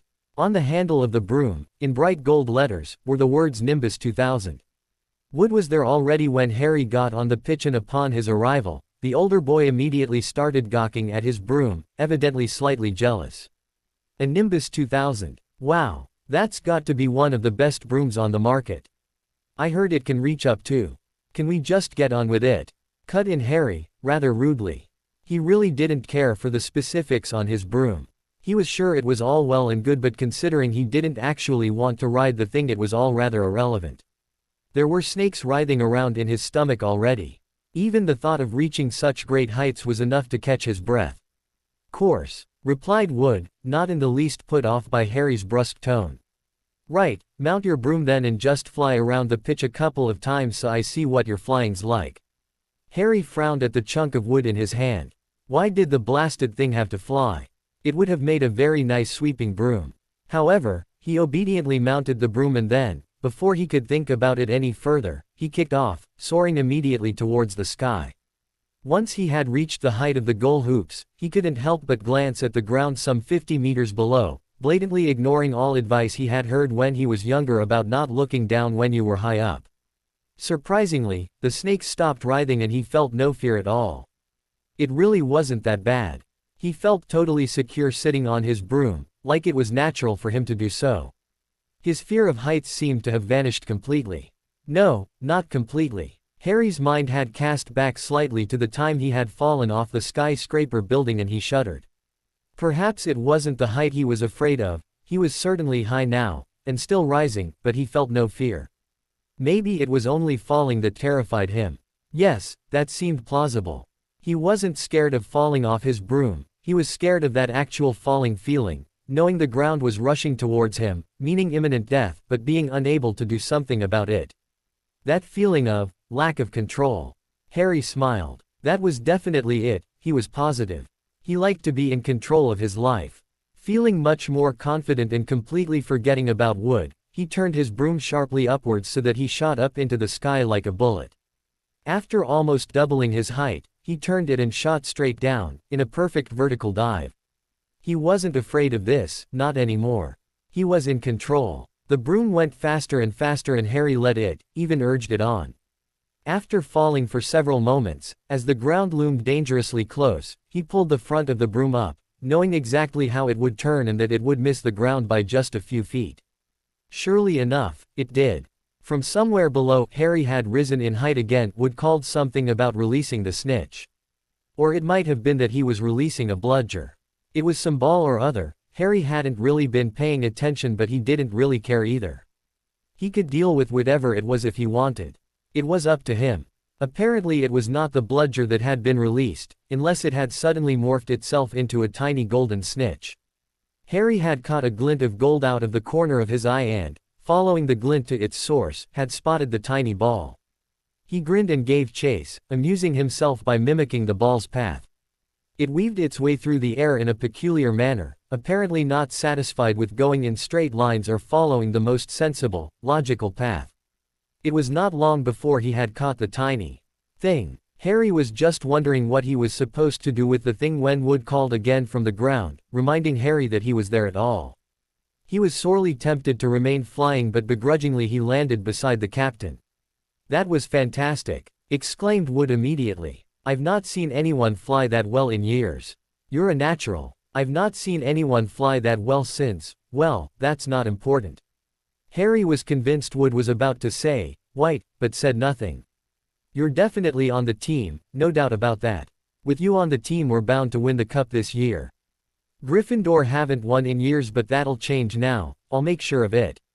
Wood spent another 5 minutes rambling about various aspects of Quidditch and how great the team was going to be.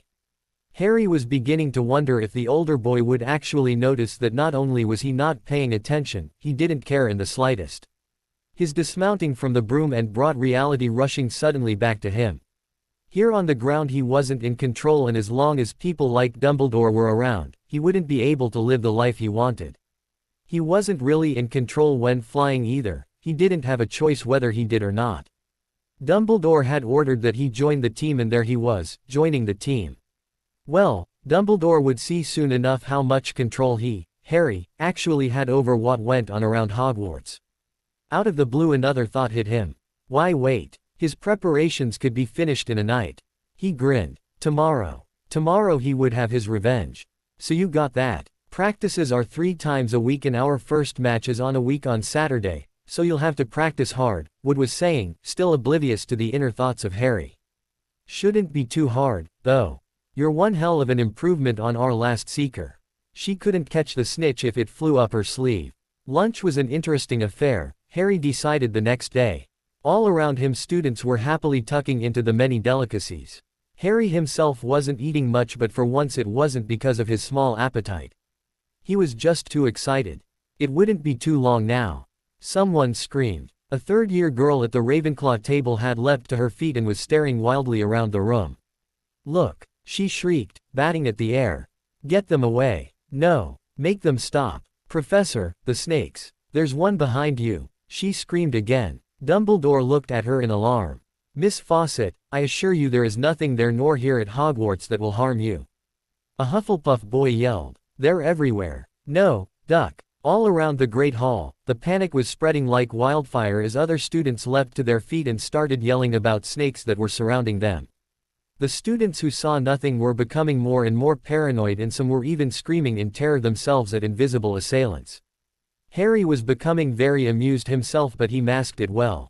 The doors to the hall burst open and a group of other similarly terrified pupils came charging in, also shouting in terror, and somehow made themselves heard over the crazed crowd. Professor Dumbledore. The suits of armor. They've come alive and they've gone crazy. Please, sir, come quick. They're capturing students. Some students, who had been running madly towards the exit, turned and started running back into the hall. Many weren't even looking where they were going and ran into each other. Others were shooting spells at snakes that only half the student body could see. These spells hit nothing but other students, which did not help the mayhem that had begun. The teachers were trying in vain to calm the pupils down, but not one listened. Professor Flitwick was even casting spells at the snakes too. There was not a single person left in their seat. Most were trying to flood towards the doors, but there was an equally strong flood running in to escape whatever horrors there were outside. It had successfully created one giant crush. It wasn't over. Some of the students had been clambering over the tops of tables in order to escape both the mysterious horrors and their fellow pupils. One such pupil gave an almighty shriek that somehow rose above all the others. It was this, not Dumbledore's booming thunderclaps, that drew the attention of the pupils. The girl who had shrieked went rigid and abruptly collapsed onto the table, quite clearly petrified. The panic that had frozen for a moment returned tenfold. In amongst the many shouts, screams, yells and shrieks, several words could be heard over and over again. It's the heir of Slytherin.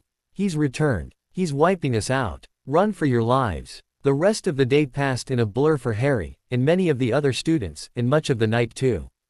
The panic continued well into the wee hours of the morning. Witches and wizards lived out the day in constant fear.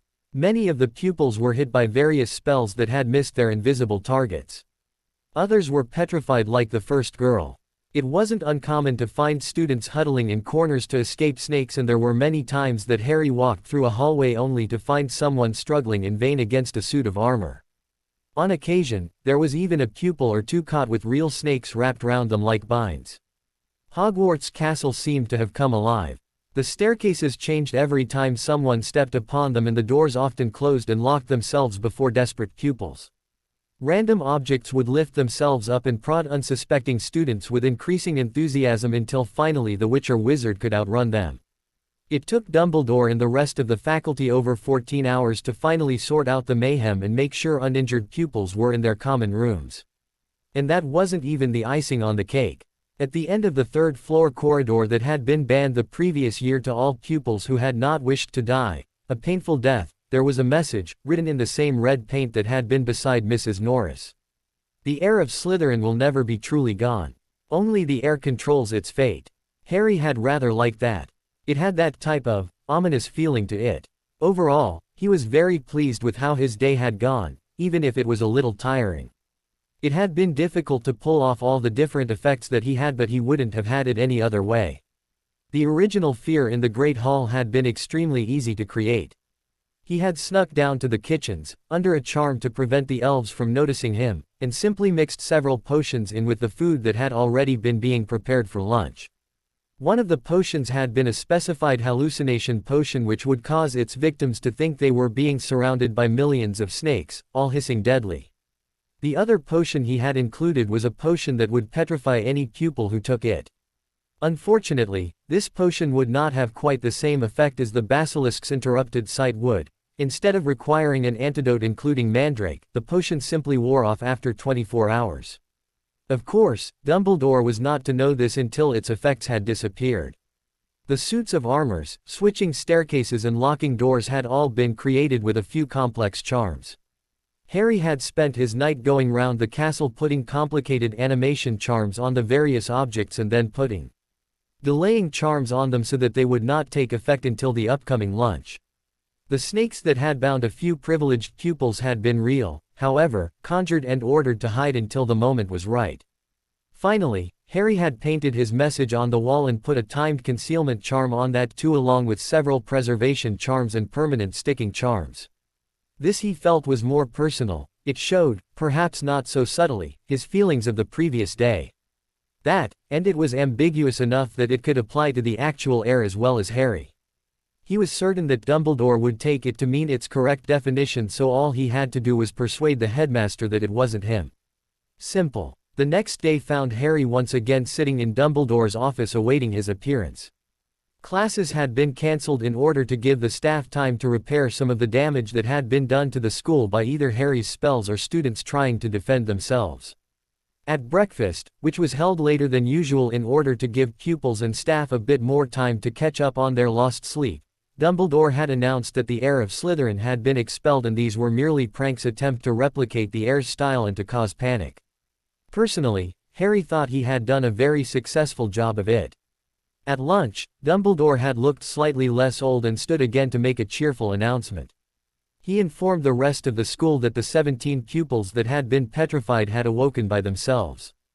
Unfortunately, he also told them, Justin Finch Fletchley, Nearly Headless Nick and Mrs. Norris were still in their petrified state. It had been shortly after this that Harry had left the Great Hall and immediately been intercepted by McGonagall with another summons to the headmaster's office. So there he was yet again.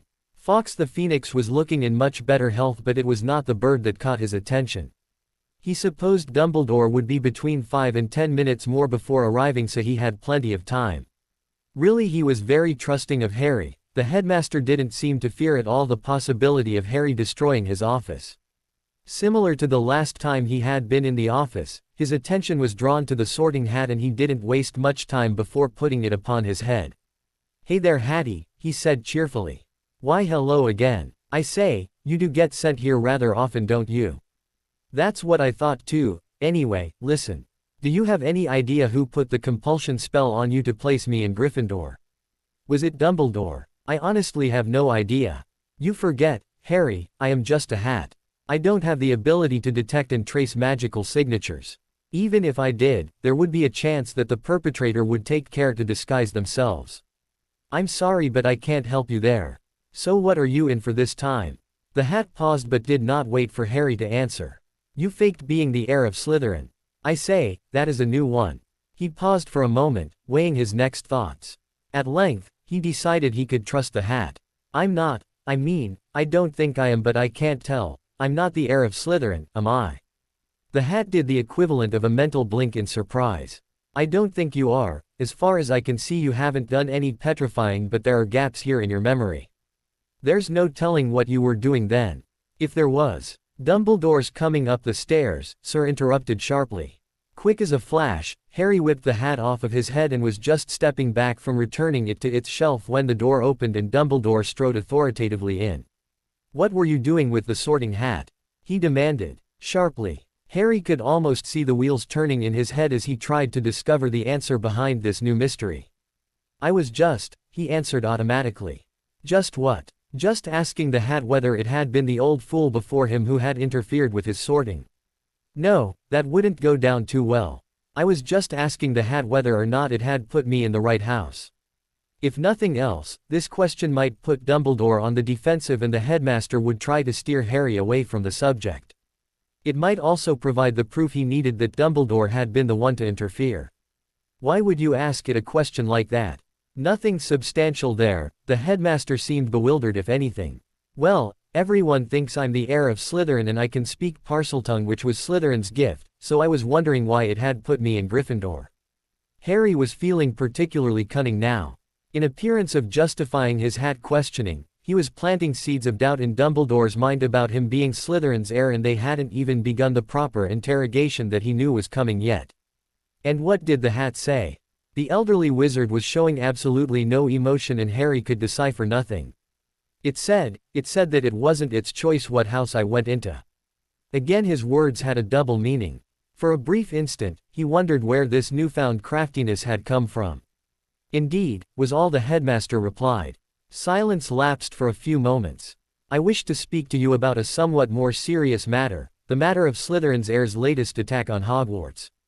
Harry shrugged innocently. What about it? Dumbledore tilted his head so that he was looking over his half-moon spectacles sternly at Harry. I would like to discuss your participation in them. What? But I didn't do anything. I think you did, said Dumbledore, not at all abashedly. This attack bore a striking resemblance to the last. But I didn't do that one either. Harry, he replied exasperatedly. I know that it was you and there was significant evidence against you. There is no use denying the attack on Mrs. Norris. But why would I do it? Demanded Harry in return. I had no reason to be going around petrifying people and I don't now because it wasn't me. Revenge, said Dumbledore. You might have performed these acts as revenge and to disrupt the school. Professor, he cut in, still in the tone of perfect, indignant innocence. Even if I had done the first attack and all the ones since, don't you think I'd have done something a little less obvious? I mean, you obviously believe that I did the first one, so I'd want to throw the scent off me, wouldn't I? But if the heir was someone else, they'd have no problem doing the same thing twice, would they? None of the blame would fall on them. The culprit's already been expelled, hasn't he? Dumbledore frowned in thought and Harry knew he had presented a very good argument. He seemed almost to change his mind. He decided to use one last argument. The heir's trying to kill off the Muggleborns, isn't he, Professor? He asked in a curious tone. Yes, I believe you are, replied Dumbledore, not really paying attention. Do you think I'm a killer, Professor? That got the old fool's attention. He simply looked at Harry for a moment and in return Harry examined his nose thoroughly. No, he said at length. I do not believe you are a killer, Harry. I believe you are capable of many things, but killing is not one of them. Then shouldn't you have your proof? I would like you to look me in the eyes, Harry, and tell me that you are not the heir. Harry knew what Dumbledore was doing. He was planning on reading his mind to see if he was lying whilst he said it, but more fool Dumbledore. Saying that he was not the heir was not a lie. Saying that he had not committed the previous day's crimes was. Bracing himself, he looked up into the piercing blue eyes that seemed to stare into his soul. I am not the heir of Slytherin. Dumbledore exhaled loudly. Very well. You may leave. At the door, Harry turned, unable to resist the urge to have the last word. I don't plan on killing anyone, Professor. That would mean I was a murderer. Like you. And before Dumbledore could open his mouth, he was gone, taking the stairs two at a time. He had been telling the truth. He wasn't a killer. Not yet. Dumbledore would change that. The day that he was finally powerful and skilled enough to confront Dumbledore, it would change. Dumbledore would turn him into a killer. Over the next week, the school calmed down significantly. New speculation arose as to the identity of Slytherin's heir, and despite Dumbledore's assurances that the heir, Jeremy White, had been expelled, talk of the heir, or new heir as some were claiming, was all he heard until the Friday of the next week. Most thought that Jeremy had an accomplice and it was his accomplice now fulfilling his wishes at Hogwarts. Others believed that since Slytherin's heir had been expelled, a new heir had arisen, despite the ludicrousness of the idea. There were very few students who chose to differ from general opinions and believed that Dumbledore had expelled the wrong person in the first place. Harry was not even considered as a suspect. The gossip in the school suddenly changed on Friday, however, and animated discussions arose about the Quidditch game the next day, which Harry was not looking forward to. He was trying desperately to find a way to get out of it, but the only way Harry could think of that would allow him to miss the match was if he fell down a flight of stairs and crushed every bone in his body. He decided against that plan of action. He wouldn't have minded playing that badly, but he felt very unpatriotic towards his house. There was just no motivation within him to compete for Gryffindor and against Slytherin, who were notorious for their foul playing. Harry woke up at 4:30 on the morning of the match, which was early even for him, and found himself unable to get back to sleep. In honor of his first Quidditch game, Sir had decided that he wouldn't have a lesson that morning, which was bizarrely generous of him, but Harry hadn't complained at the time. At the time it had seemed like a blessing not to have the added strenuous lesson before the game, but now that he was awakened with nothing to do, he was beginning to regret his acceptance. He tried reading one of his school books but found he couldn't concentrate on it. In the end, he decided to go for a walk. The grounds were very dark still, the sun not even thinking about rising yet, and Harry found himself walking in the moonlight beside the lake, trying desperately to come up with a way to avoid the match. The practices hadn't been too bad, he was the Seeker, which meant he could basically go off and fly on his own. Every practice, however, the Weasley twins would try to engage him in stimulating conversation, and it was becoming harder and harder to ignore or avoid them. They would be too busy at the match, certainly, to talk to him, but the idea of flying in front of so many people that he didn't actually know or like wasn't terribly appealing. Suddenly, he stopped in his tracks, a new idea coming to mind. He had to attend the match, that much was certain, but nothing would stop him doing badly at the match. The more Harry thought about it, the more he liked the idea. It was the perfect way to get his revenge on Gryffindor, and they didn't even need to know that it was his fault. He could just say that he had gotten stage fright. Next, his thoughts turned to various ways he could perform badly. He could wait until the Slytherin team was ahead in points before alerting the other Seeker to the whereabouts of the snitch and let them catch it, or he could take an active part in preventing his team from scoring. He was definitely not going to catch the snitch, he decided. It was only his first match, after all. He couldn't be expected to win it for his team, especially when they were playing against the hardest opponents. Harry grinned wickedly, an even better thought coming into his mind. He would try his hardest to capture the snitch and he would fly his best, but no one had told him that he had to do it on his own broom. What he decided to do was to find a school broom, the worst the school owned, cast a glamour spell over it to make it look like his own, and then remove the glamour mid-game and blame it on the Slytherins. He would be forced to compete on the worst broom there was, and, best of all, he would be completely blameless. The Slytherins wouldn't mind. After hurrying back to his dorm to retrieve his broom, Harry ventured down to the shed where all the broomsticks were kept to locate the worst. He would need to hide his own broom, of course, and could probably stash it away in the back of the shed, covered by all the school's brooms. To make sure no one tried to steal it, in case some strange student was poking around the back of the shed during the game for whatever reason, he would simply put some spells upon it. Sir had taught him plenty of useful ones. The worst broom of the bunch was, quite frankly, a wooden stick that wasn't fit for sweeping dust. The twigs stuck out in more directions than Harry's hair, and in the wood of the handle was a massive crack that he was convinced would send the top of the broom flying if it got knocked by a bludger. Not that he was planning on being hit by a bludger, of course. Sabotage the game he might do, but kill himself in the process, no, he didn't really want to. It took some time for Harry to disguise the battered broom as his Nimbus 2000, and it was quite difficult to get each and every detail correct. It wouldn't be too smart of him to go out and ride a broom that said Nimble too. In the end, he was holding an exact replica of his own broom, and the real Nimbus was hidden under a pile of brooms with concealment charms and anti-theft charms heaped upon.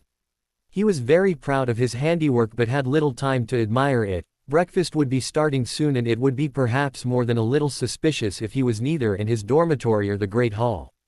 "Right, now I want a nice clean game," called Madam Hooch to the Gryffindor and Slytherin Quidditch teams that were lined up opposite each other. "From all of you. On my whistle then. 3, 2, 1. They were off. All the players on either side of Harry shot up into the air and the balls were released. He did not so much as shoot up himself but rather rose quickly, broom shuddering underneath him. Malfoy, the Slytherin Seeker, did not hesitate to rise above the game and scout for the snitch. At a much more sedate, shaking pace, Harry mimicked him. He had just drawn to the same height as Malfoy, and the B.O. had opened his mouth to speak to him, when Harry had to swing under his broom to avoid a bludger that came shooting right for him. With difficulty, he righted himself. He could have flown out of its path, but he didn't trust the broom to be quick enough for the task. "All right there, Harry," called George, whacking the bludger from the other side towards the Slytherin keeper. Harry just glared in return and urged his broom to fly forwards. It obeyed, but it did so at perhaps the pace of a slow jog. There was not much time to dwell on this thought, however, as he had to roll under his broom again to avoid the bludger that had changed direction mid-course to aim at him. He cursed at it. If it would only leave him alone for a moment, he would have time to remove the glamour charm from his broom. The bludger appeared to have other ideas, however, and it swerved after a particularly vicious hit from George to return to Harry, much like there was a homing device on it. He struggled to make the broom drop altitude quickly, and the bludger only just skimmed over his hair. What was going on? Sure, he wasn't a great Quidditch fan, but he was sure that bludgers weren't supposed to focus on one player like this. It was just like first year, and that time he hadn't even been on a broom. What was it with him? Did the bludgers think he was some sort of magnet for them? Both the Weasley twins had abandoned the game below them to protect Harry from the rogue bludger, and he was becoming increasingly frustrated. With the twins around, there was no way he could remove the spell on his broom. He was pretty certain he could handle a measly bludger on his own. After all, he had done it the previous year originally without the aid of a broom. "Sod off, you two. I can handle it. Don't be thick," called one of the twins in return. It was getting hard to tell them apart, and it had started raining, further clouding Harry's vision. "It'll take your head off. It's obviously been tampered with. I can deal with it on my own. I don't need your help." He didn't either. If there was one thing that annoyed him, it was other people trying to help him when he didn't need it. "Look, the team needs you down there. Why don't you go help them?" Begrudgingly, the twins returned to the main game, leaving Harry to remove his charm, which he did without hesitation. The broom was looking slightly worse for the wear now that it was wet. The crack in the handle was looking more pronounced than ever. The wood split away slightly as he forced the handle downwards so that he could dive to avoid the bludger again. He was beginning to regret his decision in replacing his broom now. He was racing full out to avoid the bludger, which apparently he couldn't deal with. It skimmed past his arm and immediately swerved to take another shot at him. He dove far below the game to avoid it. Suddenly he remembered his earlier thought about the handle breaking off if it was knocked by a bludger and groaned. Fate did not like him. Using all of his strength, Harry tried to pull the broom upwards to avoid the bludger that was rushing at him from below. The broom wasn't quick enough. The bludger shot straight into the air, whacking the broom handle hard where he was holding it. Immediately, Harry knew the bones in his left-hand fingers had been broken, but that wasn't what worried him. What worried him was the fact that he was no longer holding onto the broom but a piece of wood. That, and the fact that the broom flipped up on impact, sending him flying off the back of it. He was falling and falling fast, releasing the piece of wood from his broken fingers as he descended. His breath constricted in his throat. All sounds seemed to be silence around him save his pumping heart. Air was rushing past him. He couldn't breathe, couldn't think. He was flipping through the air. The ground was soaring towards him. He landed. Harry hit the ground hard and felt pain shooting through his body. He simply lay there, breathing hard working at its hardest, sound rushing back to his ears. He felt something stir under his right hand through his black gloves. Raising his head ever so slightly, and wincing at the effort, he lifted his hand to see what was moving and groaned in despair. Underneath his fingers was the tiny golden snitch. That was just too unreal. What were the chances? The one thing he had been determined not to do, he had done. He must have hit it mid-air and dragged it down to the ground with him. Clutching it in anger and to relieve the pain he felt, Harry rolled over stiffly so that he was no longer breathing in mud. His eyes widened in fear for an instant. The school's now handleless broom had stopped flipping upwards in the air and was falling straight down, directly towards Harry. He didn't have the energy to move his arms quickly enough to stop it as it shot, broken side first, into his stomach. Luckily, it didn't have quite the momentum to drive far into his stomach and it barely made a small wound. Still, it felt like a troll had punched him in the gut and Harry cried out in pain. The broom was just about to fall, gravity overbalancing it, when Harry's luck completely ran out. The rogue bludger had returned and it paid no attention to the broom in its path as it tried to get to him. It hit the broom hard, like a hammer hitting a nail, driving the small wooden knives a couple of inches into his abdomen. He gave an almighty yell in pain this time. The pain threatened to overwhelm him and the edges of his vision began to fade. With difficulty, he kept his consciousness, refusing to let that damnable bludger get the better of him. The cursed thing had freed itself from the twigs of the broom and was flying away in order to build up momentum to hit Harry again. Shaking with the effort, he flicked his wand down from his right arm's sleeve into his gloved wooden hand. With some of his well-needed breath, he fired a reducto at the bludger, hitting it square on and the black ball blew to pieces. He closed his eyes in pain and gripped the broom that was now firmly lodged in his stomach. Suddenly he became aware of all the sounds that were going on around him. The crowd was screaming, Madame Hooch's whistle was blowing and by the sound of the thuds on the ground, players were landing all about him. People were yelling frantically at each other and then, one excited player shouted, "Hey, look, he caught the snitch." Harry tried to make a sarcastic comment at whoever the speaker was but all that he could manage was a gasp of pain. The voices were ebbing in and out of clarity and he could feel himself slipping into unconsciousness despite his efforts. It was difficult to focus on what any one person was saying and Harry wasn't sure his ears were being as reliable as usual as he could swear he heard someone start talking about car crashes. Out of the way, I'll set him straight. That broom just needs a little pulling and it'll come out fine." From somewhere above him, he was sure this was Lockhart's voice. He tried to curse the man but he had just opened his mouth when the broom was tugged on sharply. He gave an anguished cry of pain as ripples of fire shot through his body. "On the other hand," said Lockhart, "perhaps it's best we leave it where it is." Then everything faded out of existence. Harry faded into consciousness but only just. He was vaguely aware that he was no longer being rained on and that there was significantly less noise. He must have been moved to the hospital wing. Oh, how he loved to visit the sterile white room. He did not, however, have the strength to even open his eyes. Weakness along with shots of pain racked his body and he was finding it terribly hard to breathe properly. Somewhere above him he thought he heard Madame Pomfrey talking. "I've done all I can for him at the moment," she was saying to someone. "I have removed the broom, given him a potion for the pain and closed the wound as best I can but it will break open if he does too much exercise over the next couple of days. I'm worried about his wet clothes, however. I have cut them away from his stomach and the wound but I was unable to remove them from his arms, or his gloves from his hands. Most peculiar." Darkness claimed him once more. "Come on, Mr. Potter, wake up. I refuse to leave you in wet clothes any longer." The pain in Harry's stomach had lessened considerably but there was still a constant throb spreading throughout his body. He had about as much energy as a slug, he felt, and he really didn't want to open his eyes but whoever was talking to him was obviously not leaving him in peace until he had. If he'd had the strength he would have glared but all he could manage was to raise his eyelids flickeringly away from his eyes.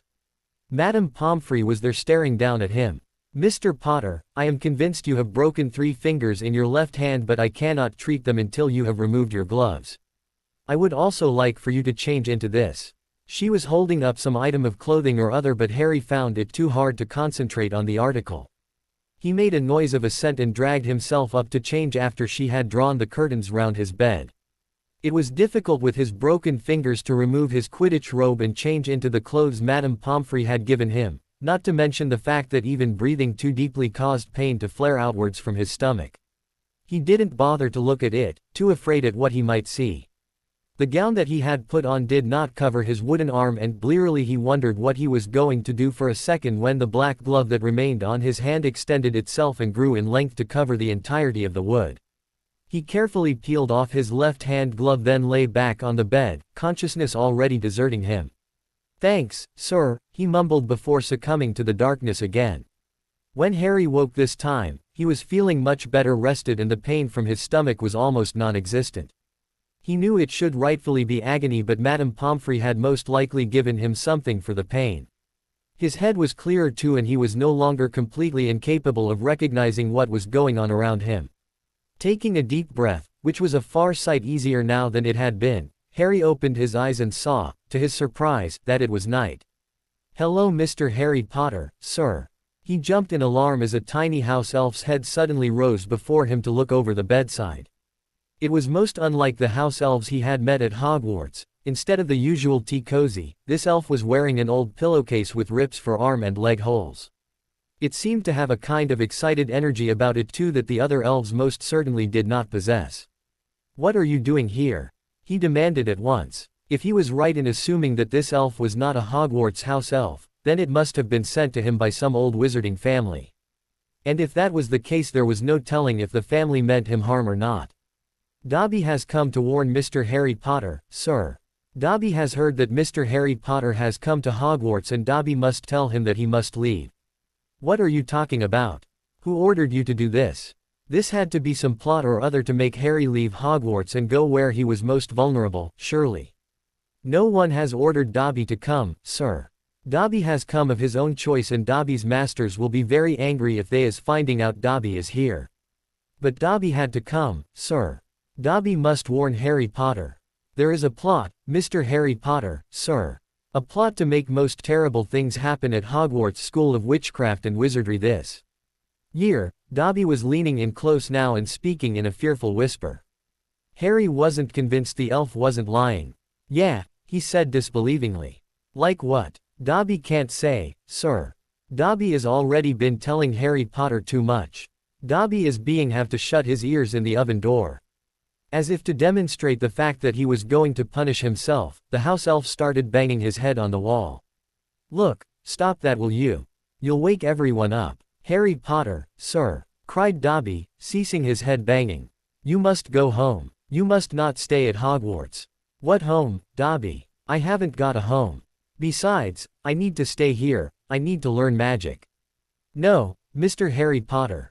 You is having to leave. You is being in terrible danger in being at Hogwarts." Dobby thought his bludger would.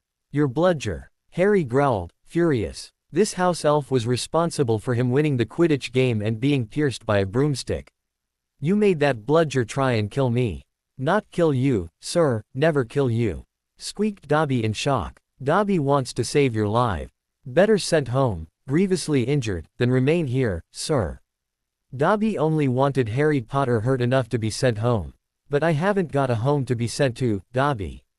Dumbledore wouldn't let me leave again if the Dark Lord himself came and visited me." "But Harry Potter cannot stay," cried the elf. "Terrible things are to happen at Hogwarts, or perhaps happening already, and Dobby cannot let Harry Potter stay here now that history is to repeat itself, now that the Chamber of Secrets is open once more." The elf froze, horror-struck, and started ramming his head into the wall again. Harry did not stop him this time, his mind too busy reeling with the implications of what the elf had said. The Chamber of Secrets was real and it had been opened before. Well, that was certainly interesting. He definitely hadn't opened it the first time it had been opened, he wouldn't have been at Hogwarts when it did. It didn't answer the question if he was opening it now though. If it was some part of some great plot, there was no telling that he hadn't been caught up in it. "Dobby, who's the heir of Slytherin?" Harry demanded when the elf finally stopped banging his head off the wall. "Dobby can't, sir, Dobby can't, Dobby mustn't tell. Please, ask no more of Dobby. Go home, Harry Potter, go home." Slower than he'd have liked to, Harry threw back the covers of his bed and got up out of it. The floor was freezing under his bare feet and he wondered briefly why Dobby wasn't shivering with cold. He reached towards the elf, determined to not let him go until he had his answers, but his hands closed on thin air. Dobby had disappeared with a loud crack. Sighing, he climbed back into bed, trying to warm his cold feet, his stomach throbbing horribly. Once more he succumbed to sleep, his mind too exhausted to think much more about the Chamber of Secrets. When Harry next awoke, it was still dark, so he could not have slept for too long. Strangely enough, his first thought was not of what had awoken him but the fact that he was no longer under the covers. He glanced down at himself. He was now lying on top of the bed rather than in it. Either he had some new peculiar sleeping habits or there was something off. Swinging his feet off the side of the bed, he sat up, winced slightly at the pain, and frowned at his feet. He was wearing shoes. He was certain he hadn't been when he had fallen asleep after meeting Dobby. No, he definitely hadn't. The floor had been freezing under his feet. So why was he wearing shoes now? Maybe he had been sleepwalking, or maybe someone else had put them on for him. Harry quickly dismissed that thought. Why would someone else put shoes on for him? It wouldn't help them out much, especially if he was asleep. The door to the hospital wing creaked open and a small figure slipped silently in, obviously intent on not being noticed. Even with his glasses on, which he had retrieved from his bedside table, Harry couldn't tell who it was in the darkness. They were creeping without a sound and looked like they were heading for him. Feeling slightly apprehensive, he grabbed his wand from the bedside table in case the figure should feel the need to attack him. The small person reached inside their robes and withdrew something that looked horribly like a knife. They were still heading directly for him. They walked under a patch of moonlight from the window and Harry finally saw who it was. "Gods, Nymph!" he exclaimed. She jumped about a foot in the air and gave a small shriek of surprise. "Caw, Harry, you coulda let me know you were awake." Harry mouthed at her like a fish for a moment. He could have let her know he was awake.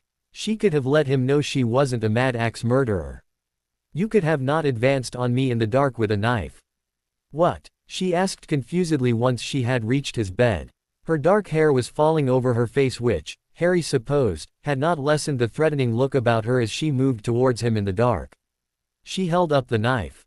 "Oh, you means this. This is yours. You dropped it at the Quidditch pitch and I were not wanting to give it back to you with all them teachers swarming round. Here you are, then. So how are you? That broom hit you pretty hard, huh?" she asked after depositing the knife on his bedside table. Likewise, Harry returned his wand to there. "Really? I'd have never known," he replied sarcastically. "Nymph, I was speared by a broom, how do you think I am?" "Grumpy." Harry rolled his eyes at her. "That's not all I came for neither," she continued cheerfully. "I were wanting to know if you was wanting to come with me. I'm gonna paint a picture of the monster in the Chamber of Secrets on the Great Hall doors." Harry laughed. Nymph was quite good at drawing when she tried, but she had never exactly drawn a serious picture. "Gods, that sounds like fun, but I don't think I can." Nymph frowned at him and for a moment she looked really upset. He was sure he imagined it though, as she was merely frowning thoughtfully at him a second later. "How come?" He lifted up his top to show her the bandage around his stomach. To his and her alarm, it was stained red. The wound must have broken open somehow. "It hurts to sit up, Nymph. I don't think I'm in much state for painting." She sighed in disappointment. "You never do anything fun with me anymore.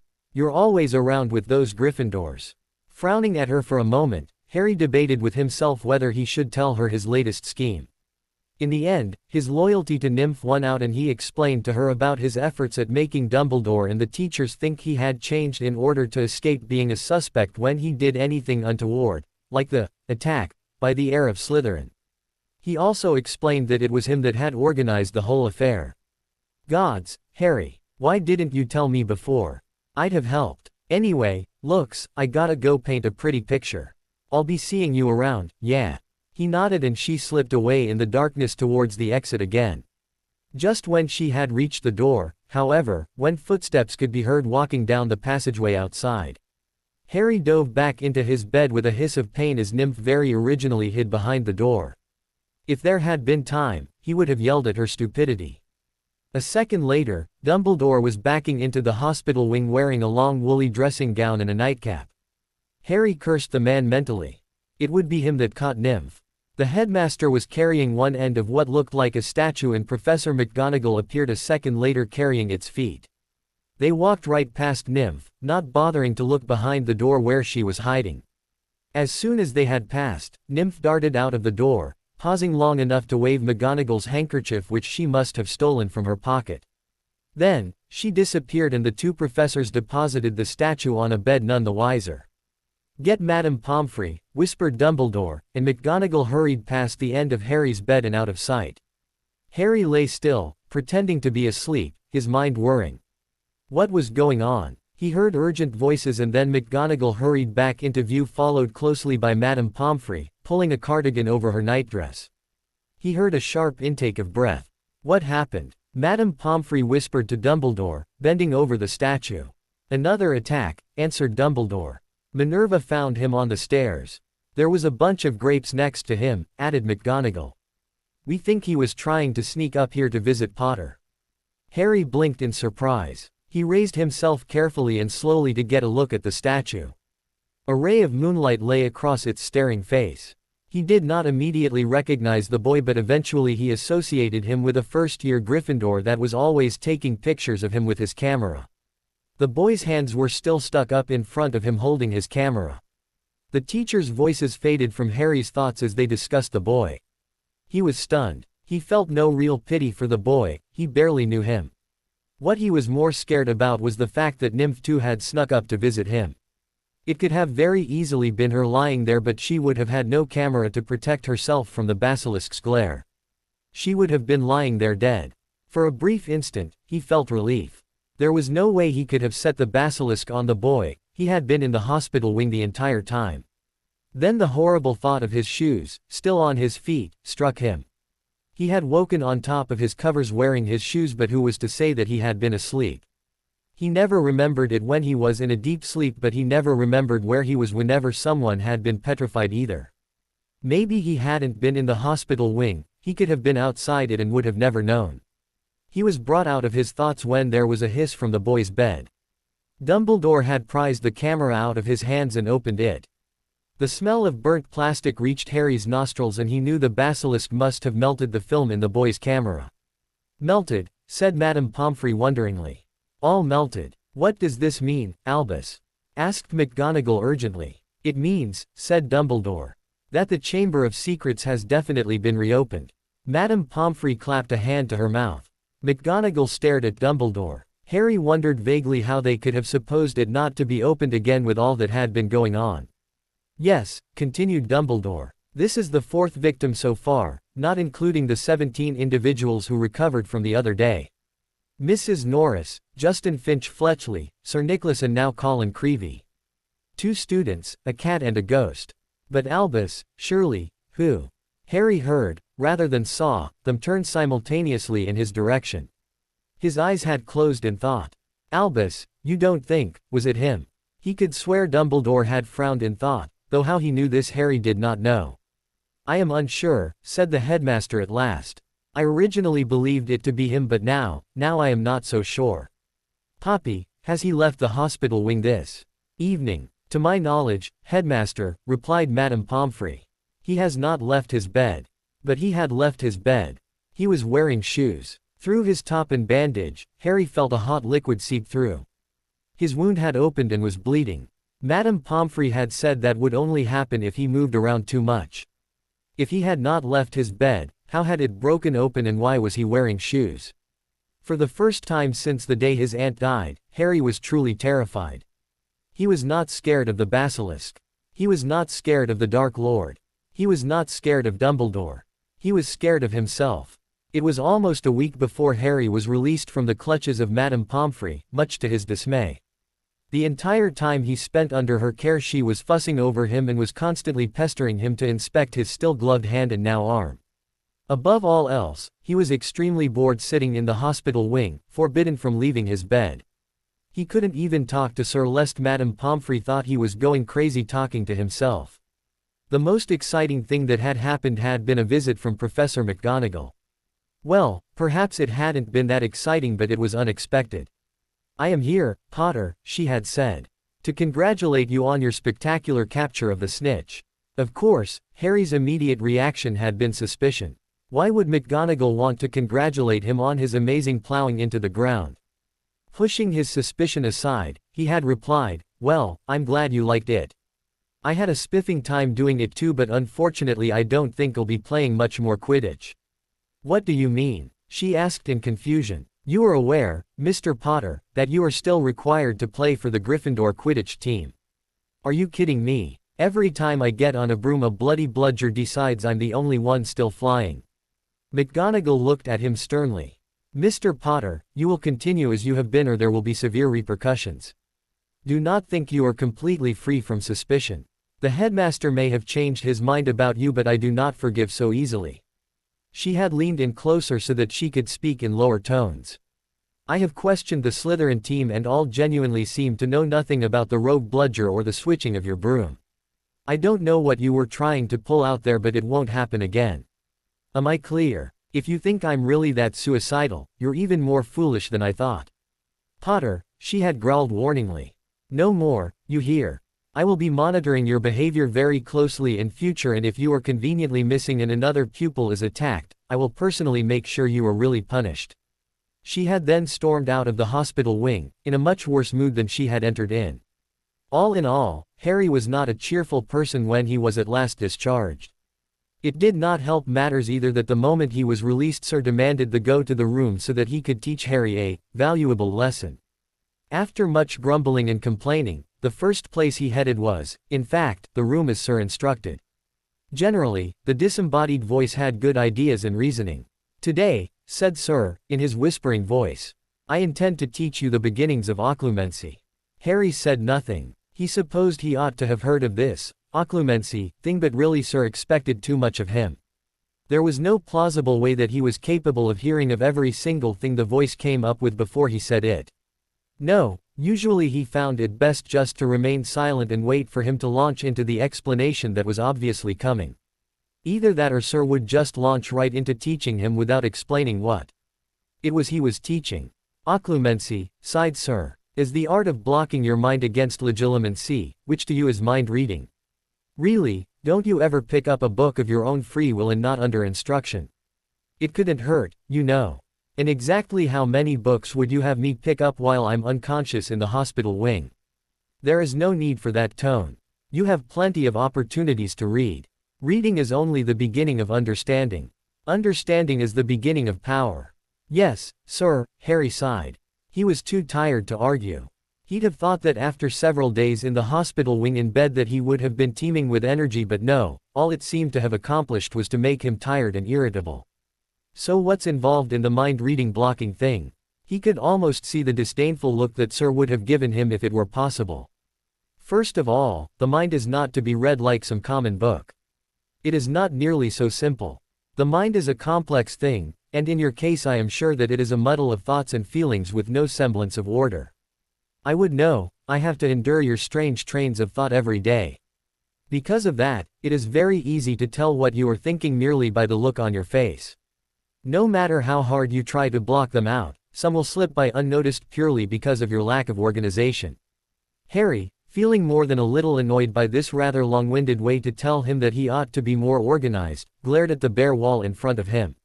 Oh, what he would give that Sir was an actual person and not residing in his own body. It would make it so much easier to glare at him. Occlumency is a difficult skill to learn, even more so than its counterpart legilimency. Very few full-grown wizards are capable of utilizing it. Occlumency demands organization of the mind, a strong willpower to defend it and the ability to focus on nothing at all. I am uncertain whether you will be capable of it or not. I have a suspicion that it may be beyond your capacity. Hey! Cried Harry indignantly. Just because Sir was so great at everything didn't mean that he wasn't capable of doing them too. I can do anything you can do if I knew how. Good. Prepare yourself for a long lesson.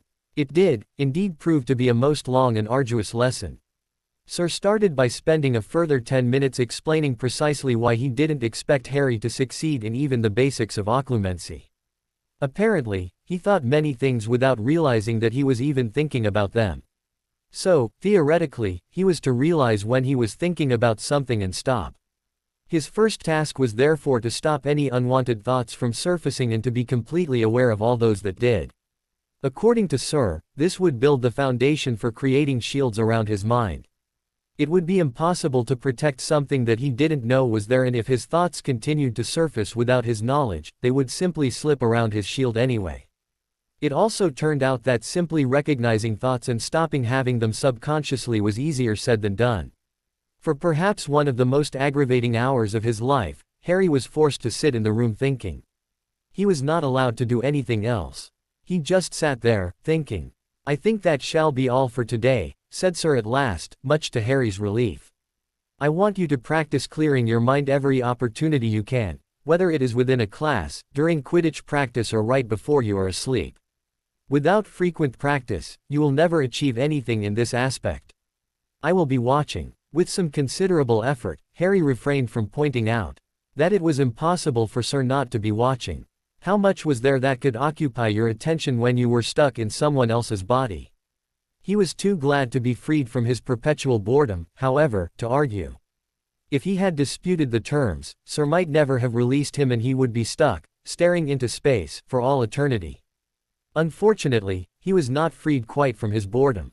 He had missed several lessons, and when McGonagall had visited him in the hospital wing, she had deposited a considerable amount of homework that was expected of him in order for him to catch up on the work he had missed. Consequently, he found himself, rather depressingly, in the library, searching for books that would aid him. He was just locating a particularly heavy tome on the method of transfiguring plate to a ball when someone grabbed him from behind.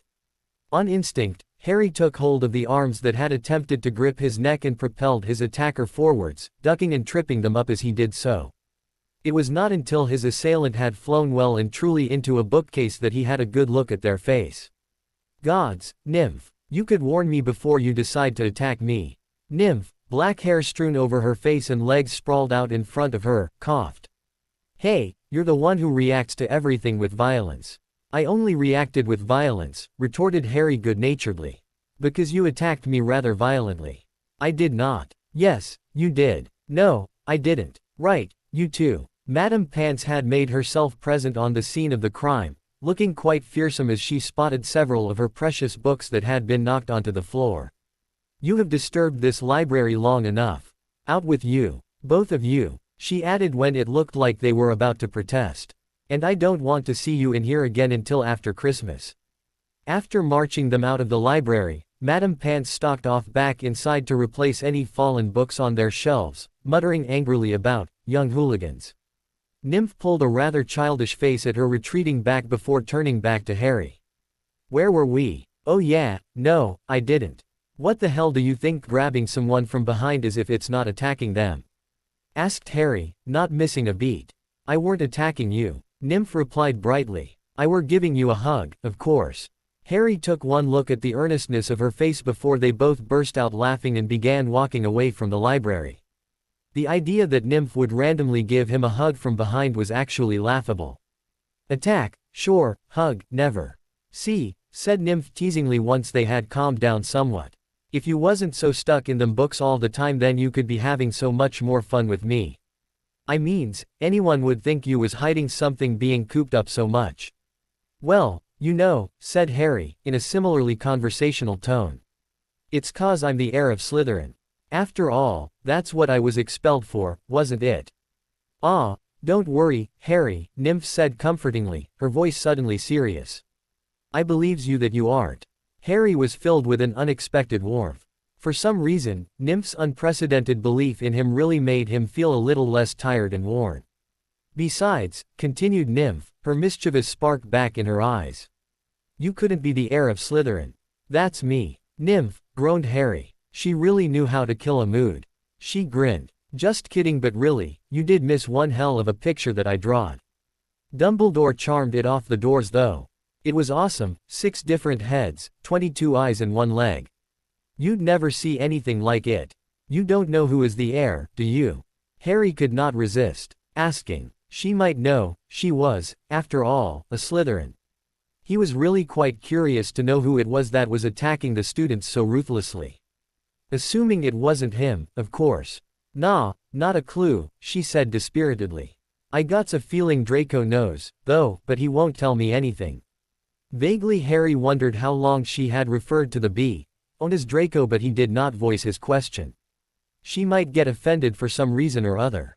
Where are you staying this Christmas? Nymph asked suddenly, bringing him out of his musings. Staying here, I suppose, Harry sighed. Don't think Dumbledore will let me leave. Not after last summer. Nymph looked inexplicably saddened at this. Why, where are you staying? I'm going back to my aunt and uncle, aren't I? I've still got that deal thing to hold, and if I don't then they'll probably go to Dumbledore and I'll be damned if I'm letting him get involved. I'm sorry. What's you got to be sorry for? If I wants to help you, I bloody well will. There ain't no way you're stopping me doing something if I want to. It were my choice, not yours. Yeah, but if I hadn't needed. If I didn't want to help you, I wouldn't have. Nymph cut him off, turning to face him menacingly. You got's nothing to be sorry for. They walked in silence for a moment. Well, I'm free this summer, want to get kidnapped again. Yeah, sure, sounds like fun. Sure enough, when McGonagall went round with a list of those who would be staying at Hogwarts for Christmas, she less than debatably informed him that he was staying over the holidays. He wouldn't have minded being told, as he already suspected as much, but the way she said it so indisputably irked him somewhat, and it took some of his almighty restraint to avoid getting into a rather loud argument with her about it. Other than that, he wasn't too bothered by the whole affair. In fact, since most of the student body were terrified of the heir of Slytherin, fewer people than usual were staying. The only Gryffindors staying, much to Harry's annoyance, were the Weasleys, Hermione and Neville. However, Malfoy was also staying, and he thought it was the perfect opportunity to ask the owned a few questions. He couldn't let anyone realize this, though, so he would have to talk to Malfoy in a place and disguise that no one would connect him with. Fortunately, Harry knew just how to create such a situation. Harry emerged from the room with a smirk plastered across his face. The vast majority of the castle's occupants had gone home for Christmas, and it hadn't been too hard to persuade Ron to leave him alone. It had just taken a couple of meaningful looks at the twins for them to take him off his hands after they had returned to the Gryffindor common room after Christmas dinner. From there, he had rushed to the room and applied many glamour charms. Now, he looked very unlike himself. In fact, he looked exactly like Jeremy White. Striding confidently in the direction of the Slytherin common room, Harry hummed to himself cheerfully. There was little chance that he would run into anyone. Dumbledore he knew for a fact to be making holiday visits to a few acquaintances. If he did happen to pass by a student who would no doubt panic, he could always perform a memory charm on them. He had just learned how to cast memory charms, but he wasn't skilled enough at them to be able to select certain memories to erase. Well, if he could live with gaps in his memory, so could they. He arrived outside the entrance to the Slytherin common room within record time. To be fair, he had the Marauder's map to thank, and now that he was there, he found himself consulting it again for the password. Sure enough, the map complied, and beside the small dot labeled Harry Potter, a small speech bubble appeared. Smirk widening at the thought of Malfoy's face as soon as he entered the Slytherin quarters, Harry quickly said, "Pureblood," to the bare stretch of wall that was displayed in front of him now. A stone door concealed in the wall slid open, and Harry marched through. The Slytherin common room was a long, low underground room with rough stone walls and ceiling, from which round greenish lamps were hanging on chains. A fire was crackling under an elaborately carved mantelpiece. There were many chairs in the room, but only one of them was occupied. Unsurprisingly, it was Malfoy, who leapt up and started gaping like a fish at the sight of Harry in his guise. You, what the hell?" Malfoy spluttered, very much unlike his usual dignified self. "Nice to see you too, Malfoy," drawled Harry casually, laughing inwardly at Malfoy's face. He would have laughed outwardly too, but he felt that would ruin his image somewhat and allow the other boy time to regain his senses. "Do sit down." Malfoy, still opening and closing his mouth wordlessly, obeyed automatically by falling back into his chair. Harry walked over and took one next to him, trying his best to act like this was something that he did every day. For a few moments neither of them said anything, Malfoy too stunned, Harry too amused. "What are you doing?" asked Malfoy finally. Harry paused. Did Malfoy want to know what he was doing disguised as Jeremy, or what he was doing in the Slytherin common room? No matter, he would answer both options. If Malfoy relaxed a little, he would be more willing to tell him what he wanted. "Well, I knew no one would connect me with Jeremy White if they saw me, and I wanted to talk to you. I figured the Slytherin common room would be the most private place to do so. Not many people are going to walk in on us here, are they? The Slytherin simply looked at him for a few moments as if considering the truthfulness of his answer. How on earth did you not end up in Slytherin? Harry laughed. Just bad luck, I guess. Gods, I wish I had been sorted into Slytherin. Those Gryffindors are driving me mental. It's like every 5 minutes that someone mentions how great and noble Dumbledore is. Again, Malfoy looked at him calculatingly for a few seconds before answering. I take it you think otherwise. You know I do, said Harry irritably. If Malfoy hadn't already known, he was a lot more unobservant than he had thought. But there's nothing I can do about him. Not yet, anyways. Are you the heir of Slytherin? Malfoy asked abruptly. Well, there was no beating around the bush here. Although, Harry was rather thankful that the other boy had brought up the topic first. This way it would seem less like he was interrogating him, which was what he wanted. He would get a lot more information if Malfoy didn't suspect him of anything. No, he sighed, as if regrettably. I take it you don't know who is then. No, sighed the other boy, in the same tone. I take it you don't know who it is. No, I don't. All I know is that it's definitely real and that it's been opened before. He chose not to mention the small detail of the identity of the monster. He wasn't sure why, but he wanted to keep at least something a secret. How did you know that? I knew it too, of course, Father told me. He won't tell me much else about it though, only that it was 50 years ago and that time a mudblood died and the culprit was expelled, probably still in Azkaban. I'm to keep my head down and let the heir get on with it, apparently, but I wish I knew who it was. After a slight hesitation, Harry explained about the house elf, Dobby, when he was in the hospital wing. Malfoy seemed quite at ease and every time Harry let a little information pass his lips, Malfoy seemed to do likewise. You were joking. No, why? I'm pretty certain the elf was crazy, mind, so I wouldn't read too much into it.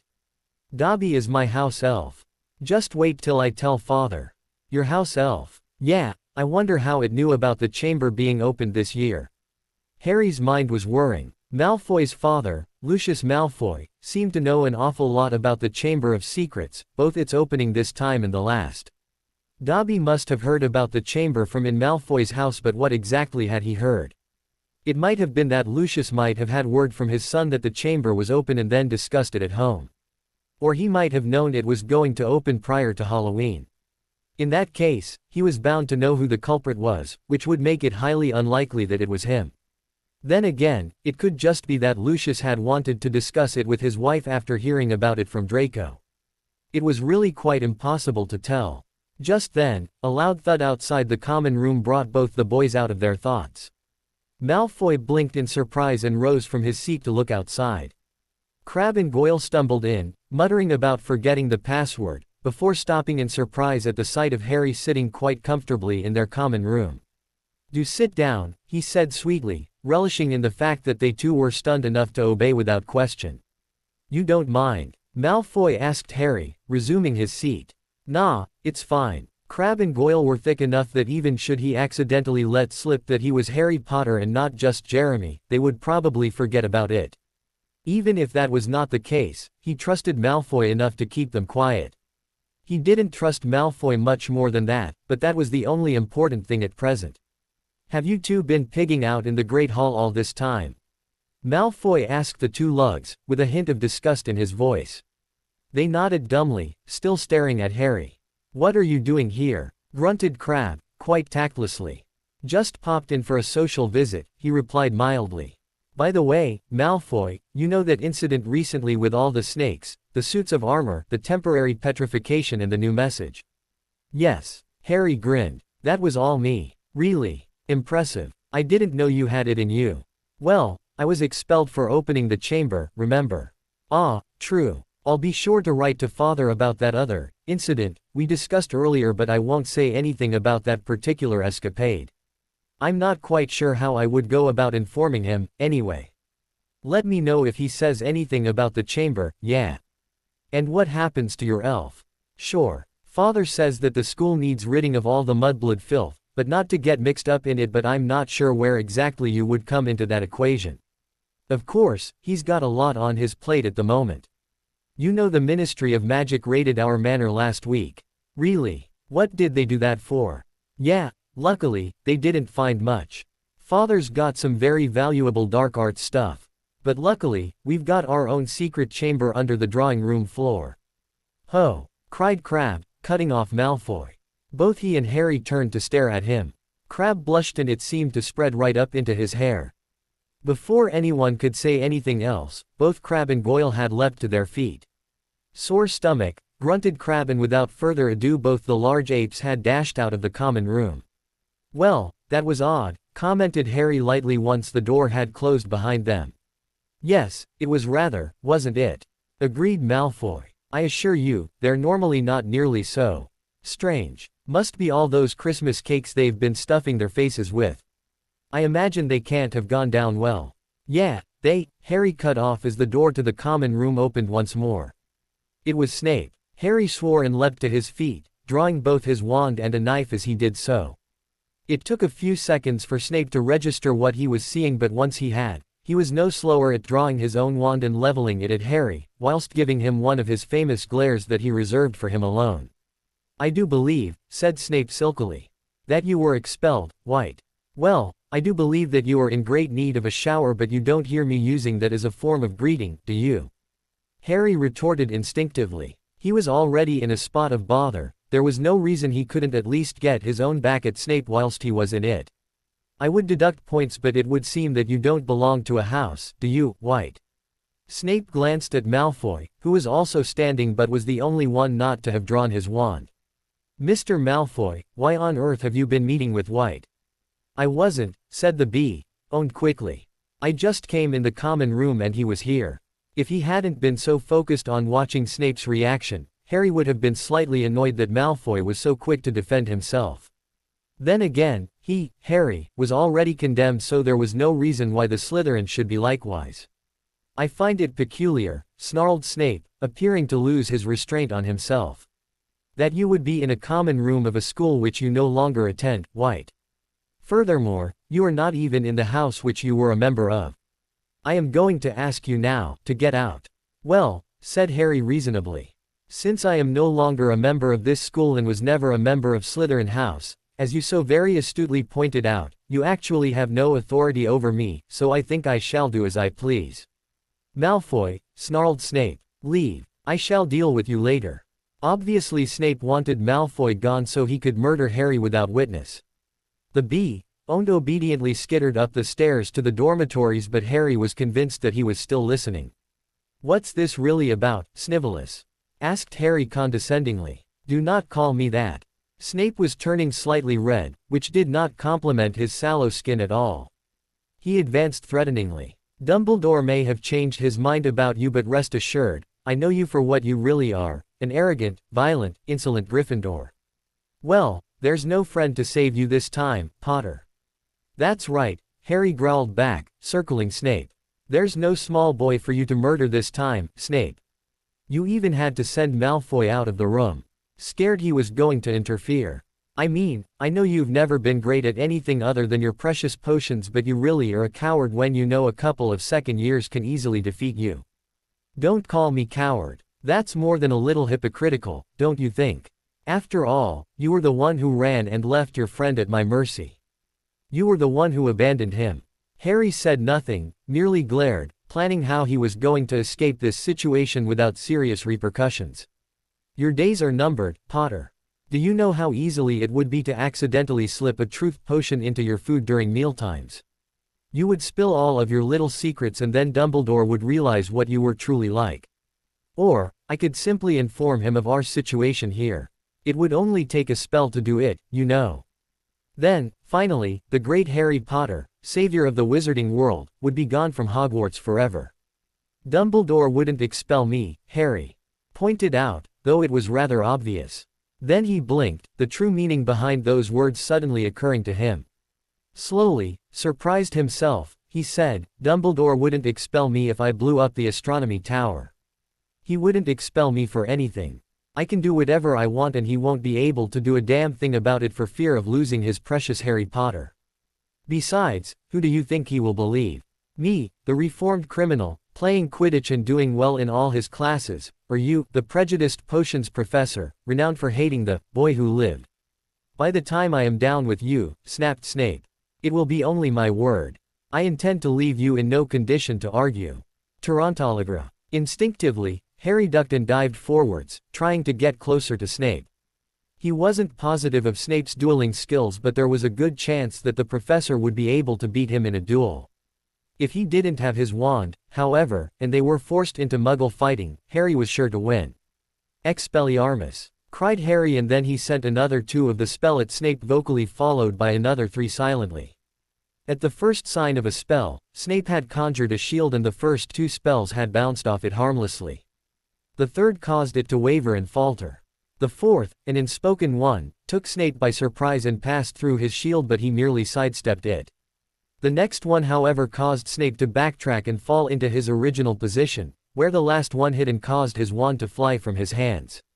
If it had been even a slightly more complicated spell, Harry was doubtful whether he'd have been able to send them off in such quick succession. Nevertheless, it had worked and Snape was wandless, providing a great opportunity for Harry to launch himself at the man, tackling him to the ground. Snape, it turned out, was quite a scratcher. He clawed at Harry, grasping for his neck, apparently, but Harry was much quicker.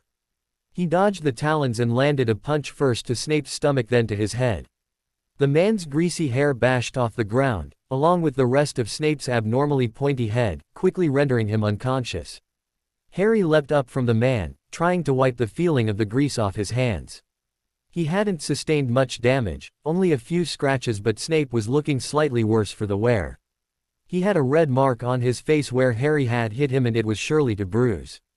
Moreover, it looked like the back of his head was bleeding slightly. Footsteps alerted him to Malfoy's reappearance before the Bee-One spoke, in an odd voice.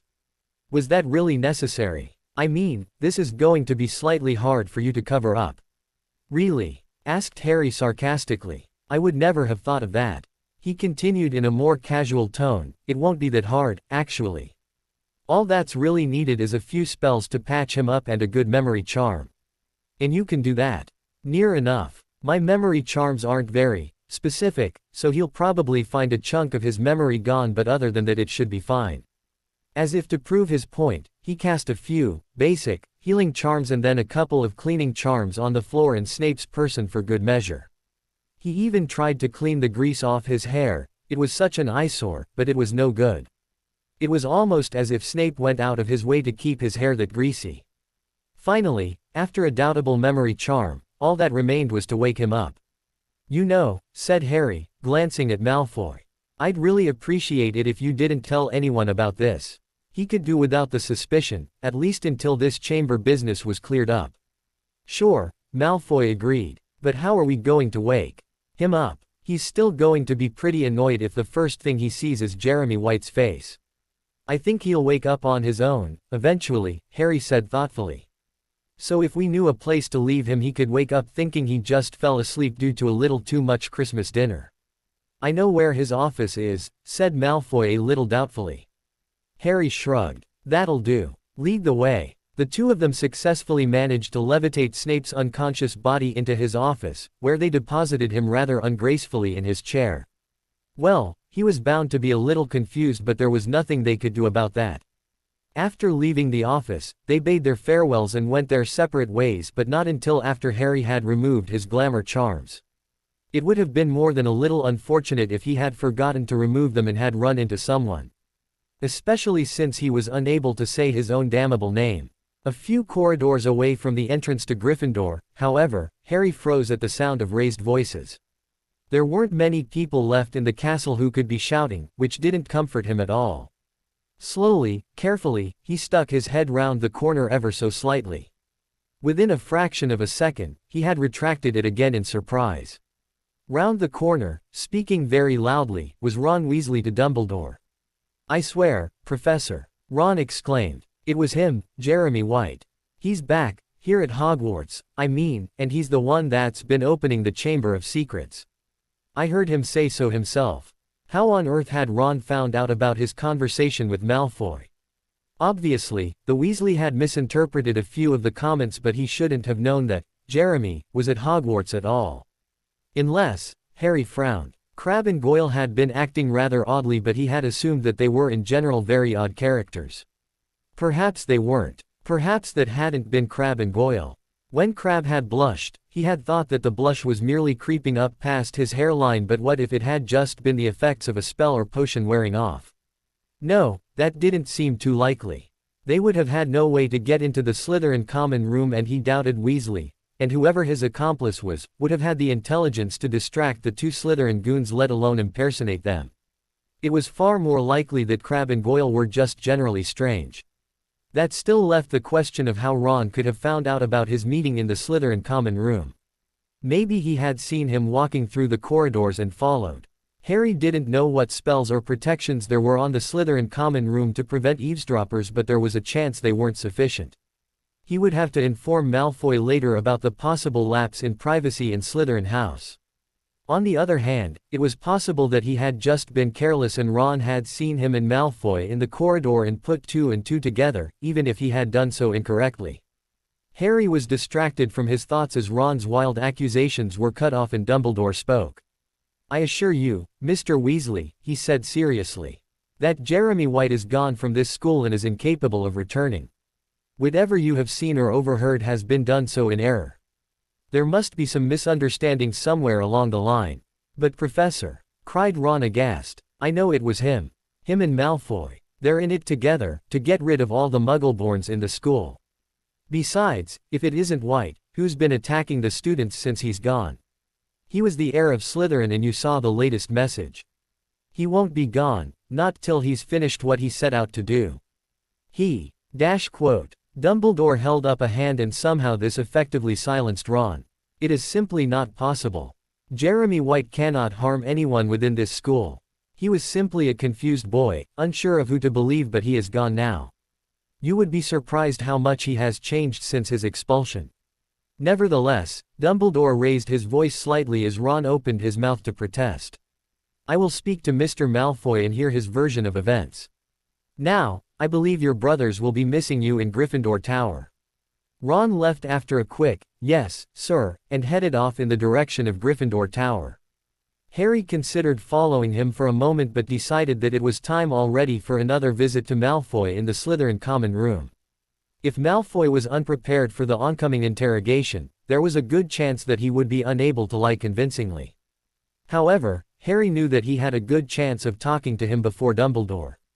The headmaster would want to think about Ron's accusations and try to figure out their meaning beforehand, surely. It was not long before Harry found himself outside the Slytherin quarters again and, after a moment of thought, decided that his best option was to simply walk into the common room again and hope that no one else from the Slytherin house would be there and question him. With a great sigh of relief, he saw that there was only Malfoy sitting alone reading a book. The B.O. looked up with a great deal of surprise when he saw Harry. "What are you doing here? You only left not long ago. Ron knows about our meeting and I think he overheard somehow." Well, there was no point in beating about the bush. Fate would probably deem this an adequate time to awaken Snape and send him into the Slytherin common room for an inspection. "And he told Dumbledore who's going to come and talk to you about it." Steadily, Malfoy's eyes rose slowly higher and higher. "How on earth did you find that out? It's not important. Just have a good story ready for when Dumbledore comes. Are Crabbe and Goyle about? They can be your alibi." "No, I've not seen them since they left to take Crabbe to the hospital wing." "Were they acting oddly in any way?" "You were there. They're normally quite slow on the uptake but they were quite thrown by you, I think." "Why?" "I was just wondering how Ron knew that I was here. Listen, I have to go, there's no telling when Snape's going to be up and about. Tell me if you find anything out." "Yeah. Of course, but Harry was gone, already taken off out of the common room. He had been gone for some time from Gryffindor Tower and Ron was no doubt suspicious, though hopefully he would be too preoccupied with wondering what Jeremy was doing at Hogwarts to notice his prolonged absence. Harry had just made it to the first upper floor of the school, however, when he heard approaching footsteps from ahead and had to backtrack to an alternative route. Unfortunately for him, he also heard hurrying footsteps from this route and quickly found himself stuck between the two. Without a second thought, Harry threw himself into a nearby alcove and drew the curtains of the window there around him, hoping that it would be enough to hide himself, though he was a little skeptical. It was lucky that he had hidden himself, even if feebly, because a few seconds later both Dumbledore and Snape walked round opposite corners of the corridor to each other, both people Harry would not have wanted to encounter in that precise moment in time. "Headmaster," said Snape before Dumbledore could open his mouth. There was a distinct hint of worry to his tone along with anger, making for an odd combination. "I have been drugged." "What?" asked Dumbledore, quite shocked. Whatever he had been expecting to hear, that certainly hadn't been it. Harry was sure that if he could see Dumbledore's face, his eyebrows would have disappeared into his hair. "I have been assaulted and drugged," Snape repeated, sounding a little more sure of himself this time. "Severus, what on earth are you talking about?" "I awoke in my office, headmaster, with a bruise forming on my hand and no recollection of where I have been all day." Harry cursed silently. How had he expected to catch each and every little injury that Snape had sustained? Better yet, how had Snape noticed the one mar on his skin that he had missed? The man spent entirely too much time analyzing his hands, evidently. "And you took this to mean you had been drugged, Severus? Surely you are jumping to conclusions somewhat. It is entirely possible that you have merely had a little too much to drink at the Christmas festivities. Your bruise could have come from anything. Headmaster, you know I have had no large consumption of alcohol and I am not one to make a mountain out of a molehill." "Severus, that is not true and you know it. Every time you encounter Harry you seem to think he is on some personal vendetta to disrupt your life, and if that is not making a mountain out of a molehill then I am not sure what is." "Potter," snarled Snape, "he is the one behind this. I know he is. Somehow, he has drugged me and wiped my memory. Don't you think you are letting your grudge against him get a little far away from you now, Severus? The boy has been in Gryffindor Tower since the feast and I doubt even he would be able to do anything to you. You are, after all, an accomplished dueler yourself and never seem to let down your guard. If it had been him to attack you, or whatever it is you suspect, don't you think you would have been more than capable of defeating him in a duel? I am quite certain that at the smallest hint of him you would have been prepared for an attack. I think you sometimes forget that he is only a second year and knows no spells of great consequence, Severus." "He knows enough," Snape growled, apparently still thinking about Harry. Personally, Harry was slightly offended that Snape would jump to the immediate assumption that he was behind his misfortune, but at the same time he was slightly pleased of the fact that he was capable of making such an impact on the bat of a man's life. "Did you say he was in Gryffindor Tower? I'll go ask him personally, then." "You will do no such thing," warned Dumbledore, his tone suddenly very stern indeed. "You are as likely to attack the boy yourself as ask him a question. He is not James, Severus. Surely it is time to let old grudges lie in peace. Your old foe is dead and taking it out on Harry will do nothing. I suggest that you leave the past behind you where it belongs. It is not a memory that I am concerned about, headmaster. The boy is a no-good brat and has no respect whatsoever for rules or his elders. He refuses to listen to reason. Even you must have realized that he has gone behind your back and continued to attack students despite your express wish that he stop. The boy should not be allowed into the school. That is quite enough, Severus." And by Dumbledore's voice, it certainly sounded like this would be the last of many similar conversations. "I am not quite certain of what it is that you think he has done this time, but I believe he has done nothing wrong. I am unsure whether he attacked Mrs. Norris, but I have had sufficient evidence to suggest that there is no reason why he should be attacking the students now. As to your drugging was it? Well, I highly doubt that he is capable of accomplishing such a feat. Now, I strongly suggest that you go lie down for a couple of hours. Who knows, you may have simply fallen asleep and dreamt the whole thing. Good day, Severus." The sound of footsteps walking off and fading into the distance convinced Harry that Dumbledore had left, but Snape's footsteps had yet to sound. "It is not the memory that concerns me," murmured Snape to himself. "It is the lack thereof." Snape's footsteps took their cue and began their walk away from the alcove where Harry was still hiding. He did not immediately leave his hiding place, choosing rather to stay there and consider what had occurred just outside his curtained shield. Strangely enough, the thought that struck him most was that he was very fortunate to have managed to overhear two potentially important conversations in one day.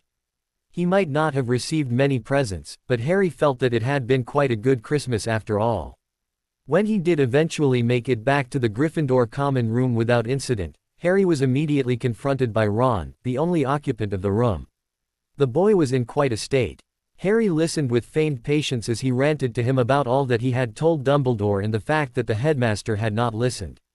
Seeing an opportunity for yet more information, he immediately asked Ron how it was that he had found out about Jeremy being in school in the first place. "Well, Neville, he's in the dormitory just now, and me thought that Malfoy might be the heir of Slytherin," Ron said, quite unabashedly. "So we told Hermione about it and she came up with the idea of using Polyjuice Potion to look like Crabbe and Goyle. She was going to come with us but something went wrong so she's in the hospital wing now. I'd have invited you but I know you don't get on well with Hermione." "I didn't know you did," was all that Harry could think of to say. So Crabbe and Goyle hadn't been real. Well, it was quite impressive that Ron and Neville hadn't managed to botch up their plans badly. "Well, I didn't really," admitted Ron. "But me and Neville wouldn't have been able to pull it off without her. She's okay once you get to know her, that Hermione. I'm sure, you know," Harry said suddenly. He had been hit with a burst of inspiration. "If Dumbledore doesn't take you seriously, why do you bother going to him? It's not as if he's going to change his mind. Around here, his word is law. If I was Dumbledore, I probably wouldn't take me seriously either." Ron shrugged. "Besides, Dumbledore knows what he's doing, doesn't he? I mean, look at all the stuff he's done. There's a reason he's the greatest wizard in the world. My, isn't he flattering? And he doesn't even need the old fool around to kiss up." "Charming." Harry resisted letting out a snort of laughter. He agreed wholeheartedly with Sir but his blatant lack of enthusiasm for the headmaster was somewhat amusing when there was Chief Minion number 1 sitting across from him. "Well, I'm sure he'll remain so good and noble for you," said Harry with false cheer. "I mean, it's not as if he'd ever do anything to let down the fans, is it?" He left to go to the dormitory, unable to stand the sight of Ron any longer, leaving a very confused redhead behind him. Time seemed to pass incredibly quickly after that. It was not long before the rest of the school returned from their many cheerful holiday festivities. The only thing even slightly notable about it was Harry's progress on that day in occlumency. Sir decided that it was finally time for him to do something other than try to organize his thoughts, which he had quickly become bored of but persisted with. Unfortunately, it turned out that this next step wasn't any more favorable. Apparently, this blankness, this clearness, that he had been working towards was supposed to be enough to keep out an invading mind. Sir would attack his mind with legilimency and Harry was to attempt to keep him out. It was not altogether clear to Harry how this worked. After all, didn't Sir reside within his mind rather than without? Obviously that couldn't be the case as it would mean that Sir, from the inside, would have to attack from the outside. Somehow it was done, however, and Harry did not enjoy it at all. The first time Sir tested his feeble barriers, Harry had witnessed his own memory of falling off the tall building with Mir, amongst flashes of other memories. The second, he had seen himself flying away from the first bludger that had taken a liking to him. The third, he had relived the werewolf's attack. The fourth, he had watched Aunt Petunia die. By the end of this first lesson, Harry was more than a little motivated to work hard at occlumency and to learn as many spells as he could. The sooner he was good at these things, the sooner he could get rid of Dumbledore once and for all and remove the source of his problems. Over the next few months, he became better at occlumency, even to the point where Sir said that his defenses were adequate to prevent Dumbledore seeing his thoughts unless under a direct attack. He found himself spending more time with Malfoy and Nymph too, though never when anyone else was around. So far, he had managed to build up quite a convincing image of himself as Harry Potter, savior extraordinaire. Consequently, he met them both in secret though seldom together, and he even found himself liking the bee-owned, rather than just tolerating him. He was interesting, to say the least, and unlike Ron, he didn't annoy him to no end. Only a few notable events occurred between Christmas and the upcoming summer months. One such event was the fact that Harry, with the assistance of both Malfoy and Nymph, decided that the school had fallen into too dull a routine and a false sense of security. Consequently, there was another attack on the school similar to the one Harry had organized before. This time, however, instead of using a potion to create the appearance of thousands of snakes, they actually used thousands of snakes. It took a considerable amount of time to conjure them all, but Satheldon helped considerably by going into the forest and bringing all those he could find back with him. It had certainly been very amusing to watch the teachers attempt to deal with the onslaught. Malfoy never did find out any other information on the Chamber of Secrets. Dobby the house elf had been sacked by his father for some reason, though. The only thing Harry could think of that would warrant this was the fact that the elf had gone against Lucius Malfoy's orders and left the house. Or it could be that the elf had almost unveiled his plans or a plot of some kind, but Harry wasn't very sure. Despite this lack of information, he was rather curious as to where the entrance to the chamber was. It wouldn't hurt to know, he would know what area to avoid in case the basilisk emerged. Obviously, he couldn't ask anyone who had been there the last time for clues. The only available person would be Dumbledore, and there wasn't a chance in hell that Harry was going to ask him. Instead, after much thought on the matter, Harry ended up asking the ghosts, who might have seen something that no one else would. Apparently the chamber was a sensitive subject with the ghosts, however, and most was unwilling to even mention the monster. Eventually, the fat friar informed him that Moaning Myrtle had died from the monster, which led him to her bathroom to ask her. It was this that led him to the discovery that the entrance to the chamber was most likely behind a sink in her bathroom, though he never shared this theory with anyone or attempted to visit the chamber. There was no way he was going to kill himself with a basilisk. Valentine's Day wasn't an entirely enjoyable affair. Lockhart had arranged for the Great Hall to be decorated in bright pink colors that made Nymph wince and immediately have to leave. That was only the beginning of it too. It turned out that he had hired card-carrying Cupids to send out Valentine's cards to pupils, but whenever one of the dwarves came anywhere near Harry, whether it was to deliver him a message or not, he never really found out. He amused himself greatly by creating new ways to get rid of the nuisance. His methods ranged greatly from hanging them on chandeliers with gags in their mouths to turning their heads to plant pots. By the end of the day, he was as irritated with the holiday as everyone else. With the impending summer came another Quidditch match. Unfortunately, Quidditch practices with the Gryffindor team were becoming unendurable. Not only was Wood constantly trying to work them harder and harder, but Fred and George were always pestering him and trying to amuse him. It was perhaps the most annoying thing Harry had ever had to put up with. Eventually, he had snatched one of the beaters, bats off them and whacked a bludger in their direction. Sometimes he had to wonder whether convincing the teachers that he could do no wrong was worth the suffering, but he only had to remind himself that, as long as he stayed in Dumbledore's confidence, it would be easier to finally get his revenge, to renew his determination not to kill one of them. The day of the match, he did not wake up at his usual early time in the morning, which confused him rather. Instead, he woke up with barely enough time to grab a piece of toast before heading morbidly onto the pitch with the rest of the team. They were just about to kick off the ground, the opposite Hufflepuff team doing likewise, however, when McGonagall came half marching, half running across the pitch carrying an enormous purple megaphone. Through it she cancelled the match, to Harry's delight but Wood's dismay. He soon found out a possible reason for why he had awoken much later than usual. It turned out that Hermione and fifth-year Ravenclaw had been petrified. He felt rather indifferent to their situation. They shouldn't have been looking at basilisks anyway, but he couldn't help wonder if he hadn't overslept. For once in his life, he really wished he'd dreamed of something while he was asleep, even if it was a nightmare. From then on, new safety precautions were put in place, not that Harry paid much attention to them. Students were to return to their common rooms earlier, were to be escorted from class to class by teachers, were not allowed to go to a bathroom without a teacher, and all Quidditch matches, training and evening activities were postponed. The next day, both Dumbledore and Hagrid were removed from the school. Harry was unsure how he felt towards Dumbledore's eviction. He didn't care about Hagrid, having never properly spoken to him. Originally, he had been overjoyed that Dumbledore had left the school. It meant that he wouldn't have to put up with him on an almost daily basis, but upon further reflection, it would make it much harder for him to get back at the headmaster, especially if he was removed permanently. He only hoped that Dumbledore was suffering wherever he had gone. Things calmed down significantly after that. Well, for a while. It was a history of magic class to bore students to death. To be fair, all history of magic classes were dull enough to bore students to death, but this one seemed especially tiresome. Harry wasn't even trying to pay attention, something that he normally at least attempted.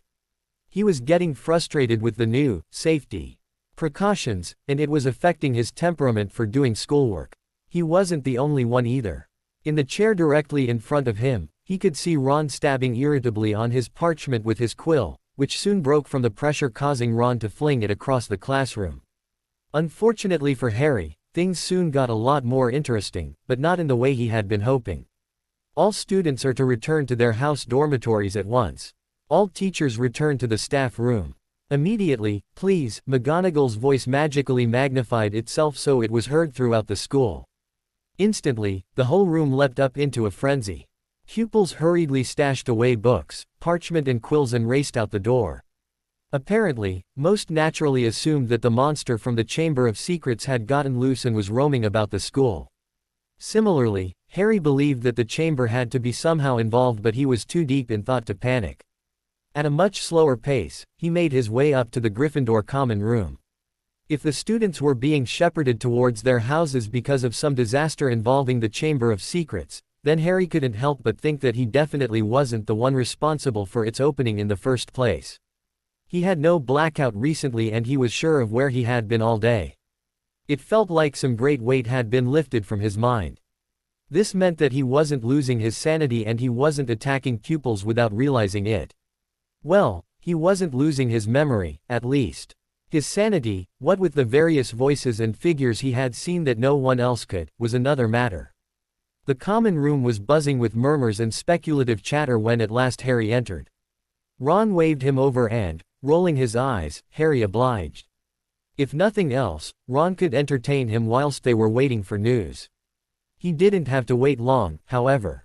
No sooner had Harry reached Ron than the portrait hole opened again and McGonagall walked through, looking abnormally sober. "I have terrible news," she said, as soon as the chatter had died away at her entrance. "A student has been taken by the monster into the chamber itself. Hogwarts will be closing. Headmaster Dumbledore and the other teachers have always said that as soon as a student was fatally injured, Hogwarts would close, for good. The Hogwarts Express will take you home first thing in the morning." Questions immediately bombarded the professor, not that Harry felt much sympathy for her. If she was going to give a substandard explanation, it was to be expected. "How do you know? Who was taken? Where's Professor Dumbledore?" "Enough," barked McGonagall, effectively cutting off the tirade. "The heir of Slytherin has left another message, right under the first. Her skeleton will lie in the chamber forever. It is a grave situation and no one is to go outside their dormitories." Harry frowned. It hadn't been him, he was sure of it. Even with his strange memory losses, he was sure he hadn't lured a girl into the chamber, wasn't he? His mind was drawn back to what McGonagall had said first. A student has been taken by the monster. Maybe the heir of Slytherin hadn't commanded his monster to take the girl. Maybe the basilisk was no longer under control. Maybe it was acting of its own accord. Things had suddenly gotten a lot more worrisome. "Who was taken, Professor?" asked a white-faced Ron, after locating his own sister and hugging her fiercely. "Who did the monster get?" "A Slytherin first year," replied McGonagall. The room seemed to relax a little.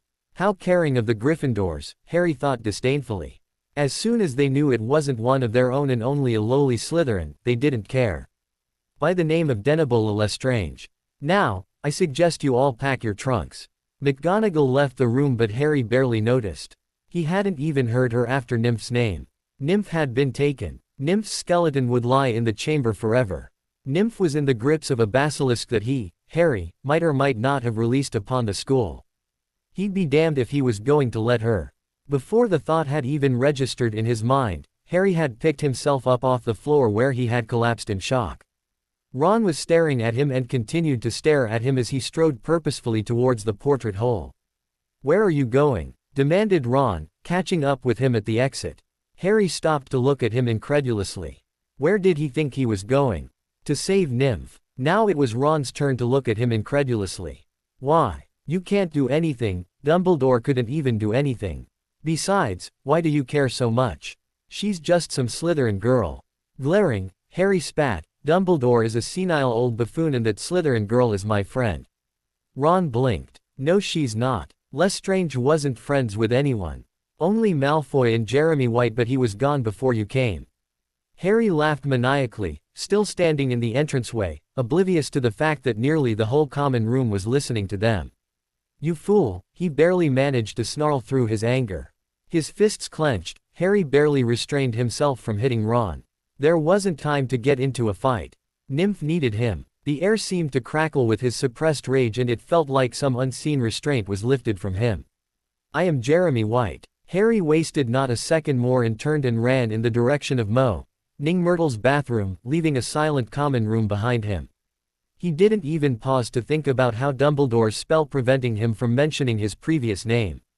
It wasn't important. Not now. Not now. Nymph was in the grips of a basilisk and possibly the heir of Slytherin. He reached the bathroom in record time. He met no teachers on the way. He saw no ghosts. There was no one outside the safety of the dormitories. No one but him and Nymph. Ignoring Myrtle's questioning and inquisitive stare, Harry marched over to the tap where he knew there was an engraving of a snake. He frowned at it for a moment before trying to say something in Parseltongue. Nothing happened. Evidently, he had spoken in English. What are you doing? Hissed Satheldon, his head protruding from Harry's sleeve. Harry allowed himself a grin despite the dire situation. He had forgotten Satheldon was there, but he would certainly help him speak Parseltongue. Harry would thank Malfoy later. Open up, he hissed at the tap, keeping Satheldon firmly in the corner of his eye. At once, the tap glowed with a brilliant white light and began to spin. Next second, the sink began to move. The sink, in fact, sank right out of sight, leaving a large pipe exposed, a pipe wide enough for a man to slide into. Without thinking, Harry jumped into the hole. It felt rather like rushing down an endless, slimy, dark slide. He could barely see, but in the dim light he could make out other pipes branching off in other directions. None of them compared to the one he was traveling through in with or, he was certain, twists. None of them could possibly turn as many times as this one did. If the angle of the pipe was any steeper, Harry was certain he would be falling without any contact. It seemed to go on for an eternity, far too long in Harry's opinion, especially when Nymph was in danger below. At last, the pipe leveled out and Harry shot out the end of it with a wet thud. He lit his wand soundlessly, hoping to go without notice until he could be sure the basilisk was nowhere nearby, but he gave up on this hope as soon as he took a step. Amongst the slime that covered the tunnel were bones, lots of them. They looked like rat bones. If Harry hadn't been sure before, he was now convinced that the basilisk had had plenty to eat during its years of isolation. Listening, Harry hoped, would be enough to alert him to a basilisk moving nearby. If it wasn't, he was, well, screwed. A basilisk would be huge, however, and there was no way it could move amongst all the bones that littered the ground without moving one of them and making a sound. He met no such snake, however, and his only company was the comforting presence of Satheldon on his arm. In fact, the biggest surprise he received was the sight of a 20-foot-long snakeskin that had obviously been shed. Harry hoped it had been shed recently, at least that way the basilisk wouldn't be too large, but he doubted it. Centuries of growth would certainly not leave the snake that small. Time crept on and Harry began to grow more and more worried that he would not reach Nymph in time, but finally he reached a solid wall. Two entwined serpents were carved on it, their eyes set with great, glinting emeralds. He did not need Satheldon's help to open this door. As the door opened, Harry found himself standing at the end of a gigantic chamber.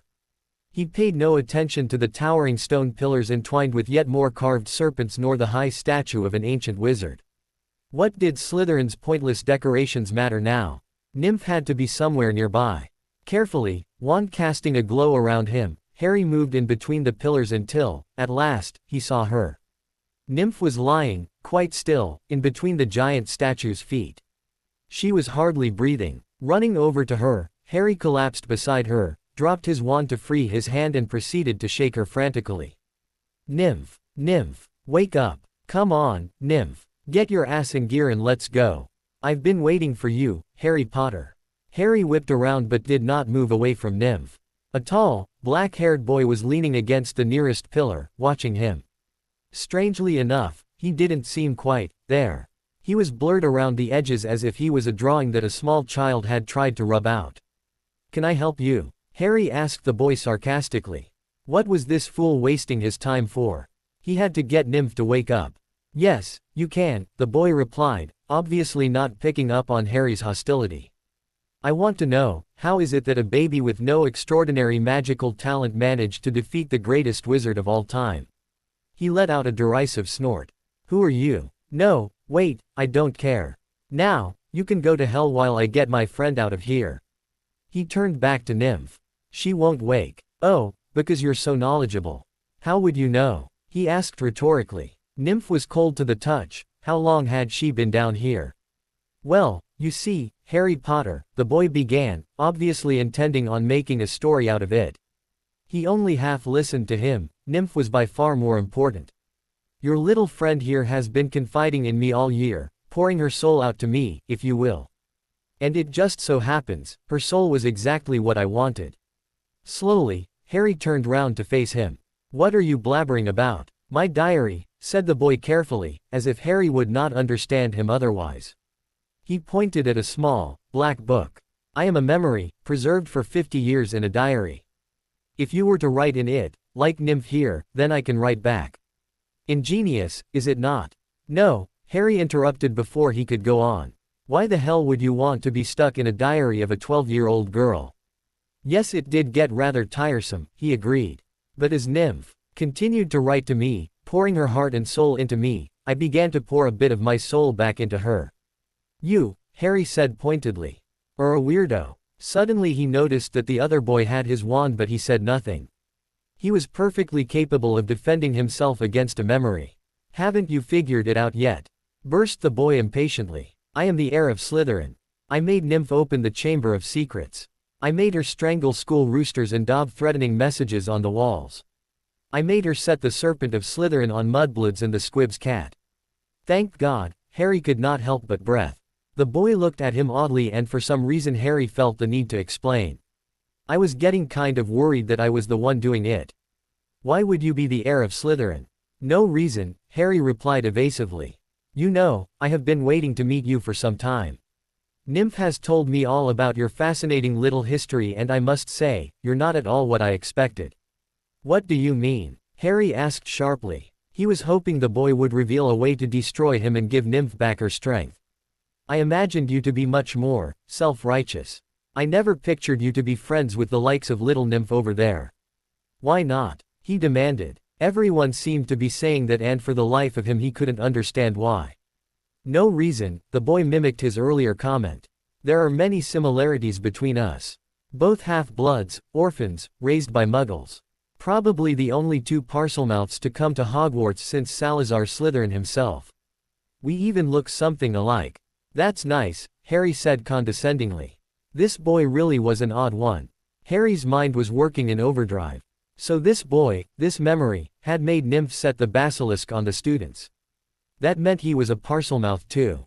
Well, at least he wasn't the only one. It all made sense, in a way. So this boy was the heir of Slytherin and hated Muggleborns, but why make Nymph sign her own death and enter the Chamber of Secrets? Surely he would have known it would mean the closure of Hogwarts, the leaving of easy Muggleborns to kill. So what did you make Nymph come down here for? For some time, Harry Potter, I have become disinterested in Muggleborns. My new target has been to meet you. Nymph put too much of herself into the diary, into me. Enough to let me leave its pages at last. I've been waiting for you to appear, you see. I knew you wouldn't leave her to die. Who are you again? Yes, the boy was definitely crazy. The memory smirked and began to trace Harry's wand through the air, writing 3 shimmering words. Tom Marvolo Riddle. My name, he said. Tom Riddle after my filthy Muggle father, Marvolo after my grandfather. Then he waved the wand and the letters began to rearrange themselves. I am Lord Voldemort. Riddle said nothing, apparently waiting for Harry's reaction. He wasn't sure what he was supposed to do. Sure, it was a nice anagram, but it was still really weird. Was he supposed to applaud the rearrangement of a few letters? Good for you. He tried. Riddle frowned. Don't you know who I am? With a snort of derisive laughter, Harry said, no. Why should I? Yes. Harry jumped slightly. Riddle seemed to be quite offended that he had no idea who he was. I am the greatest wizard of all time. I am Slytherin's only heir. I am the wizard who will change the world for the better. I got nothing, commented Harry mildly. Riddle growled. I am Lord Voldemort, the Dark Lord. I am the one who murdered your parents. I am the one that you, a mere infant, somehow defeated. Do you know who I am now, Harry Potter? You what? Harry blinked at him, not registering what Riddle was saying. "I," hissed Riddle, "am the Dark Lord, Voldemort. I killed your mudblood mother, and do you know what? She died begging for mercy. But I won't hold that against you, you can't choose your family. So let me get this right," Harry said slowly. "You're the one that killed my parents, forcing me to live with my aunt who then got killed protecting me from Dumbledore. Because my aunt got killed, I had to live on the streets with other people who got killed for knowing me. You're the reason my life's a living hell." "No, Harry," Riddle said carefully. "I am the one who released you from Dumbledore's grasp. If you'd grown up with your parents, you'd have been Dumbledore's pawn, and we both know how much you'd have liked that. No, I am the one who set you free." "Actually," said Harry sweetly, "at the moment you are the one sucking the life out of my friend, so I'm afraid I'm going to have to kill you." Now, Harry, not so hasty. We could be great together, all I ask is that you tell me how you survived as a baby." Harry frowned, thinking deeply. He didn't care how he survived, but he was using the time it bought him to try and find a way to defeat Riddle. Riddle would be faster in a duel, he had his wand while Harry only had his wooden arm. How had he defeated Riddle as a baby? For some reason Voldemort didn't seem to be the appropriate name for him, even as an adult. Aunt Petunia had told him how he had survived, Harry was sure she had. If only he could remember. Yes, he remembered. Aunt Petunia had told him that Dumbledore wanted him to think that it had been his mother's sacrifice that saved him. In fact, she had told him, it hadn't been so, he had just deflected the Dark Lord's curse on his own and sent one of his own back in return. Well, if Dumbledore had a story that he wanted him, Harry, to know, then there could be no harm in Riddle knowing the same story. "My mother died to save me. Her sacrifice protected me." "Ah," sighed Riddle. Harry was unsure whether Riddle was talking to him or himself. "Of course. That's a powerful counter-charm, but no matter, it was only by a lucky chance that you survived that night, nothing more. That's all I really wanted to know, so I'll ask you once more, will you join me? We really would be a great team, unstoppable. We could get even with Dumbledore, that's what you want, isn't it? So what do you say?" Harry paused, but only for the briefest instant. "Not if you're going to kill Nymph so that you can survive. There's no way I'm going to stand back and let my friend die." "Harry," sighed Riddle in exasperation. "Don't you understand? You don't need friends, they only get in the way. Friends will only turn around and betray you in the end. No one can be trusted. Tell you what, I'll let you have Dumbledore all to yourself, I won't interfere." "No, really? So you're telling me, you won't join with me to make the most invincible team the world has ever seen to save the life of your friend? You'd have made one hell of a Hufflepuff." Harry said nothing throughout this. "Well, I'm afraid that I will have to kill you then. I can't have you running to tell the world that I've killed a girl and come back into existence." Riddle cut off as the wand went flying out of his hand into Harry's outstretched one. He smirked, he had summoned it both wandlessly and silently. That was bound to throw Riddle off a bit. To his surprise, the wand then flew out of his hand and back into Riddle's. Apparently Riddle was just as skilled at wandless, nonverbal magic as he was. Well, two could play at that game. He re-summoned the wand. Riddle re-summoned it back. They spent 5 whole minutes just tossing the wand between them like it was some game. Eventually Riddle broke the cycle and let Harry have it. "We are getting nowhere," he said. "Now, Harry Potter, I will show you the powers of Lord Voldemort, heir of Salazar Slytherin." He turned to face the stone head of Salazar Slytherin between the pillars, and Harry did likewise, certain that he knew what was coming, mind-reeling, trying to figure out a way to defend himself. "Speak to me, Slytherin, greatest of the Hogwarts Four," hissed Riddle, quite clearly in Parseltongue, but Harry understood him. The mouth of Slytherin's face opened and Harry snapped his eyes shut after scooping up Riddle's diary unnoticed. He was pretty certain it would be useful for something. He backed away as he heard something stirring in Slytherin's mouth, still trying desperately to find out a way to defeat the basilisk that was uncoiling itself. He needed a weapon of some sorts. There was a dagger hidden in his boot, but Harry doubted it would be of much use against a basilisk. What could harm a basilisk? That was the real question. If he could get something that would harm it, his chances were significantly greater. Well, he could lop of its head, but that would be rather difficult. He'd need the Axe of Doom to manage it. No, that wouldn't do at all. Something fell to the stone floor of the dark chamber. Harry didn't need to open his eyes to know what it was. The basilisk was out of Slytherin's mouth. In desperation now, Harry searched his memory for anything he knew about basilisks, even as Riddle hissed, "Kill him." Wheeling around, Harry took off at a run, simultaneously stashing the diary up his sleeve so that it would not fall out and Riddle could claim it. He was only running so that he could open his eyes, knowing that he wasn't even remotely facing the basilisk, and so that he had a few seconds more to think. Spiders flee before the basilisk. No, that wasn't even remotely helpful. Of course, the basilisk flees only from the crowing of the rooster, which is fatal to it. All he needed now was a rooster, but Hagrid had said someone had been killing all the school roosters at Christmas, hadn't he? Well, there was no chance of him summoning one then. He raced out of the chamber down a side pipe and continued taking every turn he could. Somewhere behind him the basilisk was coming. If he was extremely lucky, thought Harry, the basilisk would get tangled up with all the turns, but he doubted it. Coming to a halt, trying not to breath too loudly so that the basilisk could not find him by ear at least, Harry searched the ground. His plan wasn't foolproof, he wasn't even sure it would work, but it was the only one he had. Quickly, he snatched up a rat skeleton from the ground and held it outstretched in his left hand. The basilisk hissed a few pipes away. Lucky for him, he was a fast runner and had bought a little time. Unluckily for him, he hadn't a clue how he was going to achieve his only for of defense.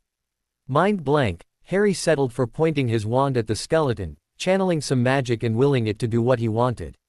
Remarkably, it did. It was slow and the basilisk was only a pipe away, he was sure, still sniffing out his scent, but it worked. The skeleton he held turned slowly into a living, breathing rooster. And then it squawked indignantly, letting the King of Serpents know exactly where they were. Swearing loudly as the snake began moving at a much quicker pace and Riddle started hissing furiously at it, Harry took off at a run again, still thinking quickly. He had a rooster. The rooster's crow was fatal to the snake. Now, how the hell did he make it crow? "You, boy, are a fool," remarked Sir, as Harry skidded back into the main chamber, where Nymph was still residing. He did not stop running, not even to listen to Sir. The basilisk was very close on his tail and it entered the chamber, Riddle running after it, only a few seconds after him. "You are aware roosters crow at dawn." Oh, now he felt like an idiot. Of course. Still running, basilisk 2 paces behind him, Harry conjured the image of a sun rising over the horizon for the rooster to see, which he was still holding. Thankfully, the rooster crowed. Unthankfully, the basilisk still reached him, and even as it began to shriek in pain and agony, it lunged towards him, sinking its fang into his arm. Harry collapsed under it. The basilisk died almost instantly on top of him. The rooster ran around and attempted to escape like a headless chicken. Riddle laughed triumphantly. Breathing heavily, Harry tried to heave the basilisk's great head off him. Suddenly, he was feeling very tired. With great difficulty, he managed to remove the head from on top of him, but the fang stayed lodged, firmly speared through his right arm and out the other side. "What? But that's impossible," cried Riddle, in astonishment. "How are you not dead?" It was Harry's turn to laugh now, even if he was a bit too exhausted to do it justice. He rolled up his sleeve, removing the diary as he did so, and displayed to Riddle his wooden arm. "There's no blood pumping there," he called to the other boy, still smiling wearily. "But there's plenty of ink in this."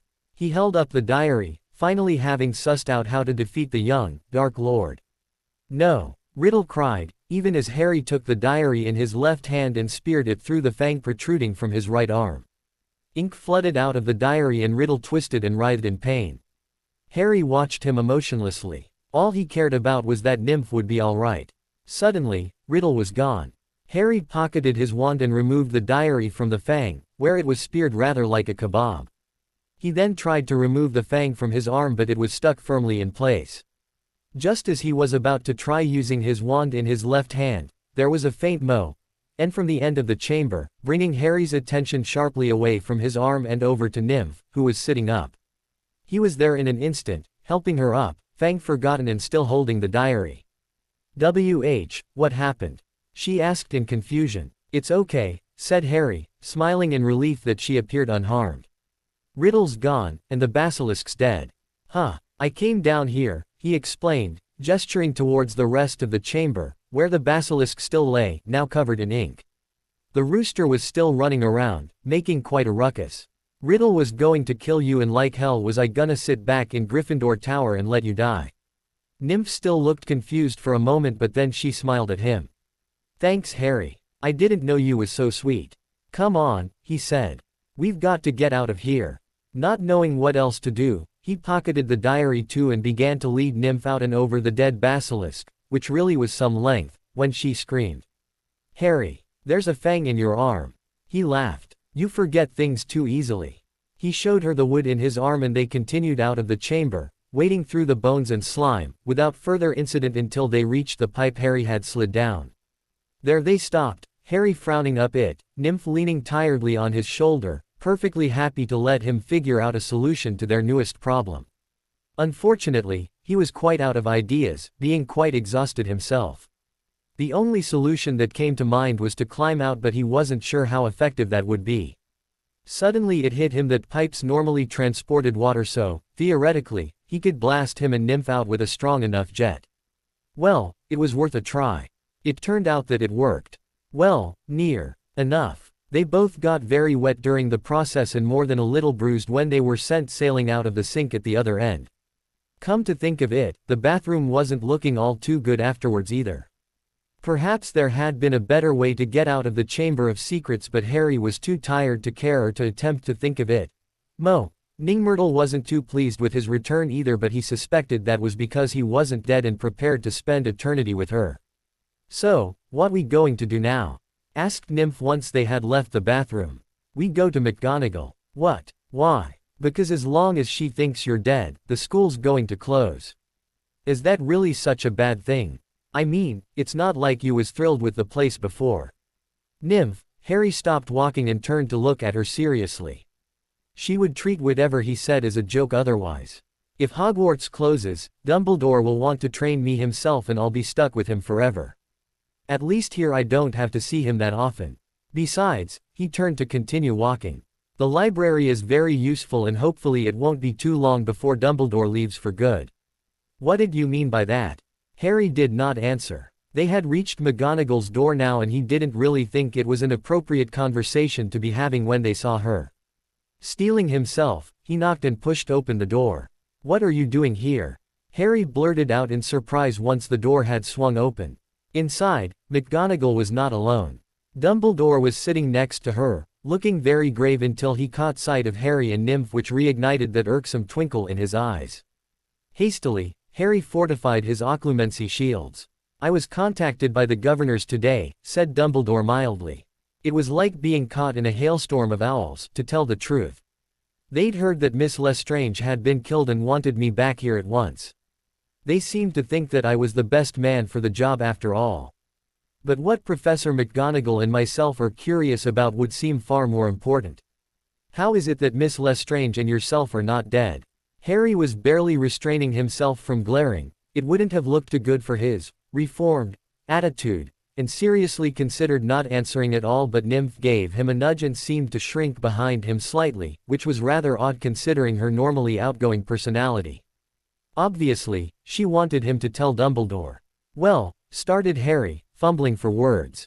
When McGonagall, Professor McGonagall, corrected Dumbledore. Yes, he replied absent-mindedly. Anyways, when Professor McGonagall told us that Nymph had been taken into the chamber, I wasn't about to sit back and let her die, was I? So I followed Nymph into the chamber, defeated the monster in the heir of Slytherin and brought her here. Wait a minute, Potter, McGonagall said, quite flabbergasted. How did you know where the chamber was and how did you defeat the monster? And who? I think, interrupted Dumbledore calmly. Professor McGonagall is asking for you to give us a little more detail. Harry sighed. Fine. I figured out what the monster was at the beginning of the year when you blamed me for the attack on Filch's cat. I'm surprised you still haven't worked it out. It's pathetically simple. It's a basilisk. I found out where the chamber was earlier in the year too. I just asked all the ghosts because I figured they'd know something about it since the chamber was opened 50 years ago.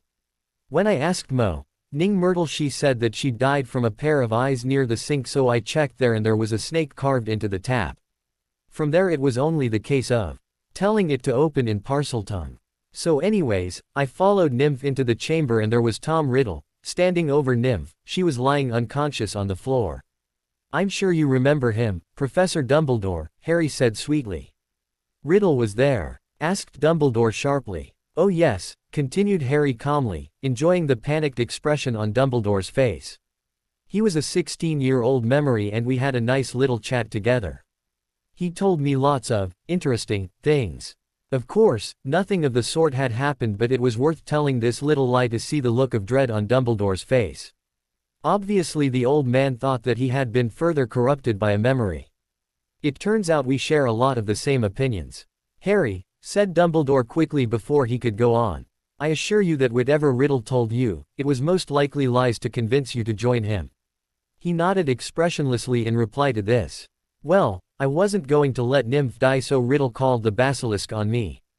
I knew that the cry of a rooster was fatal to basilisks, so I transfigured a rooster, but it wouldn't crow. Then Harry cut himself off abruptly. He had been about to say that Sir had told him how to make the rooster crow. Hurriedly, he carried on, hoping that no one had noticed his slip. I mean, so then I conjured the image of a sun rising to make it crow, and it did, and the basilisk died. But how did Riddle get there, and where is he now? Asked McGonagall when Harry did not say anything more. Still he said nothing. He did not want to mention the diary. It would not work now, and there was no telling whether Dumbledore would believe that Riddle had forced Nymph into committing the crimes of the heir of Slytherin. If he didn't believe her, she would be expelled and possibly even sent to Azkaban. Nymph was a victim to Riddle, but would Dumbledore believe them? Before Harry had decided on a course of action, Nymph stepped forwards and opened her mouth to speak. She had only gotten out the words. It was, however, when McGonagall gave a cry of horror. Potter, your arm. Harry glanced down. The basilisk fang was still protruding, looking ghastly. Whilst he had been speaking, Nymph had been standing in front of his arm, shielding it from view, but now that she had stepped forwards, it was in clear view. Hurriedly, he tried to hide it behind his back, no matter how useless the action seemed. I think, said Sir slowly, that the time to reveal your arm would be now. Pity really, your arm will be a great weapon someday. It's just a shame it won't be a surprise. Show Dumbledore your arm, but do not tell him that you can utilize it to help with wandless magic or how you got it. Claim that you do not remember. Without a second thought, Harry brought out his arm for inspection by Dumbledore, the basilisk fang still firmly spearing it. With a sigh, he pulled up the sleeve of his robe with some difficulty up past the fang so that the room's occupants could see the piercing well. Yeah, he said in a would-be casual voice. I accidentally got bitten by the basilisk too. Silence, then. Would you like for me to remove the fang, Harry?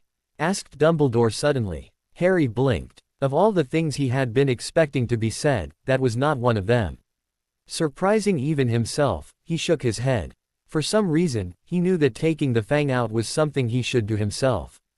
Taking his wand in his left hand, he pointed it at the fang and slowly, ever so slowly, the fang came loose, leaving a hole in his arm for a few moments. Then, Harry healed the wood over, like it was skin. New wood replaced the chunk that was missing, but he hadn't used his wand to do it, though it might have appeared that way. Somehow, even though his right arm wasn't holding his wand, it felt like it was. His arm still felt that glowing warmth that surrounded his hand whenever he held his wand. It was almost as if his arm was a wand of its own. You are such a bloody cheater, cried Sir into the silence, causing Harry to jump. First, you use a bloody wooden arm to aid you in casting magic. Now you get bitten by a bloody basilisk and use its venom as the core of your bloody wand arm. It's not fair. While the rest of us South Avenue away at learning to cast wandlessly, you get a bloody inbuilt wand. Harry could not keep from bursting out laughing at the petulance in Sir's normally serious and mature voice. Now it was the turn of everyone else in the room to jump.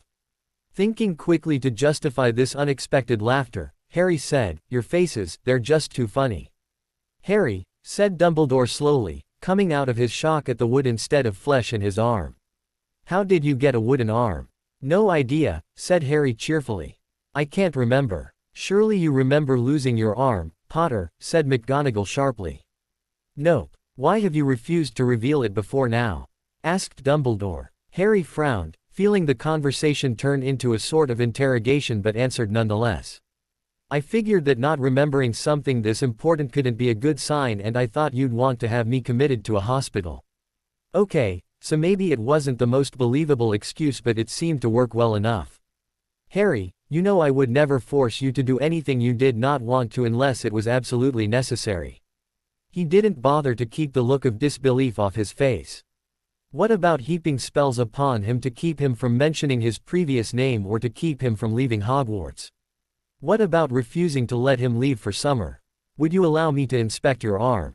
I fear that someone with ill intent towards you may have given you that arm, and if that is the case, there may well be some sort of spell upon it. He snorted derisively before answering, as though it was obvious, no. There was no way in hell he was letting Dumbledore use even more spells on him. If there was a spell on it that was going to harm me, don't you think it would have done it already? Harry, I only want to inspect it to ensure your safety and for your own good. Then why don't you go kill someone? Seemed to work for you last time. There was silence for a moment. We've been over this before, Harry, said Dumbledore wearily. Now is not the time to do so again. Let us return to the matter at hand. How did Tom Riddle come to appear today? To Harry it felt strangely like Dumbledore was avoiding the issue because he knew he was wrong, but before he could protest against the change of subject, Nymph spoke. It were me, Professor, she said, her voice shaking slightly. Harry blinked at her for a moment before realizing that she wasn't actually as meek and sorrowful as her voice suggested. She was one hell of an actress. It was no wonder she was in Slytherin. Well, it were kind of me. All year I've been writing in his diary and Tom's been writing back. I didn't realize what was happening. I thought I were just getting forgetful, but I could never remember where I'd been when the attacks was happening. But Tom, he took over my body and I woke up in the chamber. Dumbledore nodded, seeming to accept this. Harry pulled the diary out from within his pocket and placed it on the desk beside the basilisk Fang. Tom was taking her soul when I got there, and I worked out that he was doing it through the diary. So when the basilisk was killed and I was bitten, I speared the diary too and he died. Brilliant, said Dumbledore softly, examining the diary. Of course, he was probably the most brilliant student Hogwarts has ever seen. How is it, if you don't mind my asking, Miss Lestrange, that you came to have the diary? Now Nymph looked truly nervous. Well, I took it from that Weasley girl's bag. I thought it was hers, but when it was blank I started investigating it, and that's when Tom started writing to me. Hang on, said Harry slowly. That day, when all the pixies were all over the school, you took it then, didn't you? Vaguely he remembered meeting Nymph and the Weasley girl in the corridor and seeing Nymph rifling through the other girl's bag. Nymph only nodded, still looking at Dumbledore for his reaction. 20 points, I think, off Slytherin for stealing, said the old wizard. I think you should go up to the hospital wing, Miss Lestrange. This has been a terrible ordeal for you. There will be no punishment, however, for anything else. Older and wiser wizards than you have been hoodwinked by Lord Voldemort. Professor McGonagall will escort you to the hospital wing. Thanks, Professor, sighed Nymph in relief before promptly leaving with McGonagall, after one last look at Harry. Harry, said Dumbledore once the door had closed behind them. I wanted a moment to speak with you alone and talk about your living situation this summer. I would like for you to spend the main duration of it here at Hogwarts again. I am aware that last summer you disappeared and have no recollection of it, but I am confident, with the new spells I have placed upon you on your denouncing of your other name, that this year no such event will happen. You will be quite safe here this summer. Spiffing, Harry bit out. Is that all? You will also receive 200 points for Gryffindor and a special awards for services to the school. Other than that, you may leave. Harry turned and had walked to the door, quite furious with Dumbledore again, when something nagged at the back of his mind and he could not resist turning to ask. Professor, my parents, were they good followers of yours during the war? The best, said Dumbledore, obviously taking this question for simple curiosity. You would be very proud of them. They fought with me right up to their deaths. Harry did not wait for any more. He just turned and left the office, barely glancing at Lucius Malfoy as he stormed in. He had much to think about still, but only had one real question left. Why didn't he remember where he was during the attacks? When Harry returned to the Gryffindor common room, there was immediately an intake of breath and a hasty scuttle away from him. He merely rolled his eyes. Evidently, His filthy, battered and torn appearance made him look very startling. Well, it could also have been the fact that he was still wielding the fang that had lodged itself in his arm that scared his peers. Silence reigned for several moments, leaving the Gryffindors glaring as one at Harry and Harry glaring at the rest of them. "Go back to where you belong, Slytherin," cried Ron eventually, breaking the silence. There were murmurs of agreement. "And where would that be?" "I don't know where it is, scum like you meet." Ron's ears were red, but whether it was from anger or from all the eyes that were staring at him, Harry was not sure. "All I know is that you opened the Chamber of Secrets and tried to kill us all." "It can't have been him," interrupted one of the twins. Harry turned to focus his glare on them. Not only did he not need their assistance, but he didn't want it. He was perfectly capable of fighting his own battles, thank you very much. He would never have told the monster to get his friend, added the other. "Course he would have," exclaimed Ron, doing quite a good job at rallying the other. "Gryffindors. Don't you see? Either he lost control of the monster or he made Lestrange stage her own capture so that it wouldn't look suspicious when he went to save her and look like a hero. Why the hell would I tell all of you people that I was Jeremy White if that was the case? I have better uses of my time than trying to prove to you that I'm some superhero." "My God," cried some unknown Gryffindor from the crowd. "Look at his arm." It had taken them a surprising amount of time to notice that he had a wooden arm, Harry noted mildly. "It's probably the price he had to pay for his evil dark arts rituals," sneered Ron, though he wasn't too great at pulling off sneers. "They did not befit him." "You know what," began Harry, already more than a little irritated by the second youngest redhead. Months of his annoyance were coming to surface in Harry's mind. "Furnunculus." Boils immediately sprang up all over Ron's face and arms, and at the same time, the force of the curse flung him backwards, through the crowd, and into the wall. Ron looked in horror at the state his hands had already disintegrated to. He leapt to his feet, looking like he was about to retaliate to Harry, but Harry was faster. With a flick of his wand, Ron was flung back onto the wall, hitting his head and falling quite unconscious. "None of you are going to say anything about this to anyone, understood?" Harry asked the room, nice and clearly. It would be interesting to see if they would obey him or not. If they did, then he would basically be able to control the entire Gryffindor house, and the possibilities from then were endless. More than that, he didn't want to let Dumbledore know that he had broken through his spell somehow. Perhaps, just perhaps, he had broken through the others with his accidental magic too. He was sure that was what had done the trick. "There's a lot worse where that came from if I find out that you have said something," he added sweetly.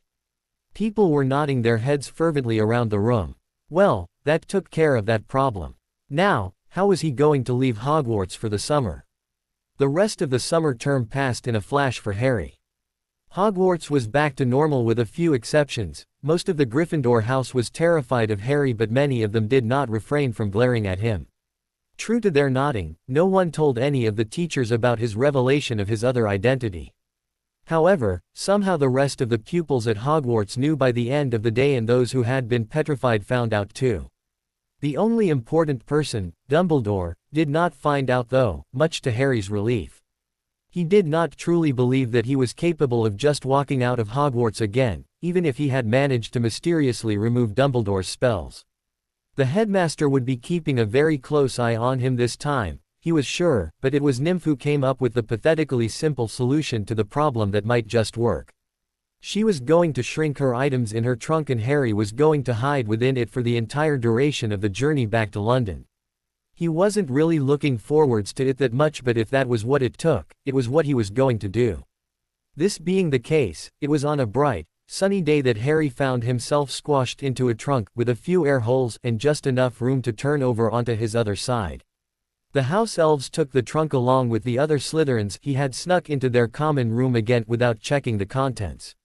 He felt it shift as it was loaded into a compartment, and a while later he felt the steady rumbling of the engine as the train left Hogsmeade Station away from Hogwarts. He clenched his eyes, waiting for the horrible sensation of invisible hands grabbing him and preventing him from leaving. It never came. Dumbledore sat in his office, wearily rubbing the bridge of his nose as he put off the inevitable paperwork that he had to sort for the summer. It had certainly been a long, trying year. He wasn't quite sure he had ever had one as difficult as it. Not even the first time the chamber had been opened had he had such a trouble dealing with one pupil. No matter, Harry had changed and was now safely in his dormitory as the rest of the pupils left for their various homes for the summer.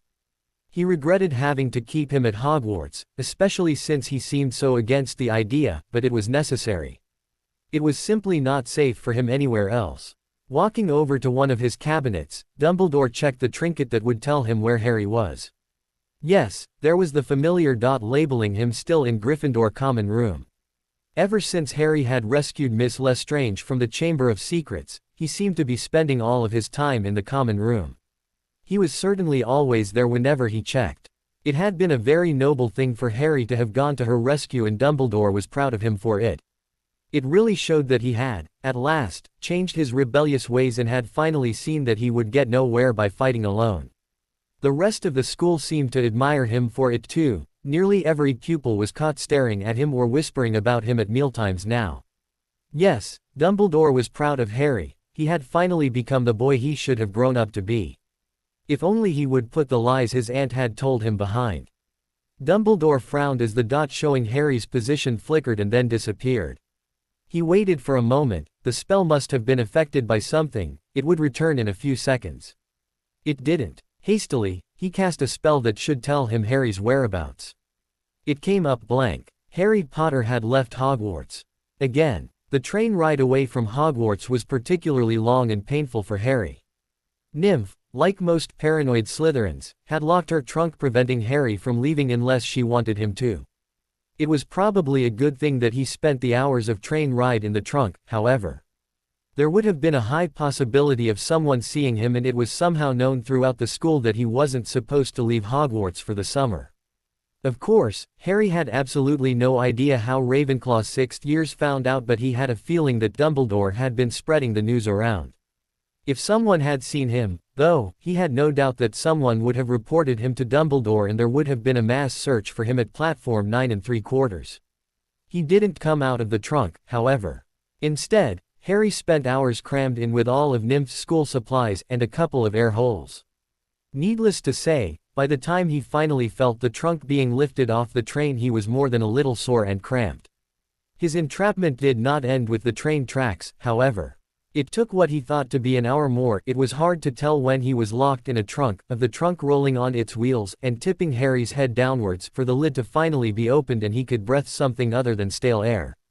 When the lid was opened, however, the light burned holes through his eyelids and he was so unused to moving at all, that he simply lay there for a few moments, trying to will his muscles into use. "Oh gods!" cried Nymph from somewhere above him. "I thought there was enough air holes. I didn't mean to kill you." Then, before Harry could assure her, if somewhat groggily, that he wasn't dead, the trunk was tipped savagely on its side and he tumbled out of it along with several of Nymph's books. He groaned, trying in vain to move his aching limbs. Well, he wouldn't be going anywhere for a while. As Harry expected, he did not go anywhere for some time. It took him over an hour to be able to stretch his legs without excruciating pain, let alone to get up and walk somewhere. Oh well, he wasn't too bothered about it. The important thing was that he was away from Hogwarts and Dumbledore yet again, and the old fool hadn't been able to prevent him. Yet again, Harry had won one over him and it felt pretty good. Slowly, little by little, he would gain control of his life. Of course, the ultimate way to do so would be to kill Dumbledore, but he wasn't nearly powerful enough to do that yet. While Harry had been trying to gather his equilibrium, Nymph, deeming it safe to leave him to it, left with her trunk to stash it somewhere for the summer. It was beyond Harry where she was going to put it, but he was sure she would find someplace for it. This left him sufficiently alone to question Sir about how he had managed to escape in the first place. Well, for some time I had discovered the one spell Dumbledore had cast that would not be detected if removed. Before your little adventure in the Chamber of Secrets, I had been slowly unraveling the spells upon you. I believe when that Weasley boy angered you sufficiently, you used accidental magic to displace all the spells that remained. I am convinced they lingered in the Gryffindor Common Room, which would be why Dumbledore did not realize before that they had been removed. As such, he would have believed you to be in the Common Room constantly and would not have been aware that you broke through his speaking spells. Really, it is quite an ingenious way to get around him, despite the fact that you did so unintentionally. If you can learn to harness that kind of power normally, I will be most impressed. For it to be possible for Sir to be impressed was praise indeed. Well, Harry had a chance of impressing him at least, even if it was a minute one. At least that's one problem solved, Harry mused into the air. What are you babbling about now? Well, I still don't know where I was during the attacks on the school, do I? You don't. Harry frowned. No, didn't you know that? No, well, that is interesting news. Most unpredicted. Huh, do you know where I was? You know, if you had asked earlier I am sure it would have saved you much confusion. Nevertheless I do know where you were. I believe I may be at fault. What? It was all Harry could do to sit blinking at the room, not that his muscles were very cooperative anyway. How could it have been Sir's fault? How much could a disembodied voice possibly affect his mind? He wasn't sure he wanted to know the answer. It was rather unfortunate timing, I must say. I was trying to expel myself from your body, you see. I was rather hoping that I would be able to travel to another vessel capable of sustaining me, but my attempts were obviously futile. It appears that you are either the only person at Hogwarts with the mental capacity of sustaining two minds without going insane, the only one with enough power to do so, or you are the only one whose mind is open to such a thing. Or all of the above, I am not quite certain. But why didn't you tell me what you were doing?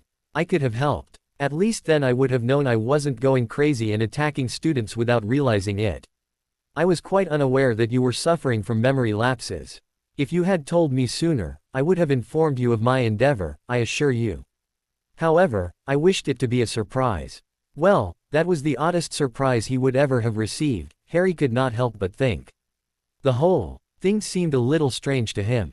He wasn't sorry that Sir was trying to escape from his mind, quite the contrary. Not only was he convinced at times that he was, in fact, going insane, it was slightly unnerving to have someone watching your every move. But why did Sir's attempts at leaving leave him without memories? It didn't make any sense. There seemed to be no reason why one thing should link to the other. Sir appeared to have thought along the same lines. I can only think that your memory lapses must have been triggered somehow by the excess use of your power that I used. Not having my own body with which to use magic, I used yours instead, but it is possible that the amount I required was too great. That is why I attempted to detach myself from your body while you were asleep. I was hoping that while you were dormant and requiring little energy, I could harness the unused energy, but it seems that too was the wrong way to go about it. I do not believe that any one body can possibly hold enough power to expel me far enough into another vessel, or better yet, my own body. It could also be possible that I am incapable of residing in anything other than this body and my own.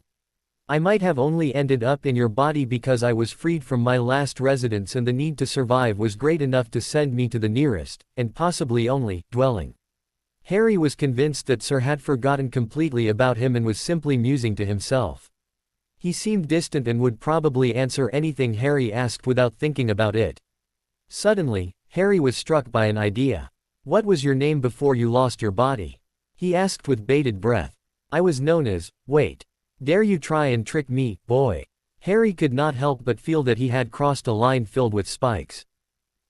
No. He tried weakly. But instead of the tough shouting he expected or even the pain from some curse or other, Sir chuckled. At last, you are learning. You will get nowhere unless you are prepared to trick those around you, even those you think you know. As soon as I have my body back, however, I will tell you who I was. Not until then. Harry could only shake his head in wonder at that and sit back and try to stretch his stiff muscles as he waited for Nymph to return. A little white lie never hurt anyone. It would have been possible to tell the complete and honest truth, but not without fear of driving the boy away from him forever. He was so stubborn at times and naive at others. In all their time together, the boy was only just learning to question all and be secretive about everything now. One would have thought that Harry would have learnt that each and every detail could be fatal. A casual word to a friend here, a slip of the tongue there, everything could be used against him. Moreover, he should have learnt long ago that every person, no matter how trustworthy they appeared, should not be trusted and would always be withholding information. It was Harry's job, therefore, to find out what it was. Of course, it hadn't been completely necessary to tell the boy about his recent attempts at finding his own body, but the boy seemed to find these sort of things trust-inspiring. Besides, now the boy could help him in his endeavors. With the boy's aid, not to mention the use of his body without considerable effort, it would be much easier to regain his body and then things would really start to roll. If he told Harry his name now, however, there was a chance of him turning away from him for all eternity. No, it was better to bide his time until he was sure the boy wouldn't be so easily swayed. There were some things that Harry really didn't need to know. At least, he didn't need to know them yet. The fact that he hadn't just been trying to expel himself from the boy's body was a prime example of this. There was no telling what would happen if the boy knew the truth. It was a shame that it hadn't worked, though. He hadn't counted on the possibility that there were no other vessels in Hogwarts capable of harboring his soul. If there had been, he was most curious to know if his plan would have succeeded. He had rather hoped that he would have been able to expel himself from Harry's body but still have a deep enough connection to be able to return to it at will and possibly take control of it at will, like he was capable of now. It was rather difficult to maintain that control for long, however, but it was getting easier with practice. Not that Harry knew he was practicing this skill, of course. He would only practice it a little and make the boy do things when he thought he was in control. Harry never noticed the little things, a sneeze in the middle of class, a scratch of the nose, a hand run through his hair. What he was impressed with, however, was the ability he had managed to manifest of taking control of the boy's body while he was asleep without him ever knowing a thing. It was really quite ingenious. There was no telling the things he could do with it. And if he could do that at will while residing within his own body, well, the possibilities were limitless. But, of course, nothing would come of it. At least for a long while yet. First, train the boy. Second, get his body back. Third, they get revenge on Dumbledore. When Nymph returned, it was with a determined spring in her step. She, as per usual, seemed far too cheerful. Harry groaned, stretching again. "Why are you always so damn perky?" She grinned in return. "Because I, little Harry. Little, or a certified genius. I has found us a place to stay for the summer." "Well, I thinks I have." "You think you have?" Harry asked dubiously. A sense of foreboding came over him. By the sounds of it, Nymph's plan was already risky. "Yeah, I think so. I've found where our old gang is staying at the moment. I think. Well, if they're using the same codes they used before, I has. It's hard to tell. Besides, if I has found them, I'm sure they'll be dead chuffed to see us again. Remember that game of dares we had last time? I reckons we could get another game going." "Sure, Nymph, let's focus on finding them first, yeah." The last thing he wanted to do was get involved in another game of dares. Why did she have to be so obsessed with the game? It never ended well. Ever. "So let's go," cried Nymph suddenly, and she lunged at Harry, pulled him to his feet and clapped him so heartily on the back that his tired muscles gave way beneath him and he fell over. "Oh, I guess I should have asked if you was able to walk first, huh?" Harry bit his lip nervously and tried to quieten his breathing. Each footstep they took seemed to echo loudly off battered remains of walls. They were walking slowly towards an abandoned-looking building in a more than a little dubious area of London. Harry wasn't sure how she had done it, but Nymph had appeared to be following an invisible trail that only she could detect. To him everything just looked its usual run-down self. However, when someone had stopped them and offered to sell them drugs somewhere along their route, Nymph had taken this as a sign of encouragement that they were going in the right direction, and after a half-hour more of walking, which stretched Harry's muscles sufficiently that they were no longer stiff, they had arrived at this place. There was silence all around and not a creature was stirring, though Harry was a little uncertain as to what creatures could be living there. He wasn't sure he really wanted to find anything alive in this place. Perhaps his recent adventures in the Chamber of Secrets were making him paranoid, but something seemed decidedly off about the place. Nymph, on the other hand, was walking cheerfully onwards as though there was nowhere else she'd rather be. A stone rattled underfoot and echoed around them. Harry frowned. He hadn't kicked it and he wasn't sure that Nymph had moved her foot. Suddenly, from all around them, people were charging towards them, metal objects in their hands glinting off what little light there was through the clouds. Instinctively, Harry ducked the first person who reached him, sending them flying over his shoulder. Unfortunately, even though he was good at fighting, he was out of practice. Even had he been in practice, he doubted whether he and Nymph would have been able to take on the onslaught that was attacking them. Fists, weapons, feet and even teeth were coming at them from all sides, and Harry was so bewildered that he wasn't sure quite which direction he was supposed to be fighting in. In under a minute, both he and Nymph were pinned with their arms held behind their backs, surrounded by many thin, dirty faces. "Hey, what's you doing?" Nymph demanded, struggling against her captors and glaring around at them all. "Don't you bloody fools recognize us?" The crowd around the just stared at her, silent and staring, until a large, threatening-looking boy stepped forwards to address them. Well, didn't expect you to be back round here again, Nymph." Nymph stopped, struggling slightly to peer at the boy through narrowed eyes. "Sledge, that you? Unfortunately, we won't be able to accommodate you anymore," continued the boy, ignoring Nymph. "There's a spy in our midst, a traitor if you will, and I will not put the rest of us at risk to the coppers for the sake of two lousy little kids. You can clear off right now, you hear? And if you come back, we'll kill you. You aren't welcome here anymore. You're joking, ain't you?" asked Nymph, but she did not sound very sure. Their captors released them. "You have 10 seconds to leave and never return." Sledge held up his fingers. When they did not move, he put one down. Then another. By the third, they were already running as fast as they could away. They weren't entirely sure what had happened, but they didn't really want to stick around to find out the details. They knew the important thing: they would find no shelter there. After running for a considerable distance, Nymph and Harry slowed to a walk. They would just have to look after each other then. Once again, it was just the two of them. The two of them against the world. The next few days passed relatively peacefully for Nymph and Harry. They found themselves running a fair number of times when they realized their pickpocketing skills weren't quite up to scratch. They did, however, find themselves sleeping nice and dryly in an abandoned building that Nymph had stashed her trunk in. It appeared to be an old warehouse of some sort. Unfortunately, the door was sealed shut with cement or some other such material, and they had to constantly leave and enter through the window, but other than that they stayed there quite comfortably even with the draft. They were just walking through London one day when Harry felt the strange sensation of being watched. He whirled around, peering everywhere, but could not find the perpetrator in the crowd. Suddenly, something went whizzing past his ear, but he did not stick around to find out. There were yells from behind him as he yelled, and Harry thought he could hear Snape's voice among them. Obviously he had been found by Dumbledore's crew. Dodging in and out of the crowd, Harry spent a good 10 minutes ducking spells, but eventually he thought he had managed to lose whoever it had been that was following him. Of course, that was until he ran right into a giant pair of arms. Twisting slightly, he saw himself held firmly by Hagrid, the half-giant gamekeeper.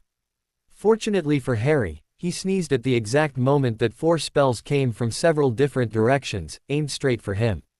His sneeze, however, had thrown him forward slightly, and all 4 spells had hit Hagrid behind him, who stumbled backwards, inadvertently releasing him. Without a second of hesitation, Harry bolted. He heard footsteps behind him, but he also heard a quiet suggestion in his ear from Sir. Nodding, Harry felt himself releasing his control on his body and the strange sensation of Sir taking over. A split second later, he had disapparated to safety. The weeks flew by for Harry and Nymph, and from then on, they moved around frequently. Harry was not sure how Dumbledore had found out where he was, but he sincerely hoped that it was just a lucky guess. He was not, however, bothered by the old man or his cronies again that summer. One especially warm day, Nymph was reading through the paper she had lifted from a passerby's bag. Nymph beckoned Harry over, holding out the paper as if it was a bomb. "Harry, I thinks you should see this." Blinking in surprise, he gazed down at the headline. "Victim of hit and run finally identified," it read. Shrugging, he handed it back to her. So, it wasn't any of his concern if they had found out what poor boy had died in a car accident. "Harry," she continued slowly, unsurely, "look at the picture of the boy that got hit, and then look at the date it happened." The picture of the boy that had been hit had been taken a couple of weeks before the accident, the newspaper said. It was a young boy with blonde hair, a round face and a small nose.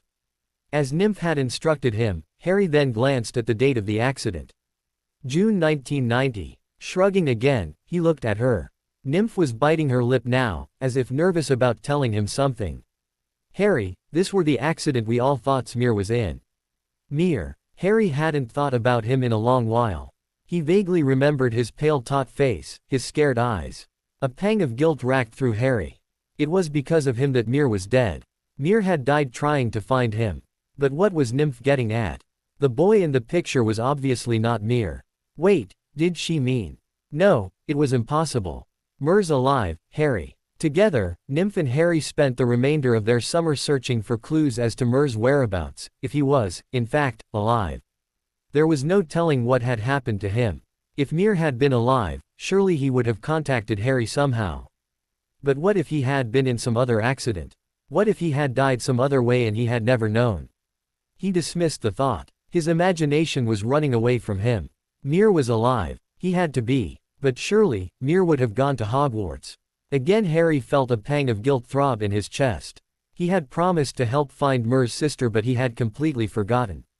He made a mental note to himself to search for her at school.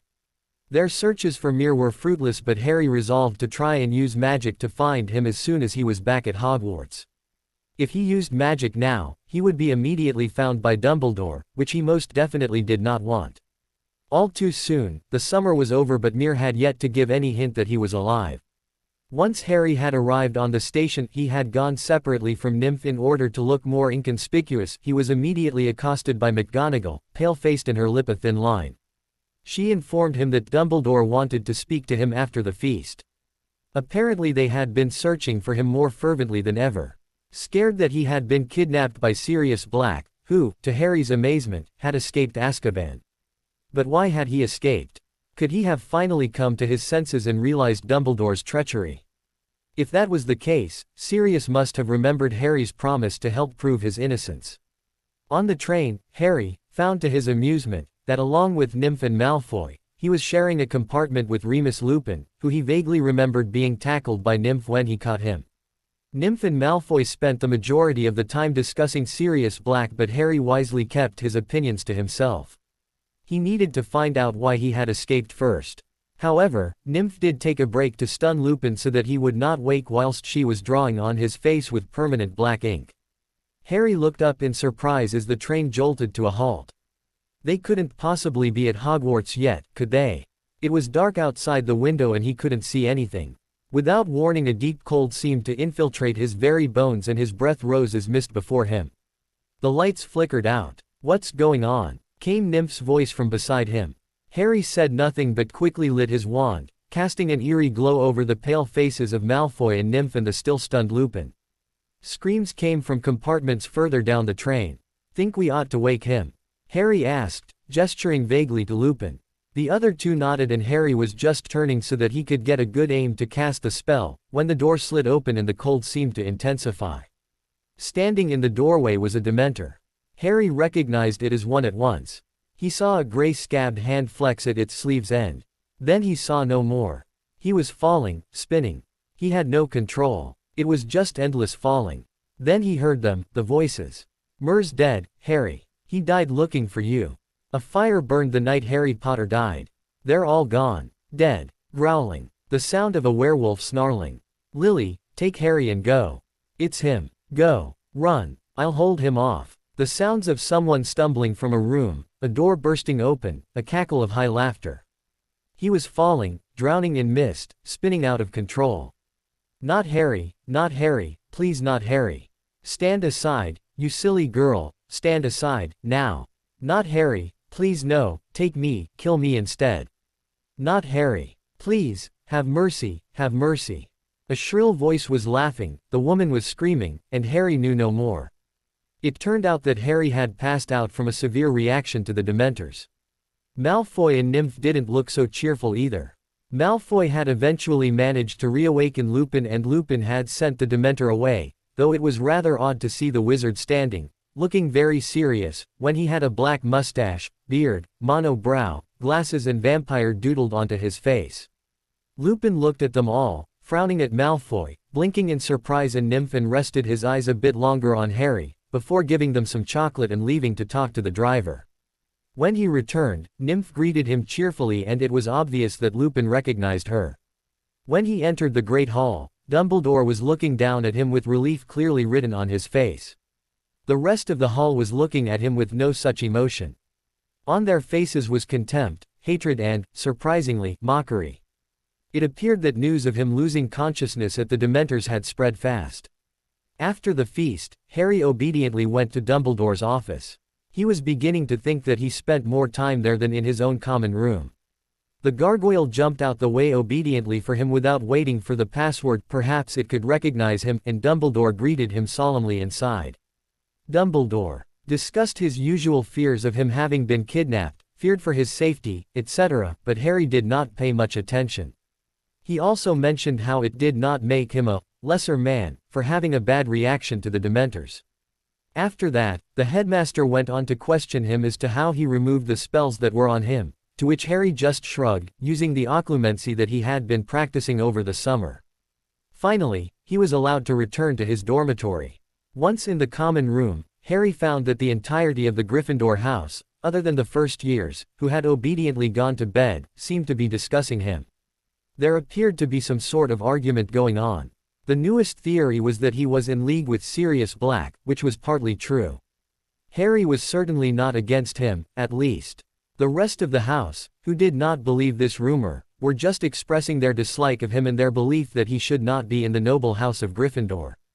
Only the Weasley twins were defending him, to his annoyance. Why couldn't they stay out of his business? When he entered, these opinions were very kindly thrown at him. Immediately the twins rose to his defense, but Harry silenced them by advancing on them, drawing a knife, and giving them a cheerful threat. They nodded their consent, but Harry could tell they were not in the slightest deterred. They were crazy, that was the only explanation. The rest of the house were efficiently scared into silence and left him alone for the night. As soon as Harry was in the dormitory, which was before his other dorm mates, he performed the spell that should have located Mir, if he was in fact alive. Rather than point him in the direction of the boy, as the spell should have done, it span wildly in circles before jumping out of his hand and falling to the floor, only to roll uselessly away. Did that mean that Mir was dead? Or was there a spell on him preventing Harry from finding him with a spell? But if that was the case, was the spell in protection against Harry, or someone else? The next week was very eventful for Harry with his new classes. His first new class was divination, which he had taken solely for the reason that he already had a prophecy about him. It couldn't help to learn to look at them in closer detail, could it? However, the class turned out to be a lot of rubbish with the fraud for a teacher. Trelawney had predicted his death, to most of the class's amusement, so Harry had predicted hers right back at her. They had spent the better half of the lesson arguing about which of them was going to die.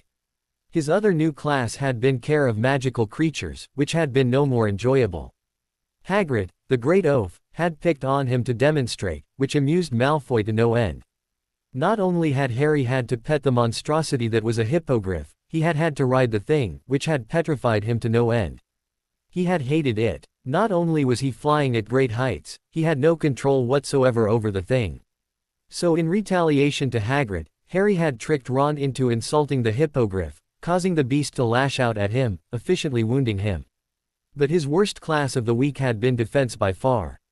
They had been introduced to the lovely creatures that were boggarts. True, Neville's Professor Snape in a dress had been entertaining, but Harry could not say the same for his own boggart.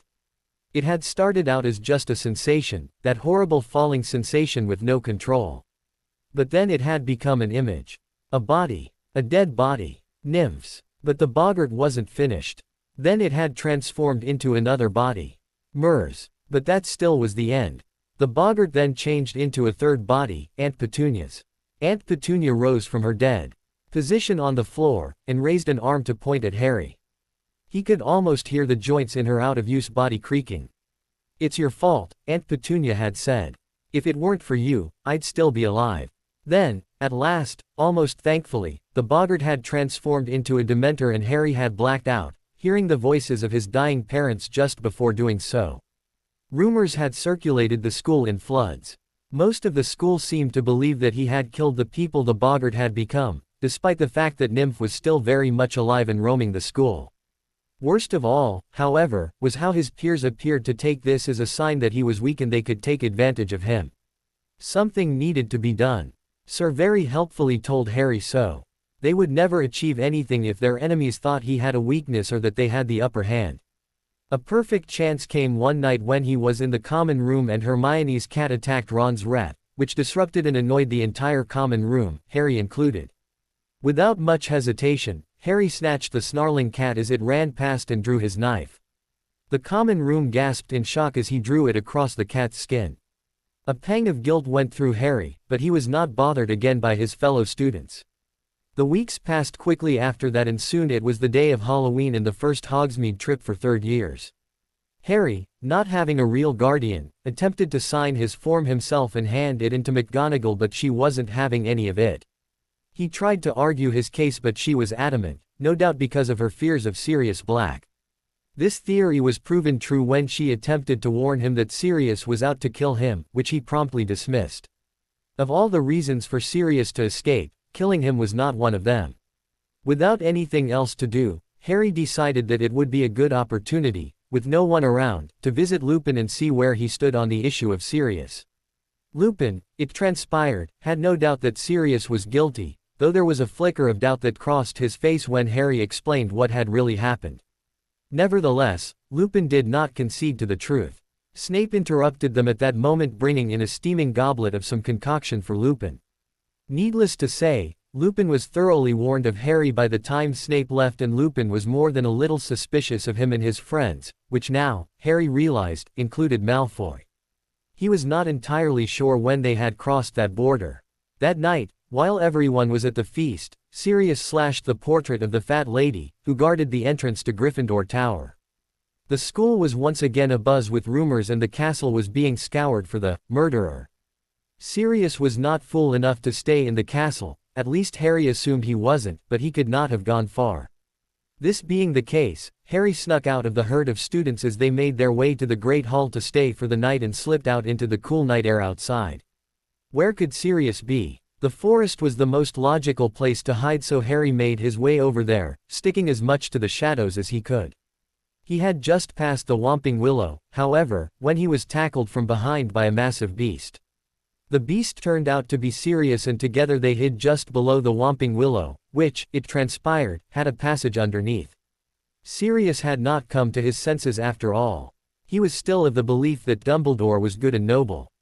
He had escaped because he had seen a picture of Pettigrew in a paper and now knew where he was. Harry, however, refused to help him or even listen properly. He would not help him if he was just going to free a man that Dumbledore would use. Harry, you don't understand. I understand perfectly. You're with Dumbledore. I get it. No, Pettigrew, I don't care. I'm not doing you any favors if you're going to run around doing Dumbledore's little missions. I'm on your side. I just don't think Dumbledore's done anything wrong at all. Look, what do I have to do to prove it to you? In the end, Harry sent Sirius on a mission of his own to find Mir and bring him to Hogwarts. Harry didn't actually believe Sirius would be any more successful than he had been, but it couldn't help to have another pair of eyes on the lookout. The weather steadily worsened at Hogwarts as the first Quidditch match that Gryffindor was playing in approached. Harry had only continued to play Quidditch under Sir's orders. Apparently it was good for his physical health. Harry didn't mind too much, as long as the rest of the team left him well enough alone. The day before the match, Harry was running late to Defense Against the Dark Arts. He had accidentally left his book in the dormitory and had to run back for it. When he arrived in the room, however, Lupin was not there, but Snape was leering in his usual spot. Lupin, said Snape, was ill, but Harry could not help but think back to the steaming goblet that Snape had given him. Could it have been poison? Who could tell what was really in potions, what they were capable of? That last thought had given Sir an idea. He did not know if it would work, he did not know how long it would take to make, and he did not know what effect it would have on Harry. However, if it did work, it would mean that Sir would have his body back and he would be free from Harry's mind. From then on, Harry spent every moment he could in the library, Sir in control of his body, reading books upon books on complicated potions that made no sense to Harry whatsoever. Harry had arranged with Malfoy beforehand that he was just going to let the bee-own capture the snitch. There was no need to try and catch it himself. He certainly didn't want to do Gryffindor any favors. The weather was not good and Harry was blown about terribly. Lightning flashed about the sky and a silhouette of a dog was illuminated in the stands. It was Sirius. He had come to watch the match, apparently. No sooner had Harry thought this than he was hit with a sudden cold sensation. He looked down. Dementors. Desperately, he tried to block their effects out with occlumency, but it did not work. He was falling. Harry's broom had smashed into the Whomping Willow, which smashed it to pieces, and he had to spend the next couple of days in the hospital wing. As soon as he was released, however, Sir took over his body and set straight to work on the potion in the room, which he now knew would take at least a couple of months. Weeks ran smoothly past, but one morning, there was a most ominous message in the Great Hall. "You let her die." Those were the words that were suspended in the middle of the Great Hall. Naturally, Dumbledore assumed it was Harry and called him to his office to question him, again. Harry, having done no such thing, denied all and would not listen to Dumbledore as he attempted to become a psychologist. Dumbledore seemed to think he was still feeling animosity towards him for killing his aunt. Harry did, of course, still hate Dumbledore for this, but he smiled and told him that he was forgiven. If Dumbledore got suspicious now, there was a chance he could find out about the potion simmering a floor below. Harry had no idea who could have written the message, however. The rest of the days up until Christmas passed by without incident, and soon enough it was Christmas Day and, to his surprise, he had received more than just a present from Nymph and Malfoy. He had also received a firebolt with a note saying, "I'm on your side," obviously from Sirius. There was one other present for him, however. An invisibility cloak with the message, "Your father left this in my possession before he died. It is time it was returned to you. Use it well." Harry wasn't sure, but he had a nagging suspicion that it had been from Dumbledore, which did not help his animosity towards the old man. It would mean that he had been keeping something that was rightfully his from him for years. The night of the welcome back feast was stormy again. Harry was not in a particularly good mood. He had spent the day in the recess of his mind, watching Sir mix various ingredients for his almighty potion. Harry wasn't even entirely sure what it was that the potion was supposed to do. He was musing on this while Dumbledore rambled on in his speech. Bang! The wooden doors to the Great Hall burst open. Lightning flashed in the sky ceiling above them. Silhouetted in the doorway were two forms. Nymph stood up and screamed. There was Sirius, in dog form, holding a barely conscious figure by the robes in his teeth. It was Mir. Mir had been at Hogwarts all along. He hadn't wanted to reacquaint himself with Harry, after seeing all the trouble he got into. Mir just wanted to find his sister in peace. The previous summer, he had learnt that his sister, Chloe, had gone to a wizarding home that Dumbledore had assigned, but that home had been attacked by Death Eaters, supporters of Lord Voldemort, and Chloe had died in the attack. Mir had been hiding at Hogwarts under glamour charms so that he would not be recognized, and he had been using his birth name, Moon. Strangely enough, Mir had come from his middle name, like Nymph had come from Nymph's middle name. Mir had been out in the forest paying his respects to Chloe by burying the last thing he had of her, her stuffed toy. He had been attacked, however, by hippogriffs until he had been saved by Sirius, though he didn't know it had been Sirius, of course. That was the explanation he told Harry and Nymph. Lupin had seen Sirius in dog form and had obviously recognized him. Luckily the man had been in shock at the sight of him and did not react. He did, however, issue Harry with a desperate word of caution, which Harry dismissed. Harry simply went down into the Whomping Willows passage to meet Sirius, who was waiting there like he had expected. Sirius finally informed Harry that Peter Pettigrew was hiding as Ron's rat, and Harry almost hit himself. Of course, Pettigrew could turn into a rat, and Ron's rat very helpfully had a missing toe. Unfortunately, time seemed to be against Harry. The potion that Sir had been making would be ready in a half hour and had to be drunk as soon as it was ready. Biting his lip, he sprinted to Gryffindor Tower and hunted frantically for the rat. By the time he found it, he had 15 minutes to get the rat to Lupin, who he knew would make sure that Pettigrew was convicted and Sirius freed, then to drink the potion.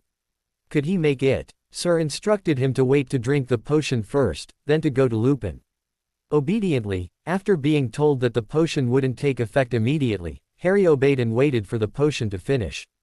At Sir's word, he drank it and, feeling no effects, he made his way to Lupin's office. Once he arrived at Lupin's office, however, he was beginning to feel a bit faint and dizzy. Regardless, he entered the office and presented the stunned rat to a shocked professor. Then he collapsed. Dumbledore looked at Madame Pomfrey worriedly. What do you think brought this on? I'm not sure, he appears to be perfectly healthy but a bit malnourished. I suppose the collapse might have been triggered from not eating properly, but from the looks of it, it has been going on for some time. I do not see why it would suddenly come on now. The only reason I can think of is that his magic has been sustaining him until now. His magic seems to be intact, but it is as if the moment his body produces it, it is used up elsewhere. I do not understand. Could he have taken something? A potion? It is possible that he has taken drugs, either magical or muggle. The strange thing is, anytime I try to cast a spell on his body to make it react, it is as if his body simply absorbs the magic. Most disturbing, you will notify me if there is any change. For now, I believe I have an ex-convict to free. I'm a free man now, Remus. Yes, I know. But what about Harry? Where's he? I want to ask him to live with me. He's not what you expected, Sirius. He's friends with a Malfoy and a Lestrange. What? But he freed me. Surely he can't be evil. I don't think he is, but he doesn't seem to think much of Dumbledore. I noticed. But that didn't answer my question. Where is he? Harry was swirling in a black mist, trembling. People kept jumping out at him, telling him things, doing things. He had seen Dumbledore. He had been plotting Harry's demise. But he had not known Harry was there. He had not known he was being watched. He had not known Harry had his proof. He had seen Mir. Mir had told him not to trust Nymph, but he wasn't sure why. Then he had seen Nymph and she had said the same for Mir. Who could he trust? Was there anyone who was genuine? Sir could feel the pull of his original body. He was using Harry's magic to sustain him as his spirit wandered slowly ever closer. It was taking a long, long time. There wasn't enough magic to propel him any faster, however, although every spell the nurse cast was certainly helping. It didn't look like he was getting his own body anytime soon. It had already been 2 weeks, but after the first week and a half, he had grown less vigilant and he had found himself back at the hospital wing. Yes, this was certainly going to be difficult. Ron smiled at Hermione. Did you hear? Potter's been in the hospital wing for 4 weeks now. They haven't a clue what's wrong with him and it doesn't look like he'll be coming round anytime soon. Can you believe it? It's been a whole month without him and there's more to come. I wonder what's wrong with him. Who cares? Someone has to. Ron, he doesn't exactly have many people looking out for him. Days turned to weeks and weeks turned to months. Dumbledore, Sirius, Remus and Madame Pomfrey constantly worried about Harry, who persistently did not wake. They had tried everything. It was as if he was asleep, but was incapable of waking. Sir continued his search for his body. It was difficult, he could feel it but he could not tell where it was. Occasionally he found himself back in the hospital wing and had to start again. Harry continued to visit people, without them noticing of course. He saw Remus plot how to betray him to Dumbledore, saw Malfoy plan how to trap Sirius in a hole, saw Dumbledore speculate how to kidnap him. But Harry was watching. He saw what they were doing. And as soon as he awoke, he would have his revenge. The fourth Triwizard Champion, said Dumbledore, frowning at the piece of paper in his hands. Is Harry Potter? But, Professor Dumbledore, asked McGonagall, ashen-faced. How is that possible? He's been unconscious for months. I'm not sure. He'll have to compete, Dumbledore, Crouch murmured into the old wizard's ear. It's the rules. His name came out. He must compete. He's not even conscious. He must compete. Harry blinked at the brightness of the hospital wing. Why did they insist on putting injured patients in a room that would blind them? They probably thought that they would be able to keep them in longer. Well, that wouldn't work with him. He was leaving. He leapt out of bed, feeling very energetic and strangely unrestricted. Potter. Madame Pomfrey was standing gaping at him. Stay back, he warned. He knew what she was trying to do. She wanted to give him potions so that he would have to stay under her care longer. Well, he wasn't taking anything. Potter, just stay there. The headmaster will be here shortly. Good for him. I won't be here. If Dumbledore saw him, he would be imprisoned in a room. Potter, you can't leave. You are ill. I'm not. You've been unconscious for months. You are in no state to leave. I haven't. Yes you have. It's November now. Harry hesitated. It is. She was lying obviously. Harry had to be physically restrained by Remus, Pomfrey, Sirius and Dumbledore before they could talk to him. He knew their plan though. They wanted him to join them and thought that if he spent enough time around them, he would start to think like them. Well, he wouldn't fall for it. He wouldn't listen to their lies about him being unconscious for months. He wouldn't listen to their lies that he had been hallucinating. Boy, snap out of it. Sir, said Harry aloud, scaring the 4 adults. Where are you? Not in your head, replied Sir. It was true. His voice wasn't coming from behind Harry, but it was faint, as it coming from somewhere far away. You have been trapped within your own mind for 10 months, boy. No, I haven't. Well, if you can't see it for yourself, I will have to make you see. It was as if there was a loud sonic screech that filled Harry's head and he collapsed in pain, clutching at his head. It passed within moments, however, and afterwards he just knew that he had been imagining it all. But it had seemed so real. Looking at the figures before him, he knew it would not be easy to forget what they had done. The situation was quickly explained to Harry. He was to compete in the first task in the Triwizard Tournament in a week. Sir, however, informed him that he had to compete and win. Apparently, the only way he would be able to get out of Hogwarts was for him to win the tournament, though he did not explain how or why this was. Still, Sir would not tell Harry his name. On the other hand, Sir did tell Harry what the first task was going to be and how he was to win it. He was to send a strong curse at the dragon's eye. Nymph, Malfoy and Mir were overjoyed to see him back on his feet. Nymph and Mir were not getting along well, however. According to Malfoy, they were constantly arguing and fighting.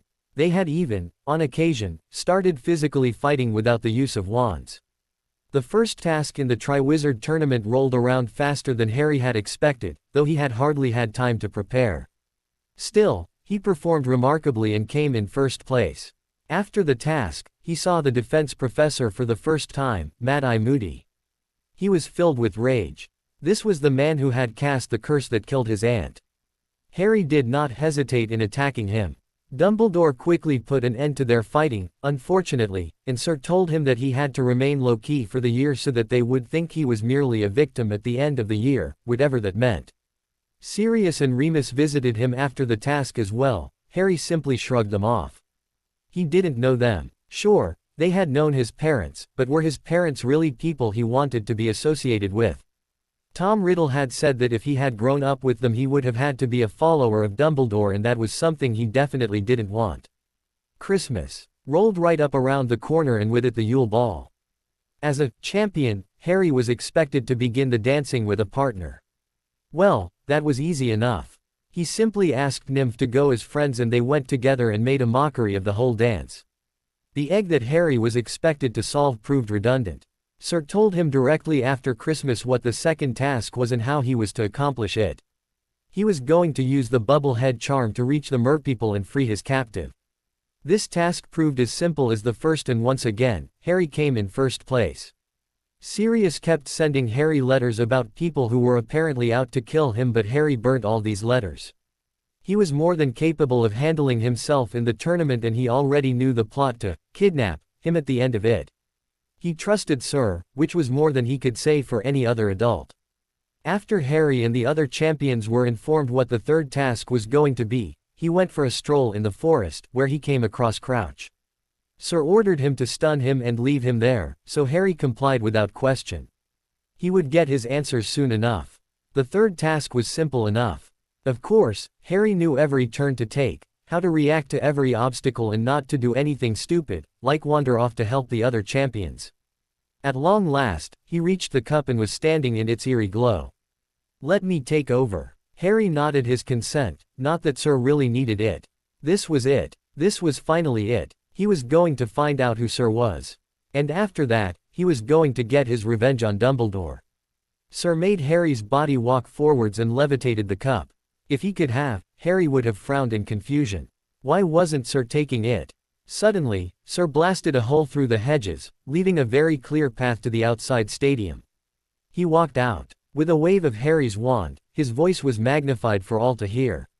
In another world, Dumbledore, in another time, the boy would have been the perfect weapon.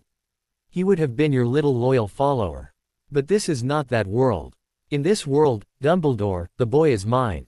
Sir summoned a student at random. It was Cedric, the Hufflepuff champion. Sir made Harry smirk and grasped the boy firmly. Without further ado, Sir reached out, and took the cup. When Harry landed from the portkey, he stumbled slightly as control of his body was given back to him. It appeared deserted. Cedric leapt away from him. "What are you doing?" Before Harry could answer, a short, hooded figure walked slowly into view. Harry's forehead pounded in pain, but he ignored it. He had felt worse before. "Kill the spare," came a voice from the figure's bundle. The figure obediently raised their wand. "I wouldn't do that, if I were you." Harry whirled around at a voice from behind him. A second hooded figure stood there, quite calm. "And why not?" The bundle spoke again. Harry spun to face the bundle. He would rather not have this thing at his back. Because then you would have no one to resurrect yourself with. The boy is not your enemy. Harry's mouth was dry. One of these three figures was Sir, not including Cedric. "But which one?" "Allow me to introduce myself," said the voice from behind. Harry spun to face him again. "For the past few years I have been known as Sir, and I have resided within the boy's head. I have taught him everything he knows. I have completely freed him from Dumbledore's hold. Do you know who I am yet, Harry?" Perplexed, Harry shook his head. How was he supposed to know? "No, really. Let me give you a hint. On the day that you first visited the hospital wing at Hogwarts, Peeves broke a glass skull, freeing my soul. My soul turned to the nearest vessel, which happened to be you. When you were attacked by a werewolf, I created the image of a centaur in your mind to save you. I could not have saved you from within your own body. I then used Jacques to get you to steal the Philosopher's Stone. However, you took it upon yourself to steal the stone for me. When I attacked the Weasley twins, I used the exact same attacks that I used many years ago. Dumbledore saw me doing those attacks then and recognized it. Do you know yet, Harry?" Numbly, Harry shook his head. "I suppose I shall just have to tell you then. It is high time you knew." He lowered his hood. "My name, boy, is Lord Grindelwald." What? It was Cedric who had spoken. He was gaping at the man before him. He did not look at all fearsome, as Harry had imagined him. He had hard features, but he was lacking that distinct evil look about him. He had dirty owned hair and gray eyes. He looked just like any other wizard. As if reading his thoughts, "Sir, no," Lord Grindelwald said, "I do not need looks to instill fear, my actions are by far louder words." The bundle spoke from behind them. "But where does that leave me?" Harry watched as Lord Voldemort renewed his body with an odd sense of detachment. He, quite frankly, felt nothing whatsoever towards him. Lord Grindelwald, however, had insisted that they watch as Cedric was used as a blood donor in the process and killed afterwards. Voldemort's original plan had been to use Harry, but Lord Grindelwald would not allow it. He had the upper hand. He had more power. He had the one person who could kill Voldemort. Harry watched as Voldemort addressed his Death Eaters. There was a jolt of surprise that ran through his numb body when Voldemort mentioned the Lestranges. So that was why he wasn't supposed to trust Nymph. He watched too, as Voldemort at last dismissed his followers, then left in turn himself, after sending a speculative glance at Harry and Sir, Lord Grindelwald. Lord Grindelwald. Harry had been following the spirit of Lord Grindelwald for years, obeying his commands without hesitation. He hadn't seemed evil, but had it been an act? It was possible. Although, it made sense when Harry thought about it. Lord Grindelwald hated Dumbledore, disliked Muggles and demanded obedience. Harry didn't want to leave him now. He felt an odd sense of loyalty towards him. They wanted the same things. They wanted to get them the same way. Why shouldn't they work together? Voldemort, it transpired, was merely a tool to Lord Grindelwald. Lord Grindelwald intended to use him to gather followers and as a decoy. After all, no one would believe that he had risen from the dead. He had convinced Harry that Voldemort was his enemy, however. Voldemort wanted to kill him, to use him, perhaps even more than Dumbledore. He was also the only one who could kill Harry. They would use Voldemort, use his brute strength, but in the end they were in control. The two of them. Voldemort was their pawn. Lord Grindelwald instructed him to return to Hogwarts and tell Dumbledore everything. Tell him that he was back, that he had been inside Harry's head for years, that he had committed many of the crimes that Dumbledore had blamed Harry for. At first Harry did not understand why, but Lord Grindelwald explained that he wanted to kill Dumbledore and be undisputed the better of the two, no cheating. After that, he was going to liberate the world. Lord Grindelwald would demolish the government that made so many suffer and would let each person live by their own rules, the way they wanted. Harry did not ask the question that was burning in his mind. He didn't want to disappoint Lord Grindelwald. But he could not help but think, if the world was sent into anarchy, wouldn't millions suffer and die? Harry did as Sir asked and returned to Hogwarts, to be the insider in the attack that was coming. A few days before the students left Hogwarts for the summer, they would attack. Dumbledore had never looked more apologetic in his life, but Harry knew it was a mask, designed to wave him to his side. Outwardly, Harry joined Dumbledore, but it was just to lure the man into a false sense of security. Oh, so soon, he would have his revenge and Dumbledore would pay for all he had done. In the month leading up to the attack, Harry did not talk to Mirror Nymph. He had confided in them all that had happened and they had not reacted well. Nymph had been overjoyed that Voldemort had returned and was disgusted with Harry for not sharing her opinion. Mirror was outraged at them both supporting Dark Lords and refused to speak to them. Evidently he supported Dumbledore. The day of the attack was a clear, sunny day. It happened suddenly. In just a half hour, there were Aurors, teachers, students, Death Eaters, Dark Lords and Harry fighting. Harry knew his part in the fight. He would defeat Voldemort and claim his followers for himself and Lord Grindelwald. As soon as he could, he sought out the Dark Lord and engaged him in a duel, using every skill he possessed. Harry watched with an odd sense of detachment as Voldemort struggled for breath, completely harmless and very much dying at his feet. He himself was panting too. The duel had been long and strenuous, but at last he was beginning to feel that sense of accomplishment and fulfillment. For years, he had been a victim of this thing, and now, at last, he was free. How ironic it was that the very thing Voldemort dismissed as weak was the thing that killed him. If only getting rid of Dumbledore was as simple as lodging a few daggers in his throat. As if right on cue, a cry came from where Dumbledore and Lord Grindelwald were fighting. Lord Grindelwald was staring at Dumbledore in something that might be mistaken for fear. Harry was sure it was just shock at the fact that Lord Grindelwald's lifelong rival had disarmed him. Both men were breathing heavily. Harry simply looked at them a moment longer before running over to stand between Dumbledore's outstretched wand and Lord Grindelwald's chest. "Harry, stand aside," urged Dumbledore, seeming quite desperate and more than a little put out by his interference.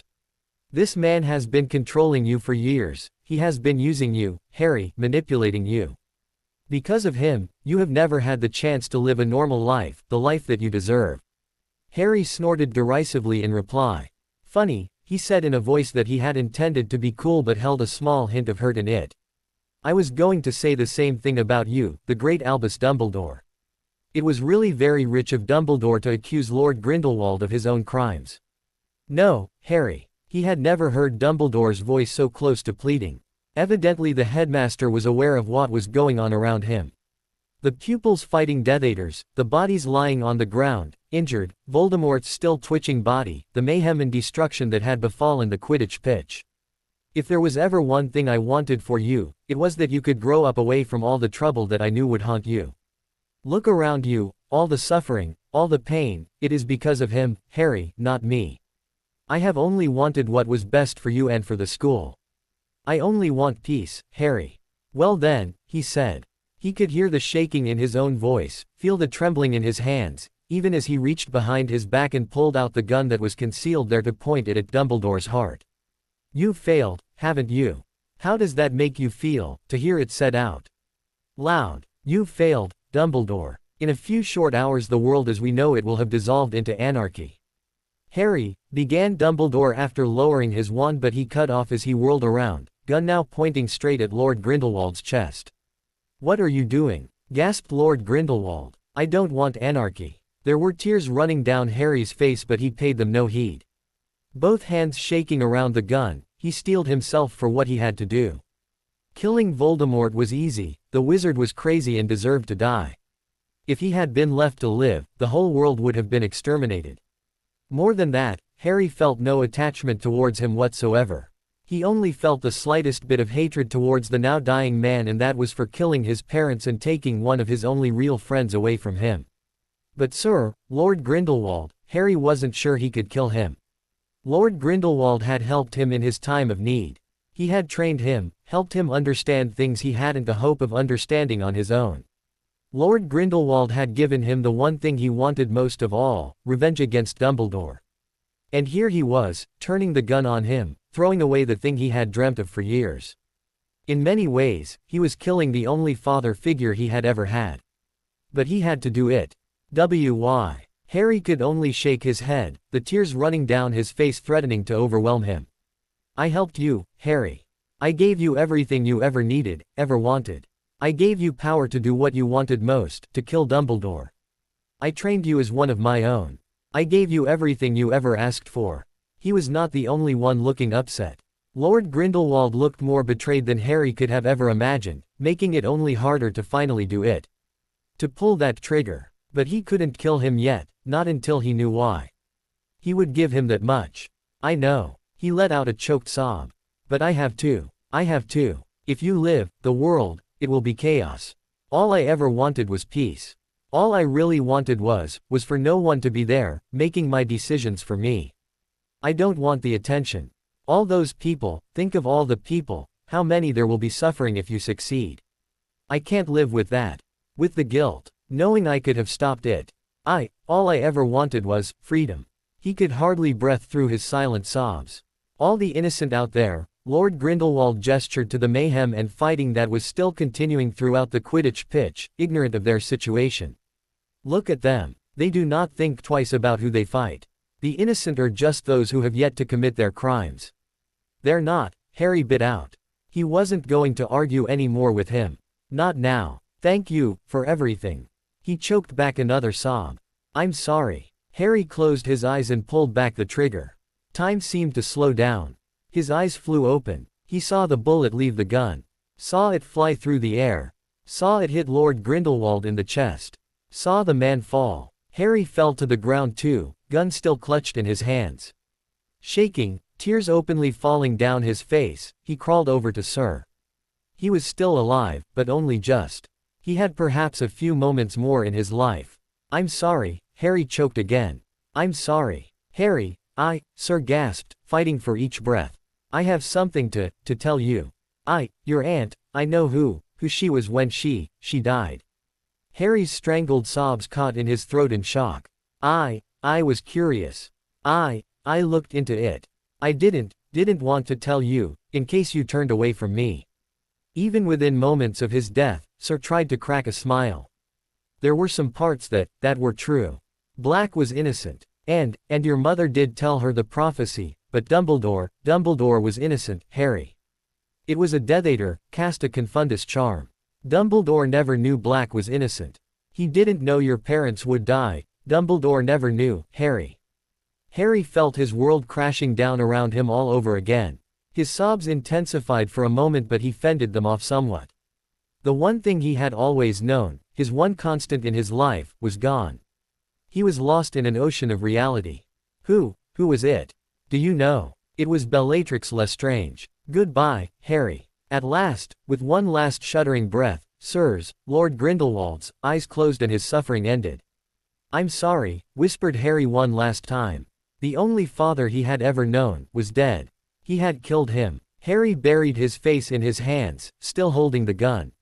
He did not know how long he sat there, trying to rid himself of the pain within him.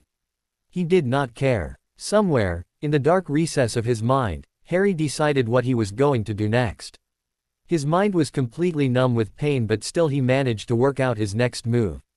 Staying at Hogwarts was not an option. Neither was staying where anyone else could ever find him. He did not want the fame he would get from this. He did not care about defeating Voldemort but killing Lord Grindelwald was not something he would celebrate, not something he could stand seeing other people celebrate. This was not a good thing. So he would leave. He would go live in some secluded place, away from all the eyes, away from all the pressure, away from all the oppression. He would go where no one would ever find him and he would leave everything he had ever done behind him. He did not want to remember.